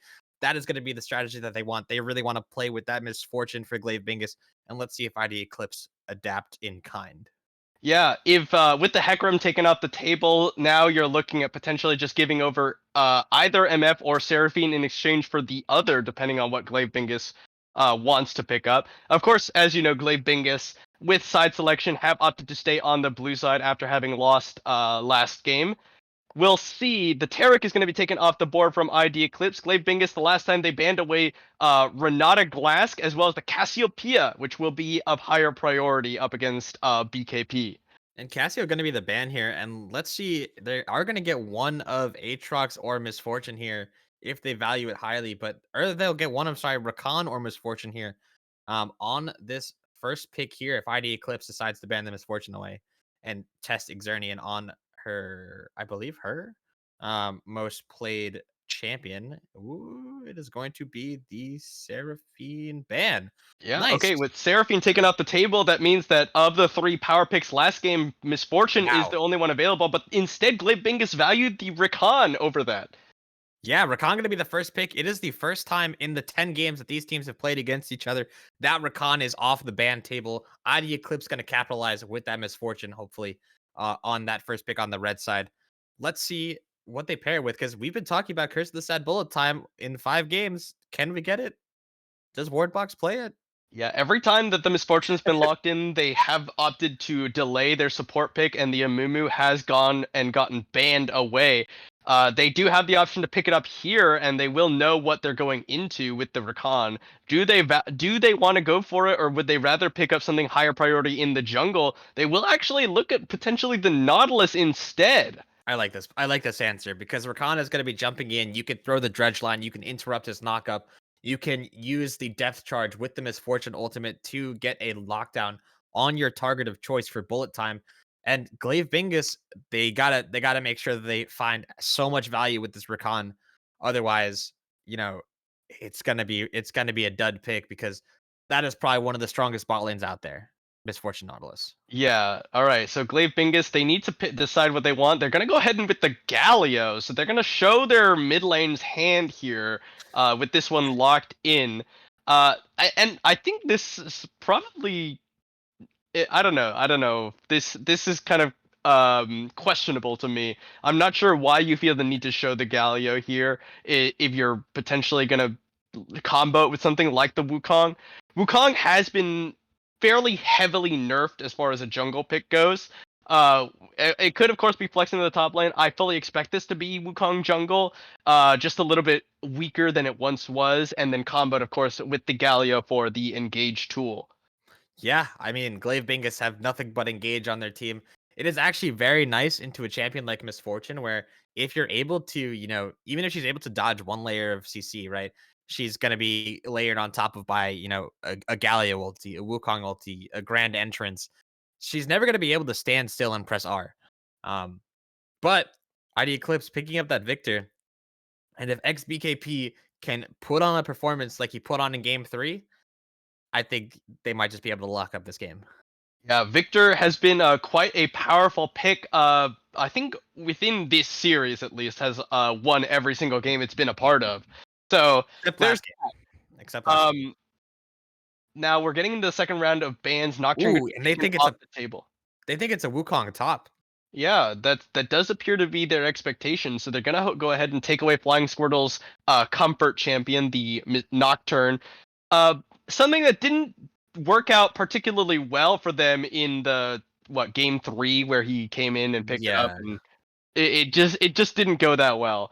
Flying In Squirtle was response, cold they're though. gonna take away the Poppy. So we're going back a few patches as far as jungle picks go. Yeah, but I do like this answer because if you look at the champions like Rakan and Wukong, a Poppy just says no to whatever you want to pick. And the Twitch also a potential ban is a nice pairing with the Rakan because you can be in stealth. Give the grand exit priority for the Rakan to then jump to an invisible target and engage on someone else. Is going to get taken off the table. And there he is. There's the Yeah. Aatrox. All Finally right. banned in a game. It was Yeah. picked twice and banned once. Yeah, well, to be fair, it went 50-50 in terms of the games it's been played in. It did. Uh but It did one we'll of see everything. here. It did one of everything. Xin It's Zhao just, gonna be picked up. I do like this pick a lot. I really, really, really like this pick. Especially with the misfortune and the victor. If it gets locked in, please don't tell me I'd like the pick and then switch it. all right, it is going to be locked in. It is kind of interesting. It does give you a lot of space just because the Crescent Guard allows you to kind of front line without actually taking damage, or else whoever's in there hitting you is also at risk of just dying to them. I'm really liking the way ID Eclipse's composition is unfolding. It's another really well-rounded it's another really well-rounded composition. Game 5's English becomes hard. With really strong jungle, really good wave clear in mid, a strong fighting bot lane. I don't know how I feel about the Ezreal here. You really don't have a lot of damage on your team already, and if you lock the Ezreal in, I don't see a world where you're killing the Nautilus in time to get to the bullet timing misfortune or the chaos storming victor. But if High Legacy thinks game 5, this is my Ezreal, hey, let him have it. Let him go crazy on the pick. All right, here we go. Okay, well, we Yeah. are gonna have the Ezreal. This is I completely agree. I'm not really that big of a fan of Ezreal. I don't think the champion is particularly strong right now generally, and I think it's bad in this particular game as well. So I don't know. If you ask, I'm sure you can tell. If you ask me right now, I'd say yeah, I'd rather be ID Eclipse right now. But I could be wrong just because I don't know how well High Legacy feels like comfortable on Ezreal as compared to other AD carries. They're gonna last pick up the Mordekaiser as an answer to the Ornn. Yeah, and that just rounds out what I think is a really standard, game 5 composition, right? You pick comfort, you pick for, what's gonna work. And I think looking at ID Eclipse's composition, they have all the tools that they need.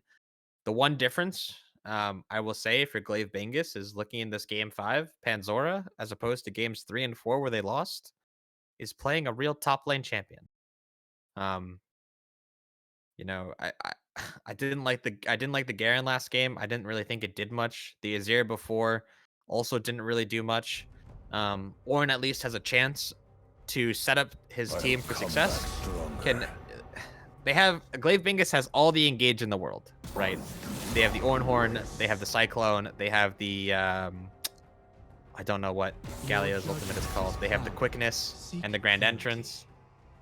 What is it called? Think I wanna say Hero's grand- entrance. It's Hero's entrance. That's Yeah, what it's they called. have a lot of entrances here. They have. Sorry. Yeah, they have a lot of entrances, but they don't really have a whole lot of damage. Unless Wukong is, really using the brittle procs on Ornn. Like, unless we're getting a lot of high value from brittle procs, we're not going to be doing too much damage to the side of ID Eclipse, right? You have Mordekaiser, Xin Zhao, and Nautilus who can all soak a lot of damage. You have Victor and Misfortune who will be able to reposition themselves in this game. I kind of want to see Misfortune go for a Gale Force this game instead of the normal Kraken Slayer that we've been seeing, just because there's that much engage. Because if she gets caught, she is going to get blown up, right? Yeah, I do rather like the last pick Mordekaiser here on the side of ID Eclipse. I think it's very good against this like heavy run at you engagey comp that Glaive Bingus has kind of picked up.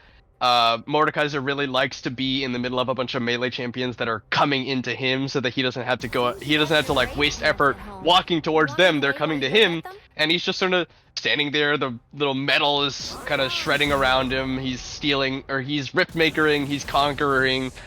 It's I think ID Eclipse definitely come out on top in this champion select. It's also just a great matchup into Ornn.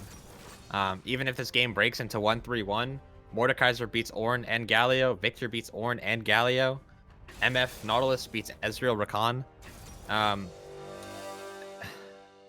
I think Glaive Bingus is picked for comfort. Yeah. I don't think that they've really thought too much about composition building this game.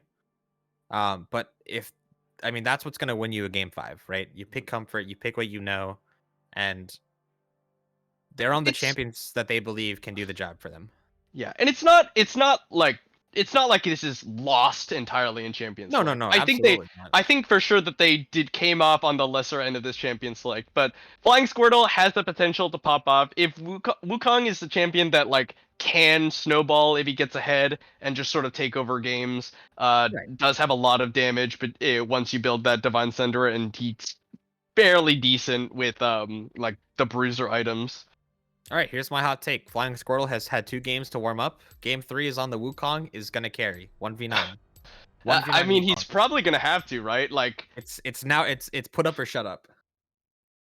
Because I just don't anticipate Ezreal like dishing out the damage they need in order to win this game.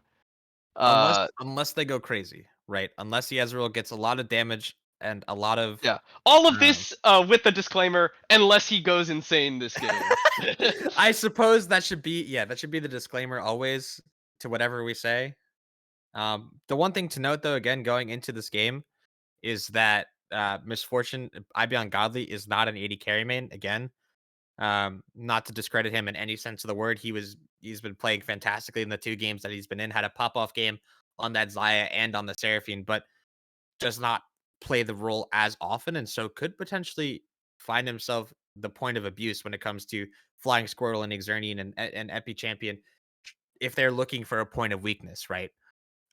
So going into this game, I would like to see at least a pointed effort at going at a certain lane, going at a certain champion, going for dives, going for just a lot of layering CC, and just trying to make a point of being active on the map. Yeah. So we're about a minute and 45 left on the spectator delay. We're gonna take a short break as we prepare for game number 5 between Glaive Bingus and ID Eclipse. The winner here eliminates their opponent from the Classic Championship Series and earns themselves a fight up against DOG in next week's match. Thanks for watching, everyone. We'll see you in just a little bit.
Hello and welcome back. We're here for game number 5 between Glaive, Bingus, and ID Eclipse.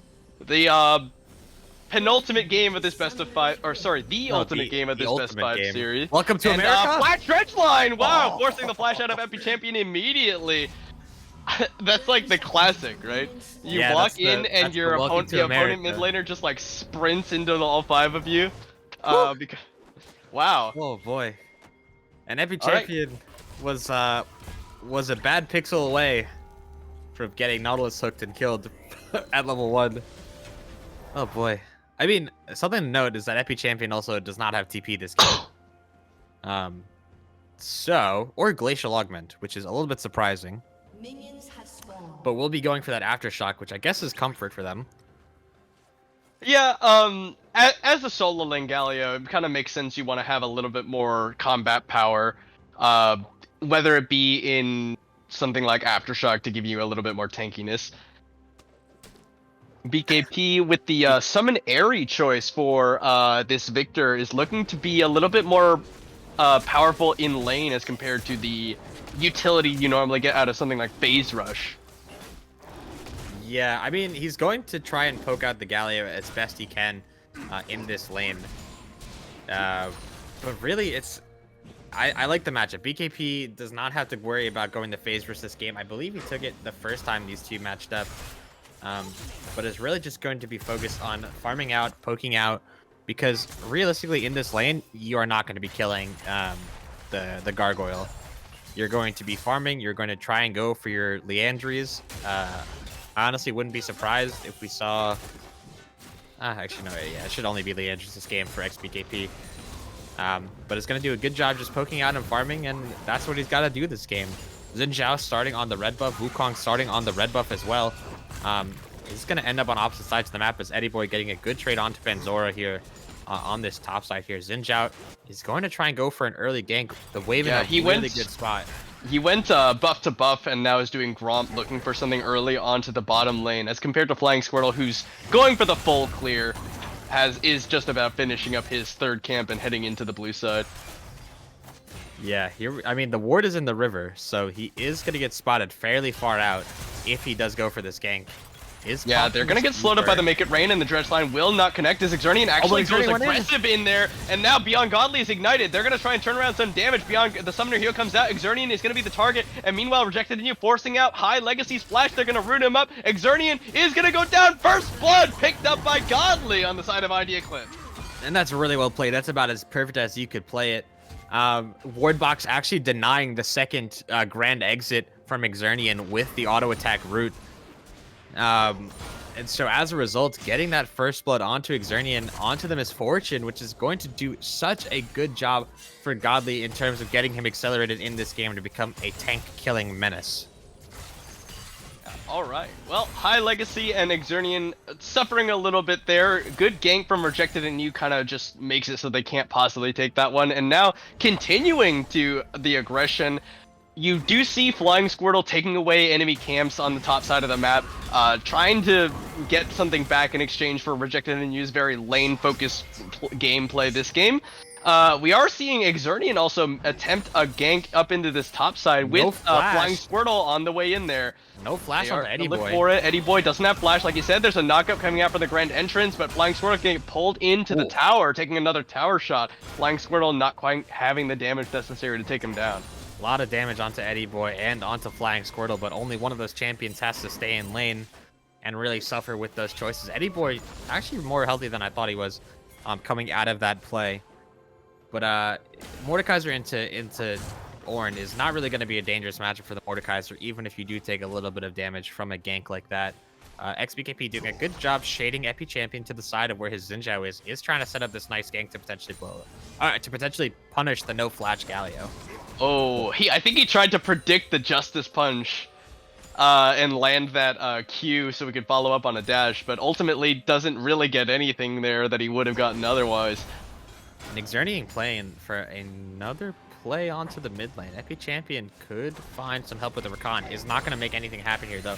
Yeah, I think that was mostly a read. Xernean expecting Wardbox to try and come into the mid lane there and just wants to be there to try and turn it around. Yeah, I could see that definitely being the case there. Yeah, Wardbox had been off the map for the time being. Eddie Boy just farming it out. Already has amassed about a 10 CS lead in this top side. Only 5 minutes into the game, which does not spell good times for Panzora.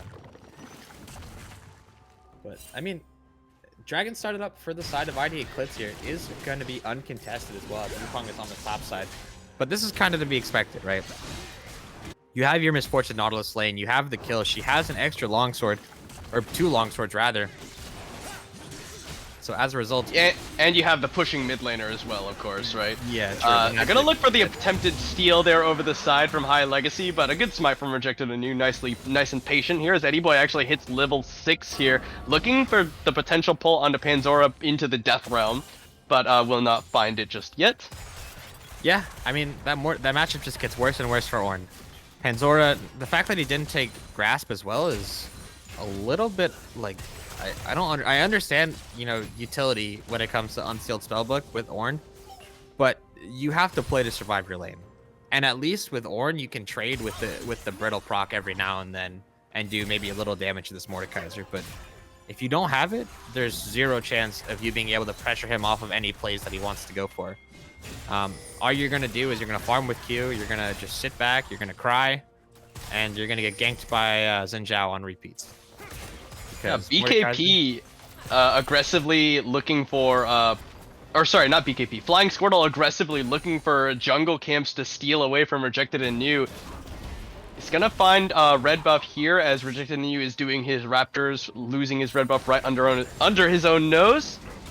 Yeah, well, I think he was just clearing the camp because. Oh, he's gonna get bound here. Rejected and you looking for Flying Squirtle, and he's actually gonna start winning this one out. He's gotta get the hero's entrance as well, though. And now here comes the call to Forge God. They're looking for some more. Flash Taunt comes in. Rejected and you goes back in, but will go down. Here comes Eddie Boy. He's pulled Epi Champion into the Death Realm as BKP gonna come up to try and support him as he pops out. They're gonna pull in Panzora as he comes out of the Death Realm, and Panzora now on the run. Does have Flash still available, but Epi Champion ready to come back in. Exernian is there to support as well. The Dredge Line coming up from Wardbox. Give a grand entrance knockup. Epi Champion is ignited and will eventually burn down. Wardbox gets the kill. Now they're going to kill back some more. Eddie Boy pulls one Exernian with that pull, and it will execute her with that bonk. And look at the top lane wave.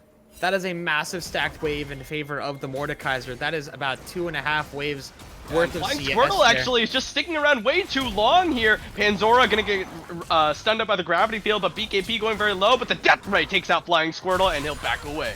High Legacy forcing out the bullet time as Beyond Godly forces High Legacy away with the Summoner heal. And Godly going for the solo kill there, I think, onto High Legacy is what that was. Getting very close to finishing off the Ezreal, but not quite enough damage as BKP is still on the map. Has to get this wave in, or Epi, oh, never mind. Epi Champion has just decided to push it back instead of holding it. But Godly will be able to take a plate on the bot side while his team is picking up the Rift Herald. So good job for this Misfortune here, being able to find an advantage solo and get some plates because of it. Yeah, that was a very strange turn of events in that top side, but ultimately goes very much in favor of ID Eclipse. Flying Squirtle, with that invade getting caught out, they do successfully get rejected and you for the first kill of the fight, but they had to expend so much of Flying Squirtle's health bar and so many resources just for that kill. When BKP and Wardbox kind of show up, it just spells doom for Glaive Bingus. I mean, Wardbox did a really good job. Was a little bit late to the fight, but was there when he was needed the most to really make that happen. It's one of those situations where you're talking about the fight in game, right? And you have to consider, you know, if your support is there, where is their support, right? And it just seems as though ID Eclipse, or Glaive Bingus did not have a good track onto where that Nautilus was. Yeah, I mean, Exernian was there first, but the rest of the team just didn't have any resources or any damage left after they spent it all killing off Rejected Anew. Yeah, I mean, Rejected Anew was definitely, I mean, killing a Xin Zhao is rough. Just because he has a lot of different ways of surviving a fight. Was only level 5 during that fight, I believe. But in the future, with that Crescent Guard, is going to be very strong at tanking damage and being able to disrupt that front line of Glaive Bingus. So as this game is settling in a little bit, we see these players start getting onto those items. Eddie Boy finishing that Rhyolized Crystal Scepter. It's going to be even more annoying against Panzora in the top lane, who doesn't have Flash currently. And so if Eddie Boy is able to land a good chain of abilities onto the Ornn, could potentially find himself a solo kill while running down the Forge God. Yeah, have to expect the Exernian should be performing on this champion. This is the champion that was banned out 9 out of 10 games between these two teams so far. Was important enough to Glaive Bingus that they go ahead and B1 it in the face of things like Misfortune and Hecarim that or no, Hecarim was banned, but instead of things like Misfortune, for example. Yeah. So we hope that Exernian is going to find her stride in this game and eventually make something happen here. Teleport used by Panzora very early on to try and contest this dragon. It's already been started up though, and they're going to need to get here pretty quickly if they want to actually find this contest here. The gravity field is going to zone them all away. Flying Squirtle takes the death ray to the face, and they're going to clear out the control ward. The True Shot Barrage is going to come around and brush across them. The Call of the Forge God is going to be issued. They're going to throw it in. It's going to knock up 2 members. A really good Cyclone. Beyond Godly going very low, and Exernian gets the kill with the quickness. Wardbox going in, and they're going to lose everything there. Glaive Bingus are just taking over this fight. Epi Champion is going to pop out of the Death Realm and get pushed away by the Death Ray. And Eddie Boy and XVKP, they've lost too many of their team members. They don't feel like they can contest this one. Yeah, it's a bounce house, and this is exactly what Glaive Bingus' team wants to do. They want to put you in a spin cycle. They want to put you on the trampoline and make sure you cannot get off. And that's exactly what they did there. It was a little bit worrying when, you know, it was a little bit discoordinated, but they had a lot of good comboed layered knockups It seemed as though Eddie Boy was not quite in position to knock them down, right? He was not quite in position to ult away and disrupt the chaining of knockups. But Epi Champion could get cut out here. He's trying to overstay and deny this Rift Herald.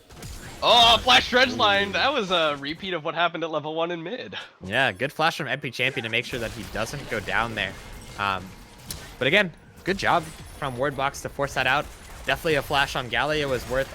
Yeah, but they're going to look for something here. Exernian looking for the grand entrance is not going to find a knockup. Flying Squirtle ready to go in, but it's going to take a bullet time to the face. They're going to come in with the Epi Champion ultimate here, and they're just going to annihilate Beyond Godly from the map. And now, with no damage to follow up, Wardbox is in a bad spot, but now they do have the damage as BKP and Eddie Boy have both made their presence known. Exernian goes golden, immediately dies afterwards, as well as burning the flash, and the High Legacy caught. Going to get pushed in and flashing away.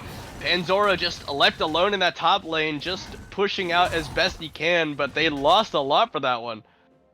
And that's the TP advantage that you gained from that dragon fight, right? Panzora TP down to try and secure that dragon, and as a result, did not have TP to join the fight, whereas Eddie Boy and XBKP coming out of the fountain are able to TP towards that bot side and turn the fight in favor of ID Eclipse. And, you know, with all that said, there's now a 3,000 gold lead for the side of ID Eclipse there. And it's going to be a little bit rough, right? Because while on the side of, oh, hold on. Panzora is going to be caught out here. Doesn't have flash. Already used the Searing Charge. Nicely used on the interrupt there. Will not get pulled in by the Dredge line, but will get flash rooted into the Depth Charge. Panzora going to call the Forge God in, throws it back. Is going to get a knockup onto Beyond Godly. Now they're the ones on the run. As here comes Flying Squirtle. Good Searing Charge knocks up 2. And it's going to be Flying Squirtle in there with the Cyclone. Is just going to annihilate Beyond Godly with Exernian's help. Actually stealing away that kill. Wardbox is going to be the next one to go down. And Flying Squirtle gets that kill. And it's so unfortunate that Exernian's picking up that kill, right? I mean, it's great that they were able to turn that fight, but Rakan picking up that kill is really not what you need when you're down this much gold. You need that gold to be going on your carries. It's just like last game with the Garen. If Wukong or Ornn are not getting those kills with XP, it's not great, right? Sure, Rakan can buy maybe the Zhonya's, maybe the Frozen Heart, but that's not going to happen until 2-3 items down the line. And so as a result, right, if you are Wukong, you need to be telling people like, hey, like, I got this, we're good, leave it. But I mean, still, really good job turning the fight and being able to find an advantage there. When you know that you have the numbers advantage on that side of the map, Wardbox walking around trying to get a good amount of vision. But maybe here's something that I'm really hoping, right, is that with a fight win like that, Glaive Bingus will gain back the confidence that they might have lost in those last 2 games. Yeah, they actually are the ones who started at the Herald, but immediately get pushed off of it as just the superior collapse from ID Eclipse. That means that they have a numbers advantage and secure that Herald for themselves. They definitely had a number and cooldown advantage there, with the Ornn ultimate not being up the Cyclone and the Hero's Entrance as well. But with that said, I mean, Ornn, just checking in on levels, Ornn is level 10, which is really great considering the way that early game went, just getting constantly denied by the Mordekaiser. And so if Ornn is able to start getting those ornaments, we could be looking in a really good spot as I check the items and see that Ornn has rushed a Force of Nature into this matchup. Which is yeah, and Force of Nature, bad. very efficient item though. A lot of sustained magic damage coming out from Eddie Boy and BKP. You really love to see the Force of Nature, but you're right. It is kind of rough not having a mythic to upgrade into an ornament. Yeah, I mean, eventually, I actually don't know. Looking at all the items in Panzora's inventory, I'm not sure if they'll be able to get enough gold to get a mythic before they hit level 14. It's gonna be close. It's gonna be close. But just looking at the Mordekaiser tax around the board, we have seen Wukong pick up the Quicksilver Sash, trying their best. Really, I mean, I really like this pickup actually because you don't want to get pulled into the Death Realm when you can't afford to get put into the Death Realm in this game. With how little damage your composition already has, if you're getting pulled out of the fight, that's that amount less damage being done to the victor, to the misfortunates. Godly steps out of the bush there, and kind of gives the bag about where the team is positioning from. But this is what you want. If you're Glaive, this is what you want. You want the setup. You want to be able to have them walk into you. It is only second dragon, and so it seems that ID Eclipse might just be favoring this mid tower, potentially tier 2 tower as well with the Herald. Yeah, And Rift Zora. Herald is going to be getting another charge off, and it will be Cloud Drake exchange for this one, but now they have to look at, see if Panzora can find the engage here. The Call of the Forge got his issue, the True Shot Barrage comes across, it is only going to find the knock-up on the 1 as he flashes in, the Hero's Entrance goes in with Exernian, with the Grand Entrance coming in with the quickness, Flag Squirtle's the first one to kill the fight. They lose Epic Champion as well, and now Panzora is on the run with Exernian and High Legacy. Dredgeline just barely doesn't connect, but they will find the kill anyway as Eddie Boy just rips them apart. They finally lose Rejected Anew as 1 kill in exchange for Glaive, Bingus' entire team. Yeah, and there's just not enough damage on the side of Glaive. It's only 17 minutes. Yep, they are going to leave that inhib alone. Whew. Yeah, I mean, it's not quite the fight that you want if you're Glaive. You kind of had to force that one really hard. It's a little bit unfortunate, but I think that's kind of what you want to look for. But I mean, really good job from ID Eclipse being able to absorb that engage and survive. Good positioning from Godly and XBKP to not get caught up in the Wukong, Rakan, Galio engage. So, I mean, well played. Let's see what Glaive can do, because the one thing about high CC compositions, right, is that there's always a chance to win a fight, because if you can just layer your CC, if you can chain your damage well enough, whew, you have a chance. Yeah, it is a little bit rough though, because Glaive Bingus, in spite of having all that CC, they just don't really have, they have the bounty house, but at the end of it all, if everyone's around 40 to 50% HP, it doesn't matter. You're out of abilities. High Legacy is not outputting the damage you need just because by virtue of picking Ezreal, Ezreal sitting on a tier, no mana immune. The farming has not been that great this game by either team, and so these items are being picked up much more slowly than they would have been had teams been, farming maybe just a little bit better. Yeah, High Legacy is only sitting on about 600 gold, so still needs, I want to say, about another 1,000 to finish that mana immune. So it's going to be definitely rough. But here's here's the real truth. All right, Glaive Bingus, they just have to find picks. There's no way around it. That is the only way you're getting back in this game, is if you're finding picks and you're blowing every cooldown that you have to get these shutdowns off of ID Eclipse. Because right now, looking at the map, you have about, 6 seconds on teleport? How long does teleport channel for? I'm teleport not sure. I channels for think 4 it's seconds. Yeah, 4-second channel time. So you have 4 seconds between when you identify that a play is good to when you pull the trigger before a teleport arrives from the side lane. You have 4 seconds to find a pick onto someone and make the game happen. That is what you have to be thinking about if you're Glaive right now. And, I mean, if they can do that, there's definitely a chance for them to win this game.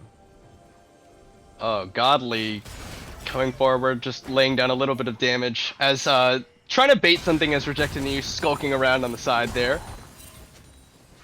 Yeah, and Godly did opt to go for that Kraken Slayer this game instead of the Gale Force, which is fine. I think it's a preference thing. If you trust yourself to position correctly, you don't need the Gale Force to get away from those different champions. Yeah, and I think it's definitely makes a lot of sense. You want to be able to kill the Ornn, who is building fairly tanky. Yeah, although not a lot of armor just yet. Does have the plated steel caps, of course. Yeah. You want to kill everyone. This is just a game though for Glaive Bingus where they don't have the damage. Like, you see, Epi Champion has actually opted for Luden's Tempest as the mythic of choice, opting for attempting to do more damage, but I don't know. It seems suboptimal, even in this game where you really need the damage. And I think that just goes to say, like, your champion select was a little bit messed up in this game. You don't have anyone who's like gonna carry you. Yeah, but I mean, we're moving towards this this fourth dragon spawn rather, and with Baron on the table. So now, if someone gets picked out, if it goes bad for even a second, that Baron could be gone and snapped up very quickly. And here we go, Mordekaiser on the side lane. Let's see. Yeah, gonna fight in on the Panzora.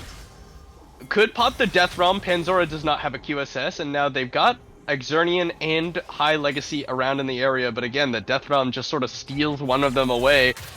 True Shot Barrage going to be used to scout and make sure the Baron is not being started up, which it is not. It's a little bit weird from ID Eclipse. They seem a little bit behind the ball here on this Dragon setup. No one really in position, really only Eddie Boy, but it's not going to be punished because oh, never mind, it is because Glaive is finally in position now.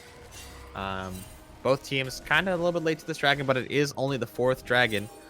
We will see what happens. The fight is definitely split up here, so if, oh, here we go. yeah, They're going to pop the Chevaliers. They're going to walk into the taunt. They're going to get one on to reject the new. Pops the Crescent Guard. They're in onto BKP, but shut down by the Cyclone. Here's the bullet time over the wall. And now the Death Realm is going to be used. Who did they pull in? They pulled in High Legacy. The hero's entrance on the Flying Squirrel just before he goes down. Exernian trying to cut this one out as High Legacy will just get annihilated by Eddie Boy. Eddie Boy is just wreaking havoc on the backside as Panzora and Exernian are going to get taken down. Meanwhile, Godly and Warbox were able to take down the last one. Panzora is in there, is just gonna get taken down. Kraken Slayer procced up, double kill over to the Misfortune, and it's gonna be the ace for 2 in favor of ID Eclipse. Let me just say, Eddie has been on a journey this series, from going from 2 kind of mid-Aphelios games at the start of this series to going 3 games of going crazy in top lane. You know, he's been playing super well. Now on this Mordekaiser finally has been absolutely stomping. I want to give Eddie my props because I definitely was sleeping on him after those first 2 games. Yeah, that that was probably one of the best fights that Glaive Bingus is gonna get. BKP died basically instantly. Unfortunately, they ran out of after that, that's all they got. Yeah, they ran out of cooldowns. You've used a lot of your AoE abilities, which is like the saving grace of your comp. You have a lot of AoE knockups and CC. You've used all of those just to kill off BKP. So you're not really making efficient use of those abilities, and the problem is you can't afford to because you're so behind. Right, and now I'm trying to think, does your focus ever shift, or are you happy with the fact that you're able to catch up BKP? Like, do you have to like narrow your search to BKP and Godly, or do you? I mean, you don't have the luxury already, but do you have to try and like find that fight window where you can hit them both? Because if you're finding that you're running out of abilities when you just kill one of them...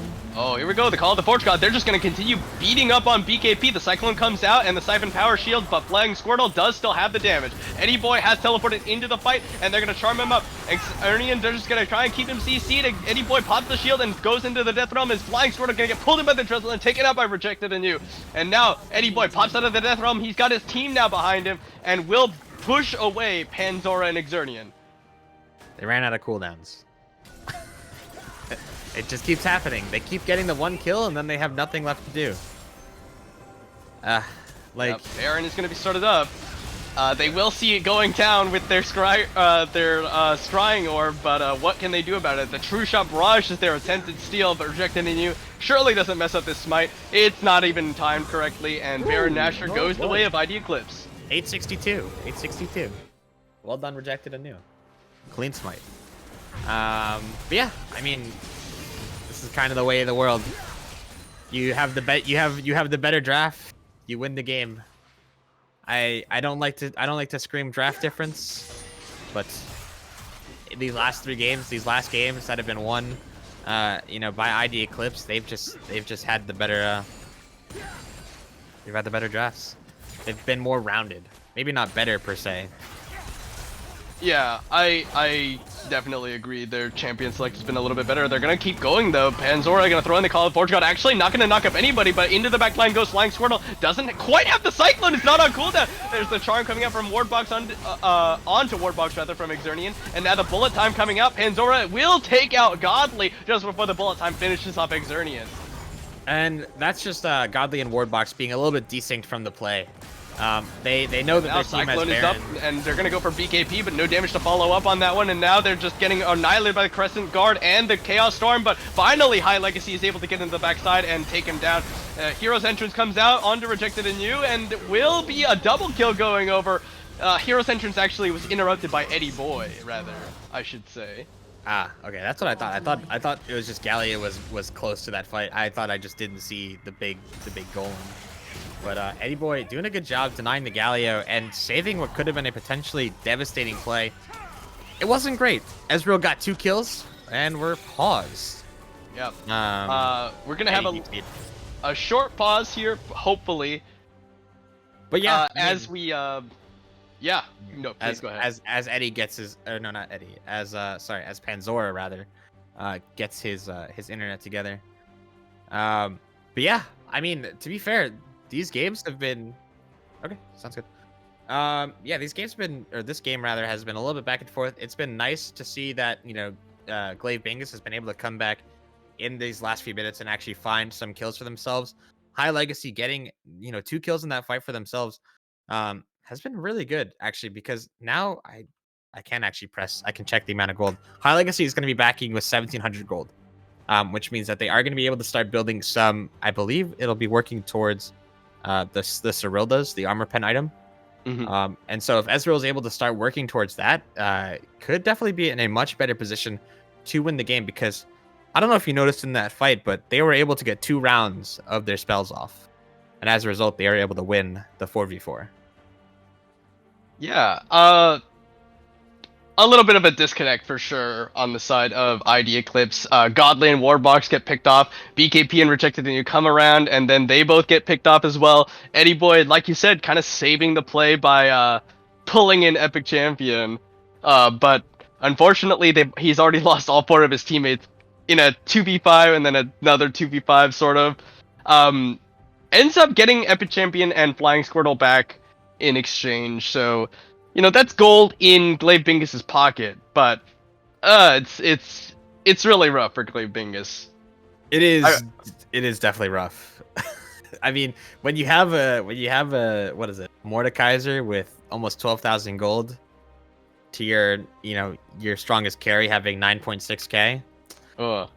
Yeesh, it is a scary world that we live in. I mean, I say that about the Mordekaiser. The Victor is right next to him.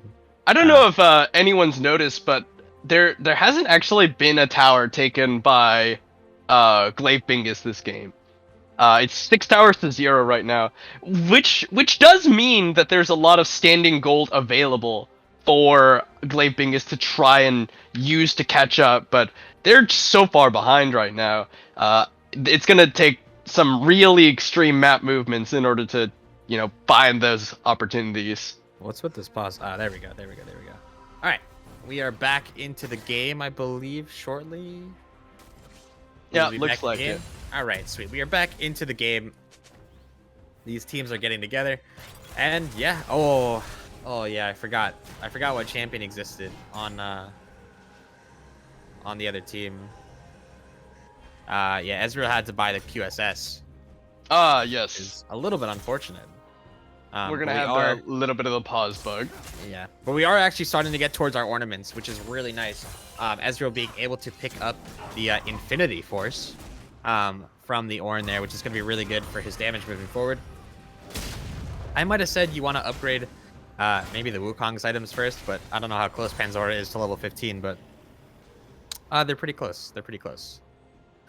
So if Panzora is able to get to 15 and upgrade the Divine Thunderer into, I want to say, the God Slayer, maybe is what it's called. Something like that. 45 seconds on this dragon. Oh, I know what it's called. It's called Deicide, I think. Yes. But yeah, here comes Panzora. Ooh, that's not all. The dredge line from Wardbox actually blocked up by the decoy. Nicely done.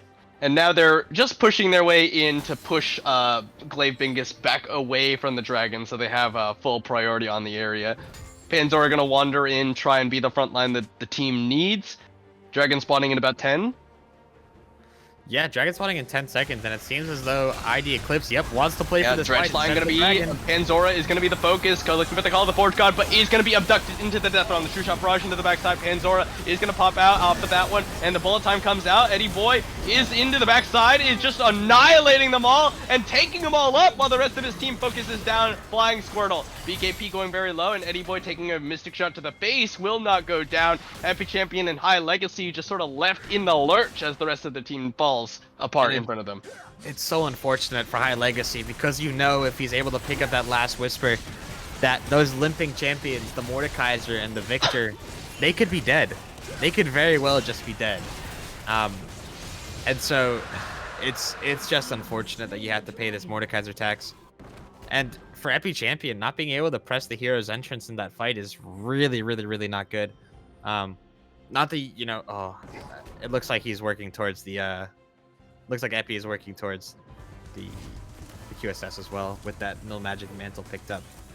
But with that second Cloud Dragon rather picked up for the side of ID Eclipse, we're moving into the final parts of this game as 30 minutes approaches. We have another Baron in 90 seconds.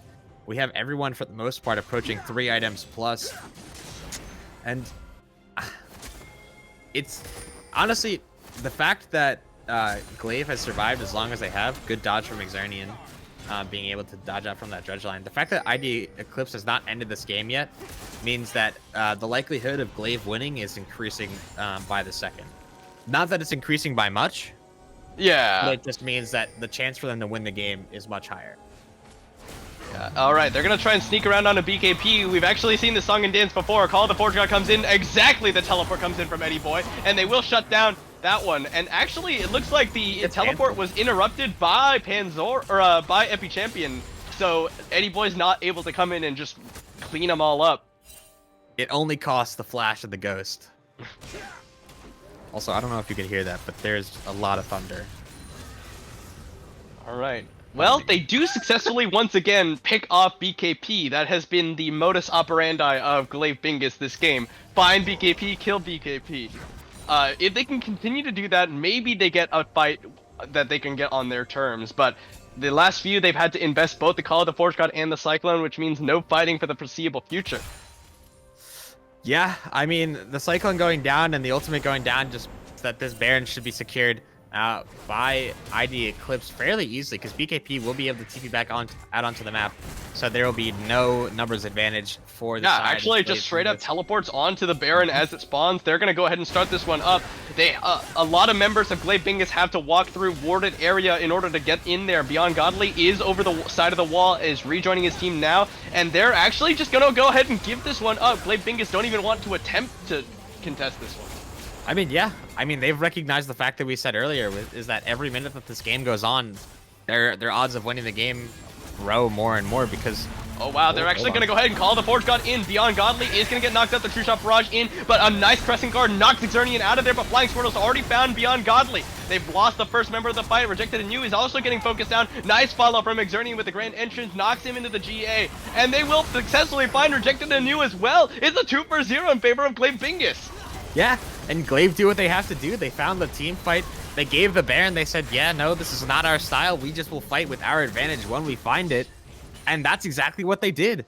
Granted, XBKP now could be in danger under this tower with no TP. If Xernean could find a good Grand Entrance. They don't have the Cyclone or the Call of the Forge God to get those key knockups guaranteed onto the victor. So they're going to go ahead and be happy with the 2-tower take, which is quite impressive. That's their first 2 towers of the game. Yeah. I mean, they are able to, knock down 2 massive bounties for themselves. Granted, it's not a Baron, it's not a Dragon, but they're able to find some gold back onto their key members. Ezreal sitting on 1,500 gold, should be able to finish this Cyrilda's actually, or get very close to it after picking up these few bits of farm. And so that's absolutely massive. QSS is picked up on every major member of the side of Glaive Bingus. Galio now having it for themselves as well. This is what this game is turning into, right? Every member should be in the fight when they need to. Realistically, Panzora should be able. Oh, Eddie Boy has found High Legacy. He's gonna pull him into the Death Realm, and there's the QSS. Yeah, and I think that's also a favorable cooldown for the QSS actually. Yeah, but it was High Legacy Splash and Heal as well. So was it? Oh, it was. Was it? Oh, they're gonna try and find something here. Base check in, and they're gonna back away. And Rejecting You actually going in onto him. They're gonna get the knock up on the Flying Squirtle and pulled back in. The Cyclone gonna be used. Is he gonna be able to make it out of here? The Hero's Entrance gonna be used. The Cyclone comes out. The Call of the Forge God and the Bullet Time layered on top of it. Looking for the taunt and goes golden. Does Epi Champion. Now High Legacy has rejoined the fight, but there's already lost Panzora and Epi Champion. Flying Squirtle barely able to make it out. Tail between his legs as he runs for his life. If they just have to leave Squirtle in that case. It's really unfortunate. You've done so much work to get back into this game, and I'm pretty sure ID Eclipse are just going to end here. Yeah, there's the Baron minions just pushing down onto the inhib, and it's a 5v3 on the map with no ultimate ability for Flying Squirtle. They do have the quickness available. Flying Squirtle is blocking up with the decoy. This first Nexus Tower falls, and XBKP just annihilates High Legacy's health bar. Oh, but the minions are trolling. Wow. Wait, ID Eclipse could absolutely end here. Why are they leaving? Well, they're gonna Oh, go ahead and okay. leave here. Panzora and Epi Champion coming up in about 5 seconds. True Shot Barrage gonna come across the side. They're gonna go ahead and take the 2 inhibitors and just rotate over to the Cloud Drake. Yeah, I mean, I guess it's nerves a little bit. They had 15 seconds. They just want to make sure that they secure the game. They want to make sure that it's I don't know. Nice and safe, Nice I and guess. tidy. They want a complete game. They want a soul, they want a Baron, they want to end. It's okay. They want it to be Korean. They want it to kill a Cloud Dragon before winning the game. Get the Cloud Soul for yourselves. Baron's not spawning for 2 minutes, so surely they end before then, right? Yeah. I mean, they've given Glaive Bingus a chance. That's what they've done by not ending here. The game, they were dead to rights, and they said, nope, go again. We want to end in a more epic fashion than your Wukong getting caught out. Which is nice. Yeah, you they know? want to win It's very fair, sportsmanlike. a nice fair 5v5 with a 10,000 gold lead. Yeah. Jesus. All right. I mean, Baron's spawning in a minute and a half, right? And this is a little sad, as Eddie Boy is just gonna wander in and take the blue buff in front of his face. Flying Sword goes ahead and takes it away, but Exernian gets pulled into the death realm as a result. Now looking for it, they're gonna find it on High Legacy. The Cyclone gonna be used to try and disengage. The Call of the Fort God comes in. It's really nice, knocks up a lot of members, and the bullet time is immediately interrupted by the Cyclone as well. And now Rejected New tries in, gets in, goes down to Eddie Boy. There's a big taunt coming out as Panzora is just trying to do what damage he can. Rejected New goes down. Ward Box is in the backside. Double kill over to Eddie Boy. Eddie Boy is just wrecking them all. Pandora going very low, and BKP is gonna flash away from High Legacy, who's now put himself in Eddie Boy's range and is taken down. It's an ace for IDE. High Legacy was playing that fight so well, and then eat into melee range of the Mordekaiser. Well, Yep. And that'll be the game. It is That'll be the complete. epic The reverse sweep for ID Eclipse as Eddie Boy puts on his carry pants. 12-0-10 on the Mordekaiser in game number 5. And that'll be game 5 going the way of ID. golf claps for IDE being able to pull out the reverse sweep. They got the revenge from earlier on in playoffs, and now they get to have their hand at Dog Gamma. That's the way the cookie crumbles. All right, you go down 0-2. And so unfortunate for Glaive Bingus. They had games 1 and 2 just in the bag, and they had won this series already. They've beaten ID Eclipse previously in the playoffs 3-2. They were on the verge of doing it 3-0, and all of a sudden it's just ID Eclipse turned it on. Rejected and You being back in the fold, or sorry, not Rejected and You. Flying Squirtle. Yeah, no, Godly being back in the fold for them, and Eddie Boy pushed back up into the top lane, really helped him out. We will be omitting the post-game interview for today, seeing as it went sleep. seeing as it went to game 5 and everyone would like to go to sleep. So from that, thank you all so much for watching. Tune in to this stream tomorrow for, I'm not entirely sure, let me take a look. Yeah, but tune into the stream tomorrow. Thanks for watching, everyone. I've been H2, this has been Septi, and we'll see you next time.